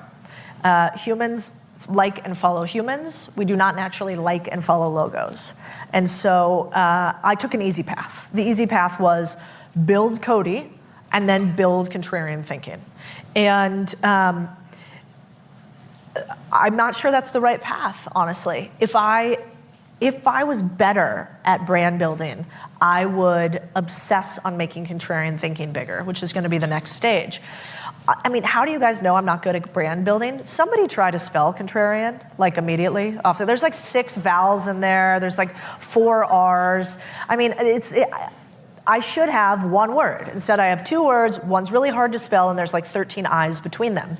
And so if I was to do it again, I would obsess on what my name was, not my name, but my brand's name.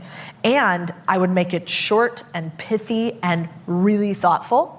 In the beginning, I completely disregarded that because in finance, nobody cares. You know, you guys go to Merrill Lynch and Morgan Stanley and, you know, Baird, and nobody really even knows how to spell Baird. And so it didn't matter to me, but now I do think it matters. Easier to grow a personal brand, harder to grow a business brand, but the business should outlast you as a person. And unless you've created that, you have only created a very public job for yourself, not a real business. And so the next stage of what we're doing is really building out the Contrarian Thinking Media Company as a whole. And with that comes, we now have 2 newsletters. We just launched a podcast. The podcast is called The Big Deal Podcast. That can transcend past Codie. We have multiple social media channels, and now we have social media channels for the podcast. And we need to do a better job of the overall company brand building. And I think if you guys are in it, don't forget that, because it is the only thing that will help you eventually create a business, not a job, that transcends the time and hours you work in it. So Goldman Sachs research said that the creator economy, the total addressable market, could double in the next 3 years. That right now it's about $250 billion industry, and that it's going to be $500 billion by 2027. And this creator economy, a little bit different, where yes, there's maybe some entrepreneurs that start creating content, but then in and of itself, it's its own business in some cases. Yahoo Finance said the creator economy is the fastest growing small business type. Wall Street Journal was talking about how YouTube is the most consequential technology in America. And they were talking about it's the healthiest internet economy. It's not the perfect internet economy, but how many people make jobs. The fact that YouTube gives 55% of the revenue is unlike any other platform. TikTok's trying to figure it out. They might be gone in a few weeks. Who knows? They might be banned. But even the Facebook bonus program and anything, nothing compares to the money you can make on YouTube. I'm curious just your thoughts for maybe strategic advice. This is, you're building the aquarium and the camera's on, and many here are doing that. They want leads and clients, and they're going to growth hack their businesses. But also a lot of people here want to be content creators. Your thoughts on making money and earning money from content creation. You shared something. You said target groups with cash, curiosity, and consistency. What do you mean by that? One, I think making money from content purely is a terrible idea. Terrible idea. Let me tell you why. It's the lowest form of ROI you can have. It is more volatile than women on the Vegas Strip. I mean, this is a terrible way to live your life because the platforms change all the time. Algorithms change all the time. It's expensive to produce great content, and you are taking like a percentage of a percentage of a percentage on a platform when you're providing all the lead flow. I mean, YouTube is like, you know what YouTube is? You know what you're doing when you create YouTube videos? When you create YouTube videos, you are creating ads for YouTube to use to grow their business, to sell more things to people. You're an ad agency, basically. And so I don't like that model because she's a finicky mistress and because I take such a low percentage of the take home. And so I think if you're like, I hate to generalize it by age, but if you're really young and like you want to mess around on this platform, you can make meaningful money when you're young on this platform. When you already have money, if you don't need money, but you just like creating stuff online, great, you could do it for that reason.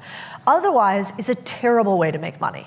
And instead, I would make sure that I had something to sell somebody, or I had some revenue stream that was not dependent on the content gods. And the other reason why I believe this a lot is because remember what you're doing. You've basically become an attention collector when you're creating content. And what a more dangerous game to play than have to chase attention in order to pay your mortgage. And I think that's really scary and is why news media outlets have had the situation that they've had. They had to go down the rabbit hole all the way to lizard people exist because they were chasing attention. And so what could be more inflammatory than lizard people? Although having met some people in Washington, I don't know, maybe. So that's my takeaway there. It's not a great way to make money. YouTube is the best, but I wouldn't do it for that reason. I would take that money, I would put it back into content, but I would first find a better way to drive revenue. And there's so many ways to do it. Take 100% of the pay home for the attention that you get, as opposed to a small percentage from YouTube.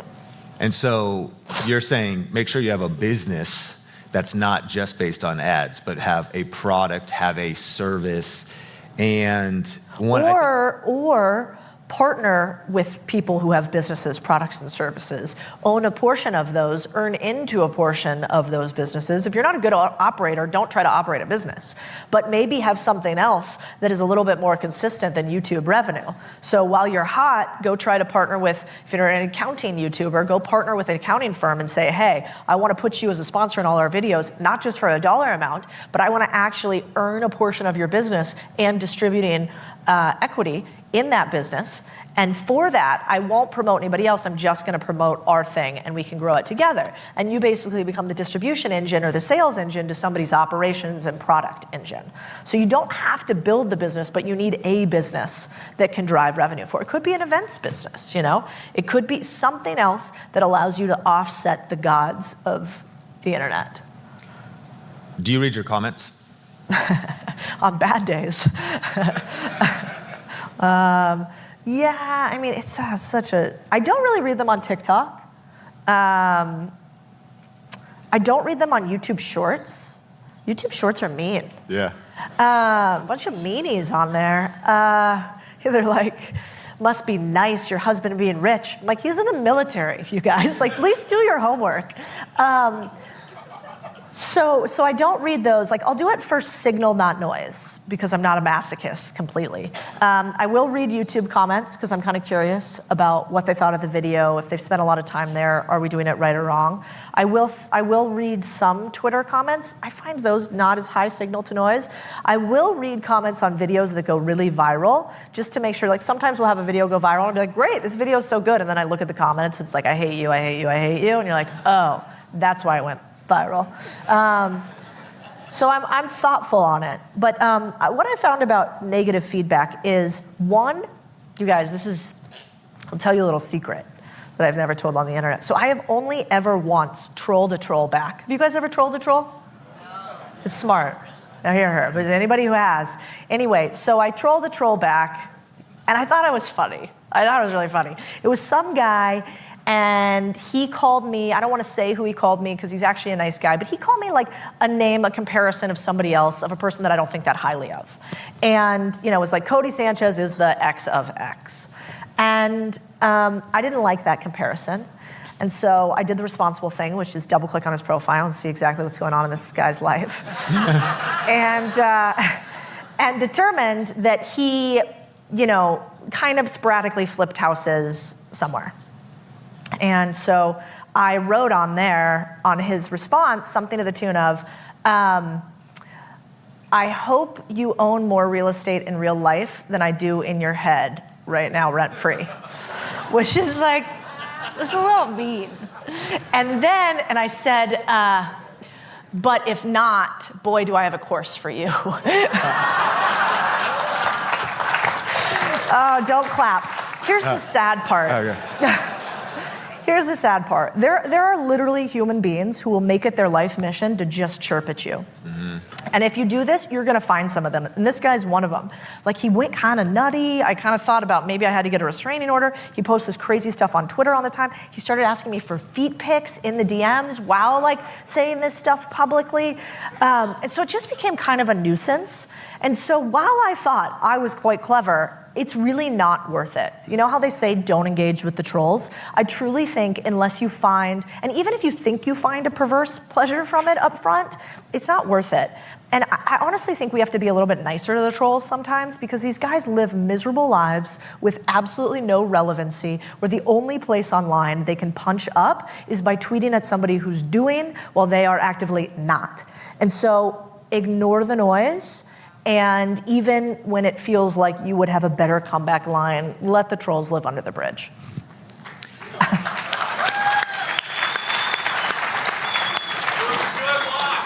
Was a good line, though. So I'm so excited for your book coming out. Thank you. And we actually want to hook up everybody at the conference with Codie's book for free. We'd love to cover that. Yay! Thank you, Sean. So I think we have a QR code, and then if you do miss it now, just to get some information so we know how to send it to you and where to send it. And then there's also some QR codes on the back tables, so in case you miss it now or you want to get that. But tell us about the book. What's all the details? So you'll know, we're going to talk about the book's title, the book's cover. I'd love you guys to choose it with us. We're going to post it on Instagram and get feedback. I have like 3 versions of the cover I'm working on right now. The book will come out in December. I believe the release date is like December 3rd, so save your calendars. We're going to do like a crazy big thing for it. You'll see it. And then we're playing this game, which is the most ridiculous game of all time, which is trying to hit the New York Times bestseller list, which is hard. There's like wizards back there that sort of like bless you or don't. And so we're doing a big push in June for pre-orders for it. So I'll share afterwards, like, did we hit it? Did we not? Here's what we did. Did this work? In case you guys want to write a book, you can steal my homework.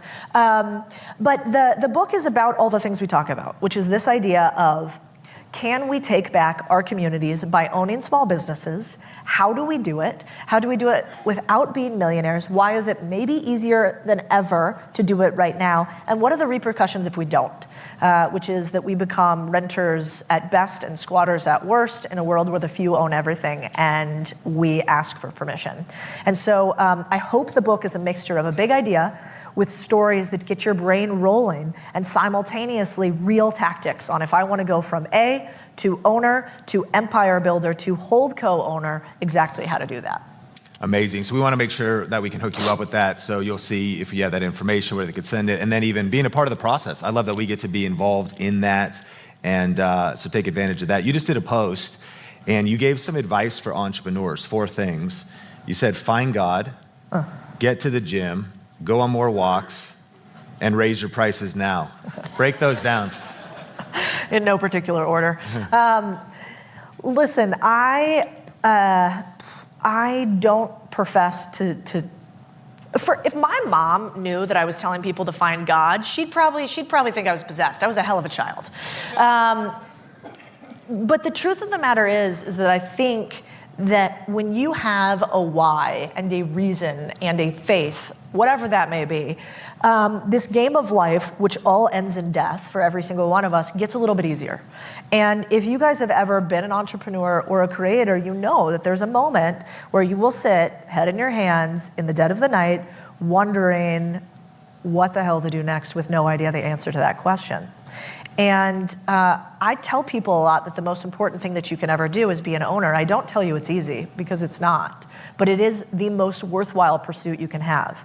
And so I say find God because you need a reason to do the hard. It's only through the hard you will find the incredible. But I do believe that it's much easier when you can work like it's up to you, but pray like it's up to somebody else. And the mixture of the two is powerful. So that's one. The second one is, I saw this meme that I can't get out of my head. And the meme was essentially, it was like this frazzled guy with like crazy hair and red bloodshot eyes. And he's like praying and like looking up at God. And he's like, God, is this the biggest struggle that you've ever put in front of me? And then it was like God looking down at him. And he's like, no, bro, like go outside, get some vitamin D and put down your phone. And I think that is often the case for most of us. It's like we need strong bodies in order to have strong minds. And for some reason, there's an attack on both of those. And then the third that I think about, continuously is Is the third about walking outside? Yeah, go walk outside. Yeah, so I answered both of those. And then the last one, raise your prices now. We analyze thousands of small businesses every year. At Main Street Holding Company, if you're ever thinking about selling any type of business, you can go to Main Street Holding Company, you can send the business to us, and we will analyze if we might want to buy it, and if not, we could also give you a place where you could sell the business with other people. And what I am fascinated by continuously is that almost every business that comes to us is underpriced. I don't know if I've ever seen a business where I thought, man, the prices on this didn't make sense for the business to run. And so there's a guy by the name of Patrick Campbell, who's a friend of mine. He's on Twitter, and he works a lot on this idea of pricing. And so whenever I have a new business that's struggling with the pricing model, I typically go to him and say, how should we mess with this a little bit?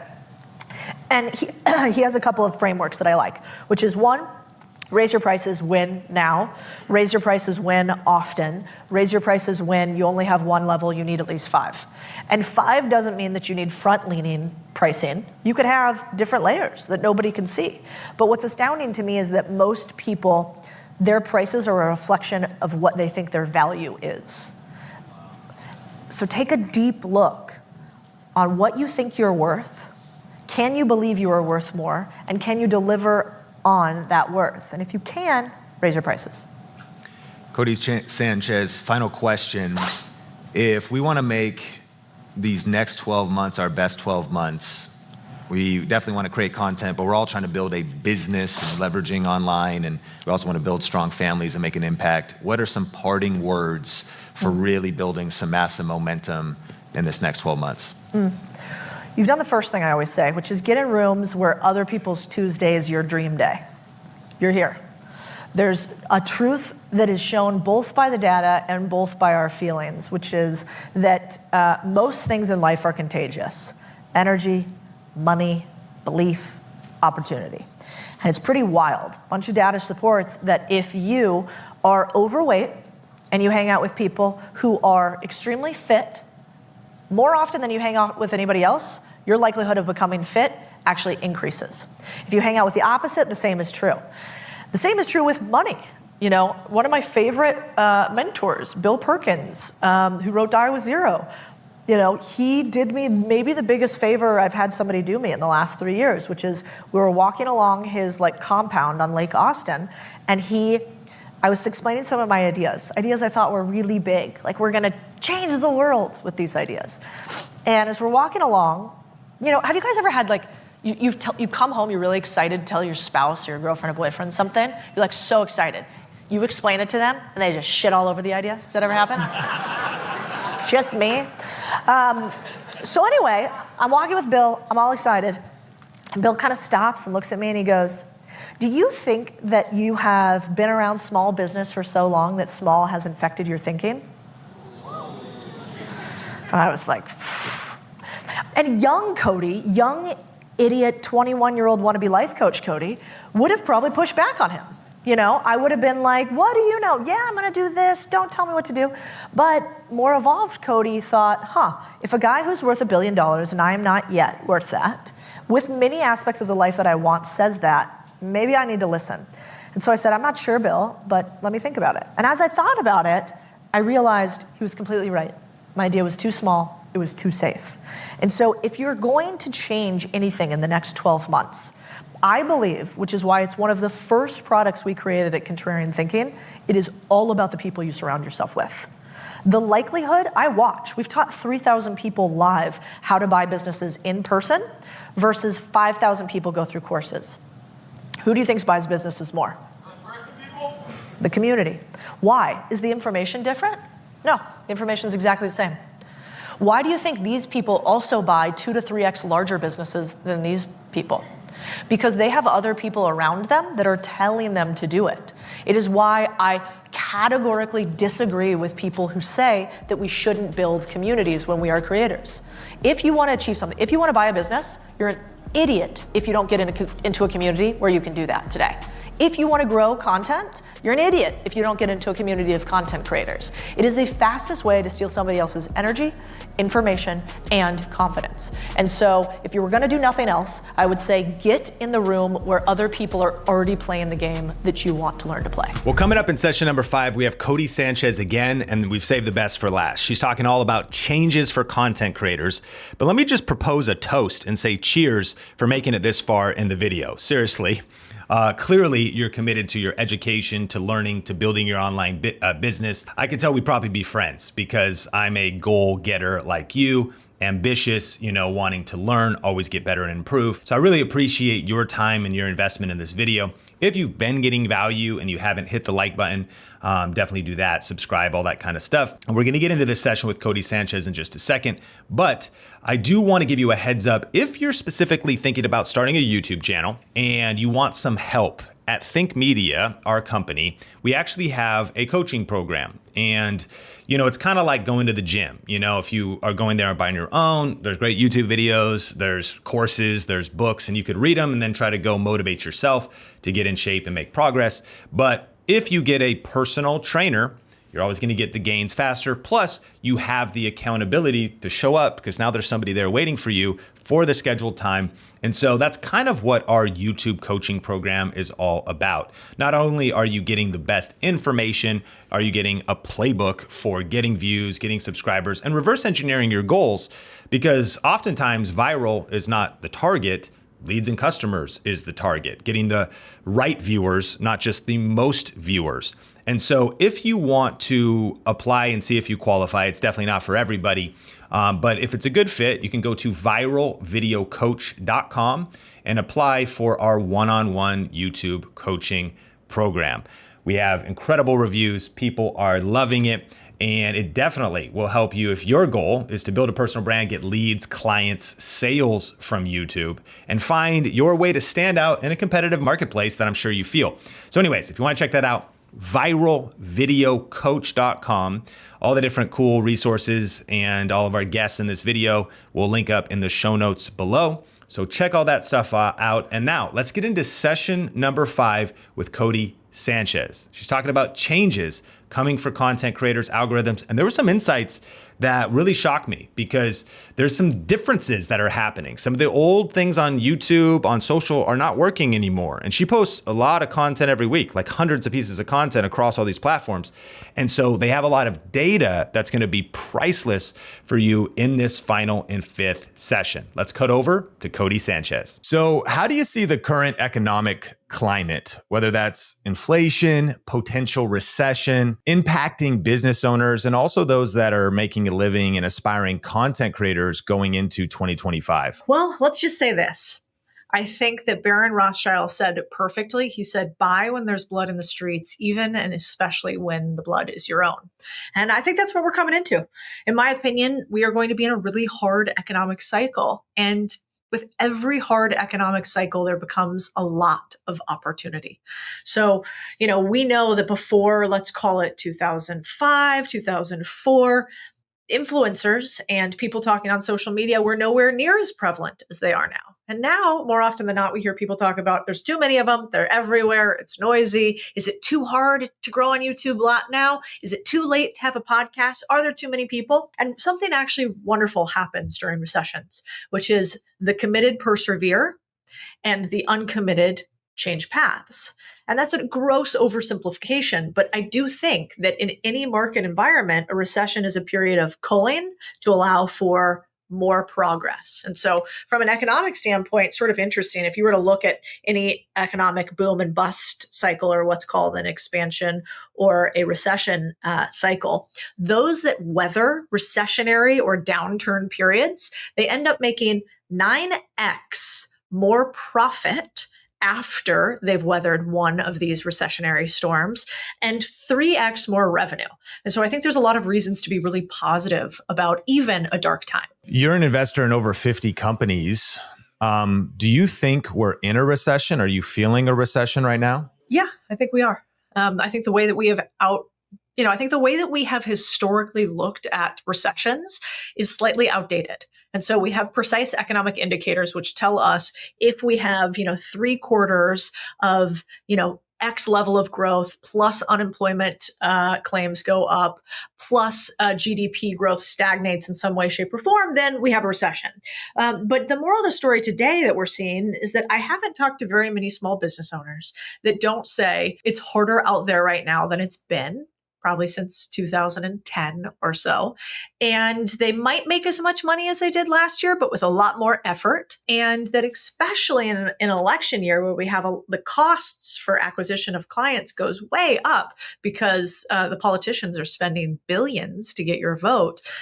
It feels tougher out there right now. And I don't think that that's necessarily a bad thing to at least be honest about. Yes, it is tougher. No, that does not mean that we can't make more money than we want to this year. What is the mindset that you have going into Q4 and Q1 as a business owner? And then also contextualizing that to content creators. They often say that because of holiday shopping, of course, there's that boom in the fourth quarter for different types of businesses. And then there's this whole new year, new you, and a lot to leverage strategically during this season. How are you talking to your team, those businesses and business owners you coach? And how do you think about this particular time of the year? A couple of different things. Yes, you always want to draft off what's happening in the cultural conversation around you, whether that's Black Friday or the holidays, for instance, or even the election. You can outkick your coverage by drafting on things that are already getting attention, which you see a lot of influencers do. I mean, hell, the Daily Wire was built entirely off of reaction videos to start with, right? So reacting to something that goes really, really viral, catching some of that virality and growing. I think, though, that we should look at it from a different perspective. Obviously, I acquire businesses for a living. That's what I've done for a really, really long time. But I think in a period like we have right now, we are going to be able to buy businesses, even as content creators, in a way we never had before. Content creators historically weren't the best at making money. That's changed. Now we have a lot of very sophisticated content creators at making money. Where I don't think they're sophisticated yet is realizing that your audience right now, the people who watch you, are your form of capital, aka investors. So they are giving you money in the same way that investors do. And then you get to use that money to do things like acquisitions, which is how the richest people in the world are made, aka private equity, for instance, all largely done through acquiring things that already exist. I'm curious, coming into a Q4 in which we might have some recessionary issues, will there be more things for us to acquire out there? You know, can we acquire our podcast vendors who do the production for us, a boring business? You know, can we go out and acquire a competitor who's going to close up shop because they're kind of tired of being an influencer and we could buy their email list? And this is how I am pushing content creators to think about acquisition today. That word acquisition is typically paid ads, right? But instead of giving all your money to Facebook, Meta, et cetera, for a potential lead, what if you could actually buy the entire email list that people had to spend years building up instead? And that's what I'm curious about right now. And to be frank, doesn't matter what fucking time of year you do it. Yeah, I love this concept. And you spoke at our event a few months ago, and you were hinting at these ideas from your new book, Main Street Millionaire, which there's a bunch of cool stuff that you're doing, and we'll link to that in the show notes. But I would love for you to go a little bit deeper, because you threw out a concept that I'm hearing nobody else talking about, that content creators could be having a mindset of acquisition. And you're kind of famous for saying, hey, buy a local laundromat, you know, get a boring business like that, which certainly could be a move for a content creator listening to this. But now you're kind of shining a light that might not be exactly what you'd encourage maybe an influencer to do, but can you acquire the podcast production company? Can you unpack this, that if a content creator is listening to this, how they might be thinking and what some of the possibilities could be using your contrarian point of view? Sure. So, Main Street Millionaire, the idea is simply this. All around us are businesses for sale right now that we can't even see because it's sort of like the Matrix before you know it's there. Until you've taken the red pill, you kind of go through life like everybody else does, acquiring a client or a subscriber one at a time, right? And it's a grueling, monotonous, consistently long process. We've all been there as content creators.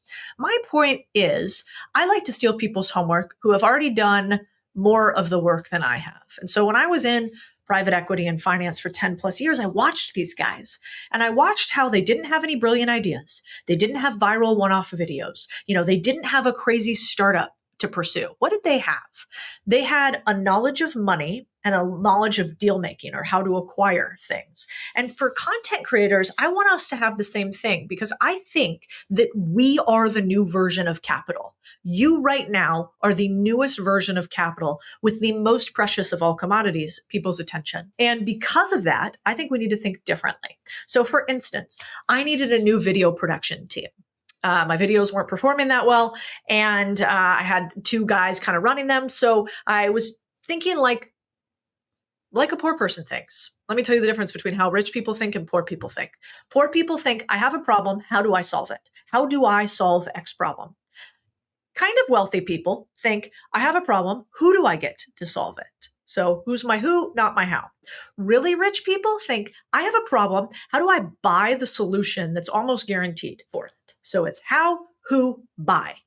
And what I realized is with my video problem, I was thinking like a poor person. I was like, how do I fix this? I don't really know. And then I was like, who could I have fix it? So I hired a couple of vendors, had them, go out on each other, see which one performed the best. And then I was like, wait a second. I'm going to actually do this. Whichever is the vendor that is best, I'm going to acqui-hire them. So I'm going to buy that vendor's business, because most of these businesses that do video editing are small. And I am going to bring on all of those video editing people into my company through a quote unquote acquisition, where the only way I buy them is by saying, hey, this is a rocket ship. You want to get on my rocket ship. I can be bigger than you can. You can be bigger with me. And I can have a dream so big that it envelopes both of us. And because of that, come on with me and I'll pay your salary over the course of a year. And I will pay you more than you made in your current role, but you will come on under me. And by the way, you get to say that you had an exit because I bought your company. That's called an acqui-hire. And so I think more content creators should be doing stuff like that. And I did the exact same thing when I bought part of a company called Viral Cuts. And so you guys could do the same way. I bought Viral Cuts, a portion of it with my friend Sam Parr. And Viral Cuts is essentially short form video editing at scale. I needed it for a bunch of my businesses. They needed small short videos done. My team couldn't handle it all. And so I said to the founder, Hunter, hey, I want to own X percentage of your company. Let's say 25% of the company. I will own 25% through future revenue I drive to you by giving you additional leads. And for that, I will take 25% of the company plus a 25% distribution every single month above XYZ revenue level. And off to the races. And now we have Viral Cuts. And so because of that, I don't actually have to fulfill the service. So I don't have to edit all the videos and take care of it and run the business. Hunter does. Because of that, I don't have to figure out the how to my video problem. That's Tanner, who I acquired from that business. Those are just 2 examples of how content creators can do untraditional acquisitions. So what would you say to the objection though that, okay, well, Codie has all this wisdom and experience and money to buy businesses, and I'm maybe a mid to, I'm a solo creator. I have a few people helping me. I might even be doing pretty well, 6 figures a year, multiple 6, but like buy a piece of a company or buy an entire company, or even I'm mainly working with contractors, pay someone's entire salary. Could it be possible to invest in this recessionary time in other businesses without having a lot of capital? It's a great question. It's the number one question people ask. First, they say, is this possible? Then I show them some examples. And they say, is it possible for not much money? And then they ask, is it possible for not much money? And I've never done this before. Can I actually do it? And so the idea in Main Street Millionaire is, let me break that down for you. 10 steps about how you can acquire any sort of business using 21 different methodologies in order to use, I hate to use this term too much, but other people's money, really what I call creative financing. We always want to have a win-win. I don't like the shticky guys that say, buy this business for $0 and no time and go on the 4-hour work week. Not going to happen. It is going to take you some time and you're going to have to learn up front. But for a $30 book, you can start doing transactions that formerly only private equity does. And how do you do it without a lot of cash? Well, Viral Cuts is a perfect example. This is only really relevant to content creators. I'm only coming on Sean's podcast and saying this particular aspect of it, which is if you apply the Main Street Millionaire methodology to audience instead of bank account, you have the same thing. You have the same thing as private equity guys who have a lot of capital. You have attention. The problem is you might not know what your attention is worth, and you don't know how to do a deal yet to structure attention for equity. But the second that you figure out how to structure attention for equity, you'll never have to use your cash again. You think The Rock invests in companies? Let me tell you what, no. I'm with an agency right now, UTA, one of the biggest talent agencies in the world. I've talked to CAA, I've talked to them all. And back when I used to run a private equity firm, we had a bunch of what's called CPG products, consumer packaged goods. A lot of them were in the hemp and cannabis space. So we walked our little tootsies down to CAA, this big, huge management company, in order to talk to Bad Bunny's, who's a Latino artist, talk to his agent and team. Now, Bad Bunny wanted his own cannabis strain. So we owned, I don't know, maybe 40 companies at the time or something like that. And he wanted to own a piece of one of our companies in order to put his name on it and direct his audience to that brand. Now, when we went in, we gave this presentation. Here are the brands. Here's what you think. They gave their presentation. Here's Bad Bunny. Here's all the attention he would bring. And at the end, we said, okay, well, how much do you want to invest? And like, at what valuation? And they were like, that's cute. No. We don't invest. You pay us. Literally, they wanted us to pay them for the right to have Bad Bunny and use his name and for the privilege of his distribution. And we did one of those deals, not with Bad Bunny, but with somebody else. And they happen again and again and again. And in this day and age, low-level content creators can do the same thing with not huge businesses like we had. Our businesses were doing $20, $100, $200 million a year.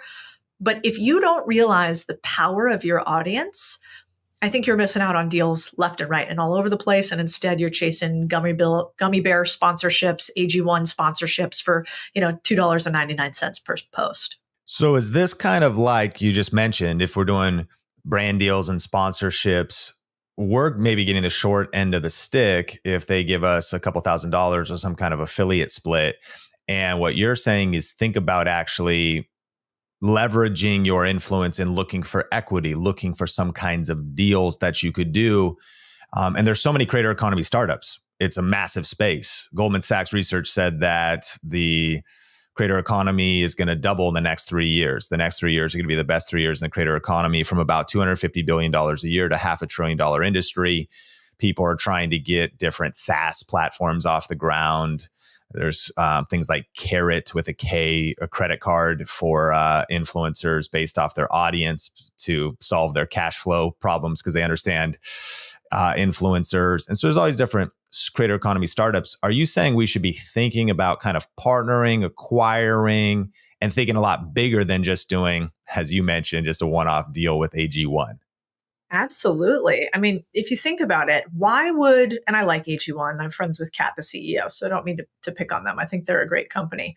But take any business, take any supplement business, for instance. In order for them to pay you $1, they have to think that the LTV, the lifetime value of the customer, so what the customer is going to be worth for them, is anywhere from 10 to 30x your dollar. So every time they give you $1, they are making 10 to 30x. So inherently, you are not taking home the biggest portion of the pie, except here's the problem.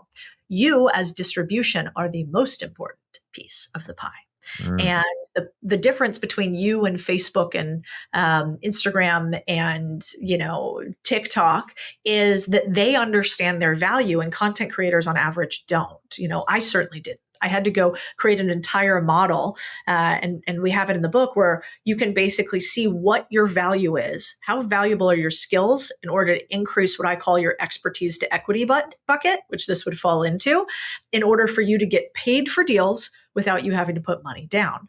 And, if you don't have an audience at all, there's ways to do it with your time. So sweat equity, with your experience and knowledge. So if you're an accountant, to help somebody do an accounting acquisition. But if you're a creator, there's a way to do it with your audience. And the smartest creators are doing this every single day. And the problem is that they gatekeep how. Like Logan Paul loved the guy. He would never tell you how he got that Prime deal done. He would never tell you how much he paid for it. And yet that is how they are making their money, because they know at some point, one, we will all no longer be relevant, me included. At another point, at any given moment, our audience could die down, which scares me like every day, all the time.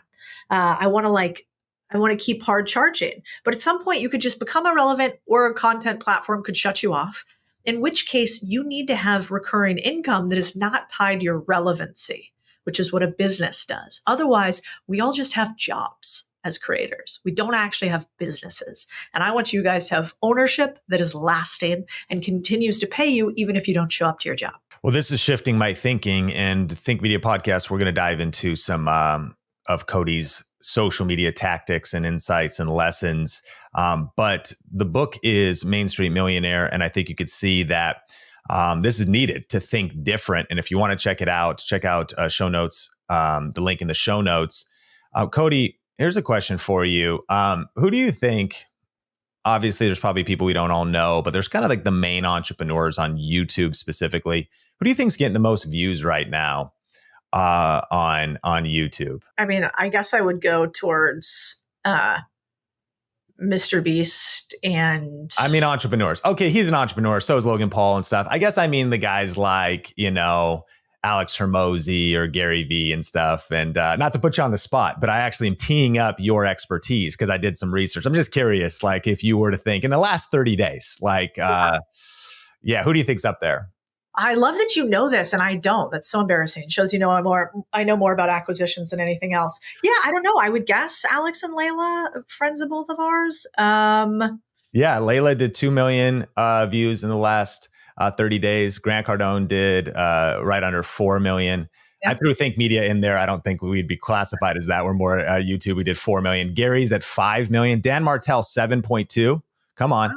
And I'm kind of separating out podcasts because some of these podcasts, Impact Theory is blowing up 13 million. Mm-hmm. Simon Squibb is crushing it right now, 15 million. And then Modern Wisdom and Diary of a CEO, I'm kind of putting them to the side. They got pretty big numbers. But Codie Sanchez, Alex Hormozi did 23 million views in the last 30 days, but you did 26.5 million views on YouTube in the last 30 days. And I know those numbers are always changing, and at any given moment, different people have viral videos. And nod to Patrick Bet-David, who's definitely gone political. So that's a whole different deal, but they're over 107 million just on Valuetainment. So that probably, if we thought about the entrepreneur channel, it's up there. But I was kind of blown away. You did 26.5 million just on YouTube. You're on multiple platforms. I think it's clear you've cracked the YouTube code. What's one thing you think you've done differently on YouTube that's really helped your channel take off, especially recently with the numbers you're getting? I'm going to tell you tactical, and then I'm going to tell you like gut feel. So why do I think that we do such big numbers on the channel? I think that we, really only talk about the things that we actually think that we're experts in. So what you'll find with our channel is it's a lot about buying businesses, doing deals, building big businesses. I've been doing that for 15 years. And so one differentiator, I think, is like only talk about the things that you actually know. And if you don't know anything now, that's okay, because you can talk about your journey to knowing and you can get huge views for that. I think Simon Squibb's a good example of that. He's like not necessarily talking about all the stuff that he knows. He's just showing you his journey of asking people questions. That's real. And I think in this day and age, people are like, I don't trust anybody. I don't trust any motherfuckers out there. And so they can kind of like sniff it out if you're not doing that. The second thing that gut feel on me is people are tired of influencers and people online who stand for nothing. I think that is why Patrick Bet-David has such big numbers right now too. At least they know that he takes some hard stances. And I don't know about you, Sean, we've talked about this before too, but I am so tired of influencers online who seem to waffle all over the place with what their stances are. And they only talk about things that seem to serve them. And it's a lot of I, me, blah, blah, blah. I think what you can see with us on YouTube is like, we put a little heart, we put a little mission into these things. So we're talking about bringing back Main Street and doing acquisitions, not exactly at-home entertainment. And simultaneously, we're talking about the fact that if you don't do this, the big guys own everything and they ask you to like it. And so there's like this mission behind it. And we are starved, I think, for a society with people who want more than money. We're like, give me purpose in this life. And so I think that's a big reason why maybe me and Patrick and Chris Williamson and Simon too, we're like, it's not just about the views. It's about, do we stand for something bigger than that? And I think that shines out, and it's actually very scary to do. And we lose followers all the time from taking stances that people don't like. But I'm like, fuck it. I didn't make all this money so that I could just become everybody's like wallflower. Not interested. From a technical standpoint on YouTube, the stuff that I think is really working right now is I don't think the clickbait works as well anymore. In fact, we test lots of different titles every single time. All your audience knows this already. But what we found increasingly is people are more interested in the reasonable than the unrealistic. And so they actually want to hear the stories that now we talk about a lot, which is like, I don't want to hear how to make $1 billion. I'm never going to make a fucking $1 billion. Shut up. They want to hear about, I want to make my first $1,000 or $10,000 a month in a way that feels real to me, not drop shipping on Amazon. And so I think that real versus or rational versus unrealistic is really important. And then on top of that, I think it is a massive obsession with brand. When they come to our channel, I hope they get exactly what they think they're going to get, which is stories about Main Street millionaires, which is ways to buy businesses, which is ways to do deals, which is ways to make more money in a way that feels a little bit heartfelt, reasonable, and Main Streety. And you don't see on my channel a lot of jumping around anymore into 452 other things than that. They're like, I want to come back for this show. This is what I subscribed to. I want to unpack some of these things. Do you think for the creator that's like, man, stand for something, but what if I get canceled? Number one. Number two, do I need to talk about what my parents or grandparents would say? Listen, at the dinner table, never talk about religion or politics. Do I need to bring this stuff into my content? And are you saying that's, more or less essential to stand out in a 2025 world? I think people won't trust you if you don't show them if you don't show them who you really are. And so I think it's so easy to peel back the layers. I mean, this is a funny short story, Sean. So I did a speech. I'm doing a bunch of speeches right now for the book. I typically don't do a ton of speeches. I did yours because you supported the book and it was amazing. And I did one for a person that I was like, shoot. Once I got there, have you ever gotten to a speech? I kid you not, there was a Ferrari in a conference room in like a Hilton. I was like, oh no, I should not be here. This is not a good idea. I do the speech. The guy's got planes on his Instagram. He's got watches on his Instagram. He's got checks and their numbers on his Instagram, like he's getting mailbox money or something. And this motherfucker hasn't paid me like 3 months later, whatever the amount was that he was supposed to for the event in the books. And so it's not so much that you have to take a hard stance. It's that we have a high problem with a low trust culture today. And so you don't have to talk about politics or religion, but if you're like, I'm obsessed with raw milk. I know it's more illegal than guns in Texas, but I drink this bad boy like it's going out of style. Like, tell the people that. Give them something real. Don't do the Bentley, Lamborghini, blah, blah nonsense, because that doesn't signal trust anymore. That actually signals that you have so little to say that you need a third-party logo to back you up. And so that, I think, is the difference between the two. Yeah, there's a big trend where people are using the word authenticity and transparency. YouGov said that only 18% of consumers believe that social media influencers are truthful. So it sounds like we need a new game plan going into 2025. Hopefully it was always the same game plan, but you're saying less clickbait because, people are kind of burnt out, and maybe there's a maturing to social media. They're looking for the reasonable, your brand, which also is going to be what people trust you to be. There's this verse in the book of Proverbs that says a good name is more desirable than great riches. And what's a good name? Well, a name is Nordstrom. A name is Ferrari. A name is these different brand names. And a name is Codie Sanchez. What's your name mean? And so if someone's wrestling with this, maybe just a few final thoughts about how somebody could maybe rework their brand, or not that they need to rework it, but like sit down and get a fresh perspective of maybe a few prompts of, man, okay, I really want to lock in. Who am I? What questions should I be asking for? Who am I? What do I stand for? And how I might position myself, and maybe even a video I should make? Is there a video idea or a topic I should hit or stories I should tell? I don't know if that inspires anything, but just anything for maybe getting my brand aligned to this trust recession that we're living through. Yeah. If you want people to trust your advertising or marketing, you need to show, not tell. And so a good way to do this, for instance, is you could say, hey, my business will get you 300 new clients within 48 hours. Sign up with us right here. Crazy stuff happening in the background. Ferraris, planes. Okay, great. That might be 2020 version of marketing. But a great brand instead would go, watch me try with this stranger I just met on the street to see if I can get new leads for his business with my business. 60 seconds, let's do this. You're going to show them live what you're doing. It's why we go on site to Main Street millionaires' businesses and we say, okay, this guy says that he made $30,000 this month with a trash truck. Let's see if that's true.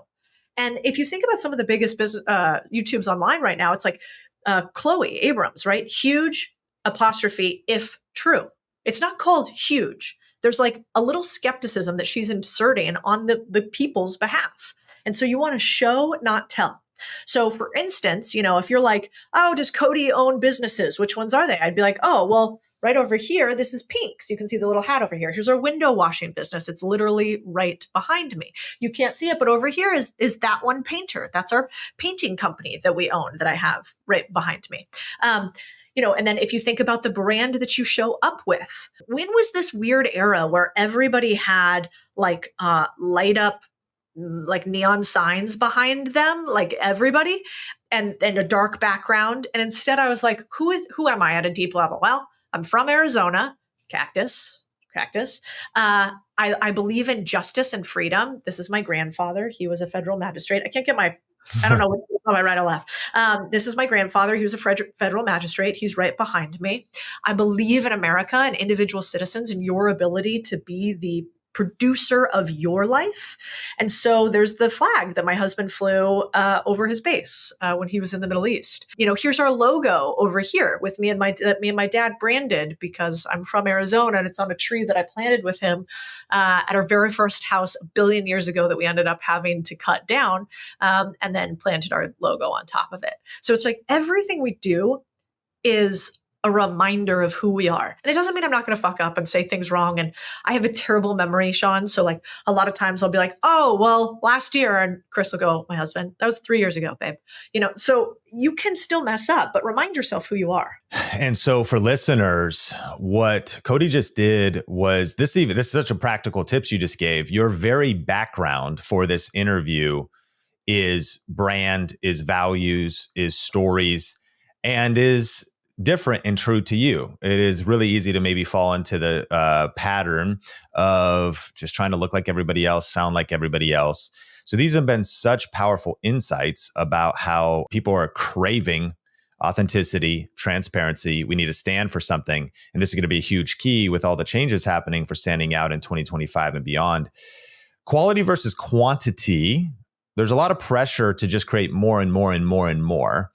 Especially for smaller creators, they see a media company like you or even Think Media, and there's quite a bit of volume coming out. But do you think that they're actually on social now, there could be value in creating less, higher quality content? And when does more just become a waste of time?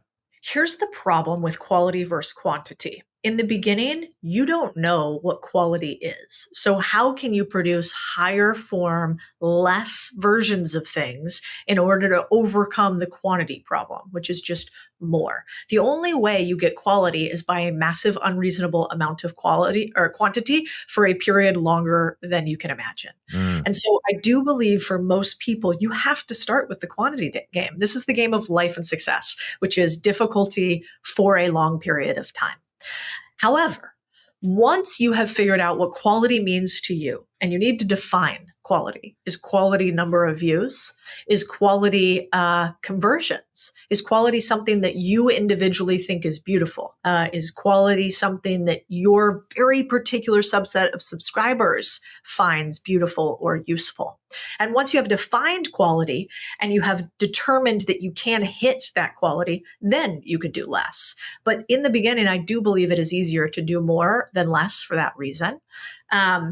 There are very many instances of this not being true. I mean, every time I think about this conundrum, I go back to like the Casey Neistat. He did do massive quantity though, a video a day for a very long time before he figured out what quality was. And so I think I err on the side of pain, aka mass production, for a period of time. It's also interesting. Casey has expressed many times that he actually pushed himself to the very verge of burnout and death, and that he also it was both, because his even physical fitness and I would say mental fitness, he was shooting and editing sometimes 8 hours every single vlog for a string of hundreds of days, which I kind of maybe want to come back to that balance of hustle culture. But you mentioned for a long period of time. I know there's no magic number, but if you were to give us a number, if I'm going to commit to something, in fact, if I'm around New Year's, I'm starting a new channel. I'm wanting to get into this content creation game. I'm wanting to also get into this Main Street Millionaire game and even think about how much time it takes to really make something work. But let's focus on content. A year? Do I need to put my head down and grind and experience the pain, in your words, 2 years? What do you think? Well, they say that businesses are like a baby, and I don't see why content is any different. In the first year of life with your baby, you're kind of figuring things out and trying not to murder the thing. In the second year of life, the thing is now a little bit more alive itself, but not totally independent. In the third year of life, that thing is trying to murder itself. And so I do think for the first couple of years in any business, it's normal to expect some pain and massive joy, because there's nothing more wonderful than owning a business and being able to control your outcome if that is the game you like to play. So I do think it is multiple years of you learning your craft. Now, you might say, well, Codie, you came on the scene 3 years ago. Your business doesn't appear to be a little self-murdery 3-year-old. And at that case, I would say, God, depends on the day, you guys. It totally depends on the day. Every single one of us who has a business that looks really shiny on the outside, I can promise you one thing. We are a carefully held together series of narrowly missed disasters. And that applies to even the big guys, because we have all this overhead. It costs us a bunch of money to do this. We're sitting in a studio and an office I own with a bunch of employees. So the game only gets more complex, actually. And I think if you see it like that, then you kind of know what to expect. And it doesn't have to be so miserable because you know what's coming.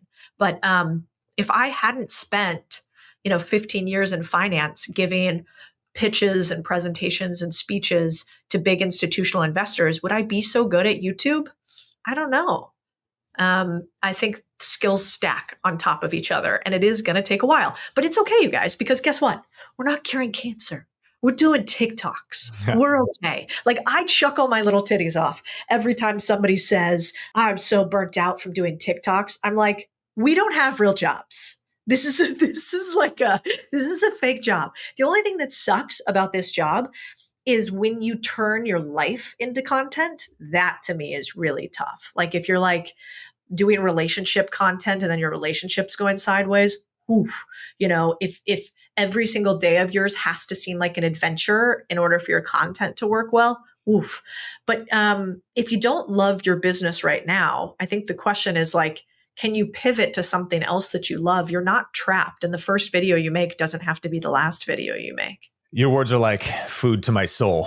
Like, business is like a few narrowly missed disasters on a day-to-day basis. And even I'm a small town kid, college dropout. And so we have like 31 W-2s right now. And I'm like, and we've been running 1% profit margins. And I'm like, at least we have profit. And in the past, and especially in a digital business, 30, 40, 50 is very common.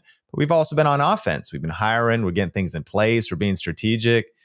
But that's not low stress, Codie Sanchez. What's your advice for me in this exact moment? It's not low stress.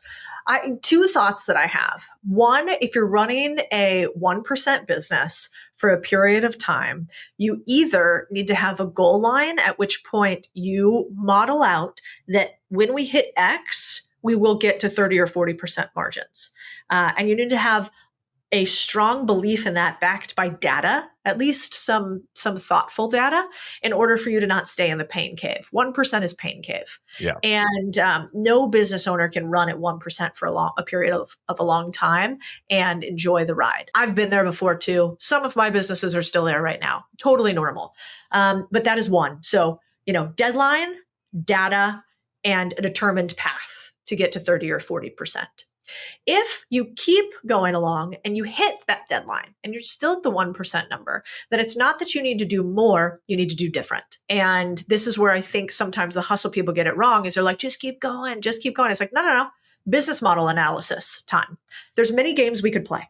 You could be a pickleball player earning not a great salary, no chicks. Just kidding. I hate pickleball, but people love pickleball, so I like to pick on it. So if you're going to go be a professional pickleball player, you're not probably going to make the most salary. You might like it. You're not going to get huge fame, but maybe it's easier to become a pro than if you go and play baseball. Baseball is going to be extremely highly paid. There's, however, a lot of competition. And so you have to pick the game you're playing. And if you're in a low margin, long-term business, you need to add a new revenue stream. And the revenue stream, because you are an attention creator too, means you need to make sure that you are doing the most you possibly can to monetize your eyeballs to the level of your values. So I don't believe in churn, like squeezing every dollar out of my audience. It's never been our way. But I do believe that when I put something in front of our audience, I want to make sure that my employees and my business is getting funded fully through it. At which point you might need to say, okay, well, sponsorships, they're not making us enough revenue. So I need to either increase our prices or I need to add a revenue line that might be equity plus distributions of a business. And so that's what I would play around with. Great advice. Going a little deeper, there's such an emphasis on just bigger, more views, viral. When in social media, it's like viral's the only thing. As big of audience size as possible, as many views as possible. Do you think, though, that sometimes there's too much emphasis in that area and that creators of all sizes could be focusing more on depth with their community, but also other areas like maybe product or customer experience? Yeah, here's why you shouldn't only care about views and how much attention you get. Because the number one websites that are visited in the world are porn sites. So if you want to get the most attention out there, straight path to porn. And I don't think most of us want to do that. And so if you realize, okay, extreme level, porn, other extreme level, poverty, we need to pick somewhere in between.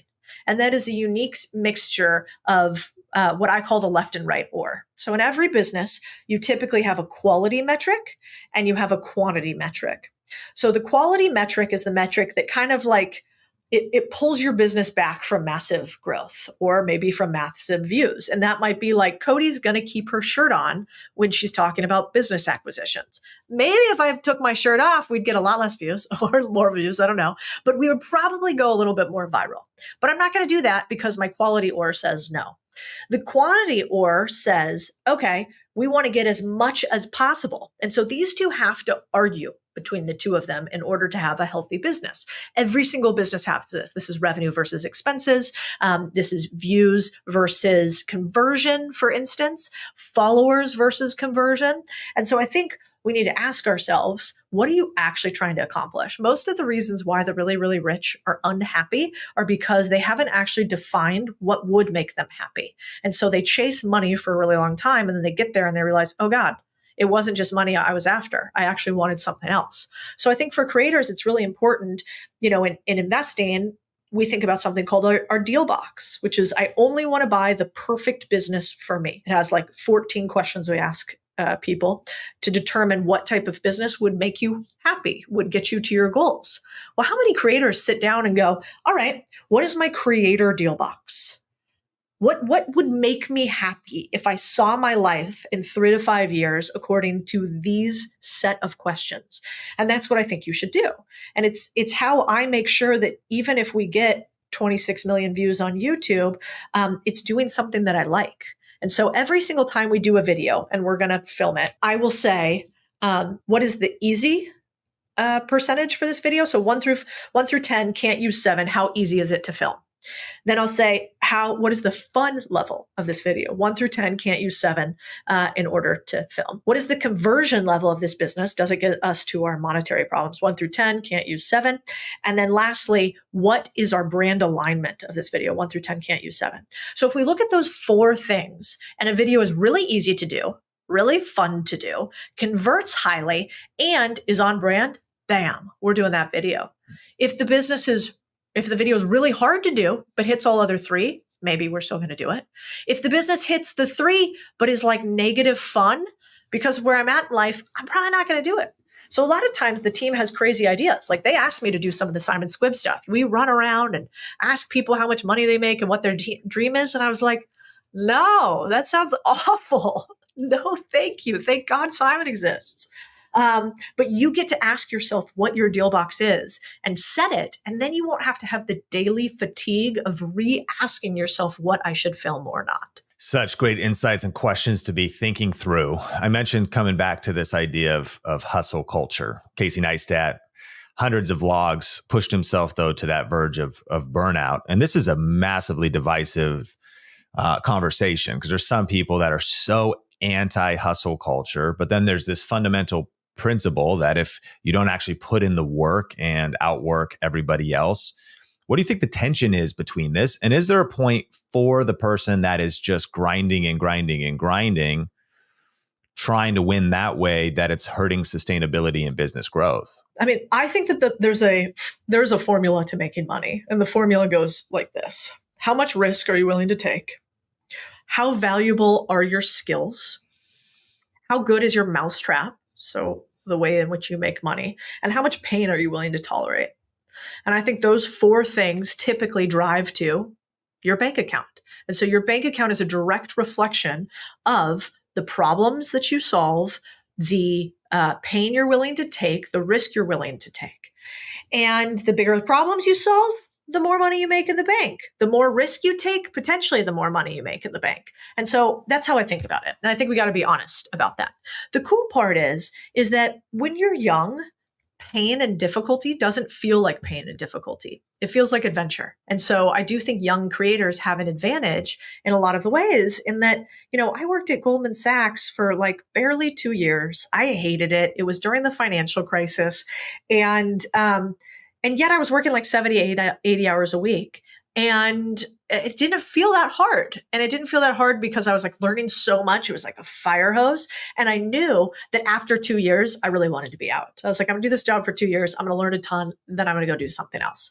And so I think you have to ask yourself, what's your deadline? There's always a light at the end of the tunnel.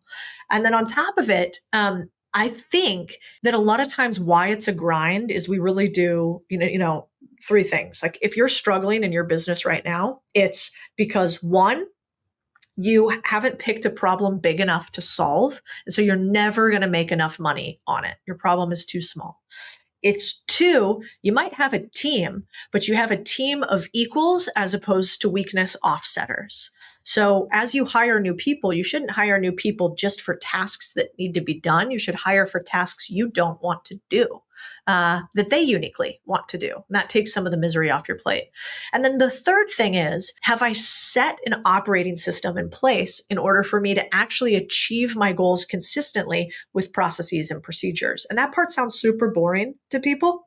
But the problem is most businesses are just a series of repetitions and check-ins continuously. And so content's no different. It's like, is the video edited? Is the thumbnail there? Is the title right? Have we gone through the 6 iterations? Why didn't you do this last time? We did it the next time. You have a lot less suffering when you systematize everything, because then you don't have low-level decision fatigue of all the things that should just be like an airplane pilot. He checks it off the list. It gets done every time. There's zero stress. So I think a lot of content creators are really stressed because they have no process. And if you don't have any process, then you're like, fuck, like, why am I giving feedback on this video for the 452nd time? Because you don't have a process. I have one final question for you, but I want to make sure people can take action if they want to go to the next step. So what right now do you want to shout out? And of course, we will link all of this in the show notes. I think the most important thing is what I'm shouting from the rooftops, which is msmbook.com, like mainstreetmillionairebook.com. My belief is that we do not have to do everything the hard way. We'd have to spend time up front learning how to steal other people's homework, which is what you do through acquisitions. So if any point in your business you've thought, God, I'd like to grow faster, or you've thought, I would like to have more clients in groups as opposed to singles. Or you've thought, my business is motoring, but how could I take it to the next level? I want more humans to learn acquisitions. I have never met somebody who learned to do deals and regretted it. It is applicable to every sector of your life. And I think there's a series of businesses out there where creators can become more powerful than the biggest private equity firms. And I think that's why like the Kim Kardashians of the world with Sky are so scary to the big guys, because they actually fear you, creators, with attention, a thing a bunch of middle-aged white dudes on Wall Street are never going to get. They'll never be able to compete with you for that. And you used to have to go through agents to do deals. Now you can do deals direct. You used to have to go through Hollywood to do deals. Now you don't need them at all. So the only next level of the game is, once you get the attention, are you schlepping gummy bears for hair growth at 1/10 the price that they're getting, or do you own part of your distribution? The future is bright in the creator economy. 2 final questions. I'm curious, who do you think is the greatest living entrepreneur? Ooh, greatest. God, it's hard. It's hard for me to not say Elon Musk. How can you see what Elon Musk has done and not be staggered, which I know is not that popular online, but think about some stats here for a second on my man Elon. Not that he needs to be pumped up lately. 60% of all satellites in the sky right now, Starlink. 80% of all rockets that have taken off this year, Starlink. He has beaten government contractors and the actual government in the space race. And then, oh, by the way, because he has the max ownership of risk plus pain tolerance, he has not only started a rocket company, but now has Tesla and Twitter. He's taken on freedom of speech. He's taken on government entities. He's taken on the mainstream media, and he's taken on the automotive industrial complex. And so,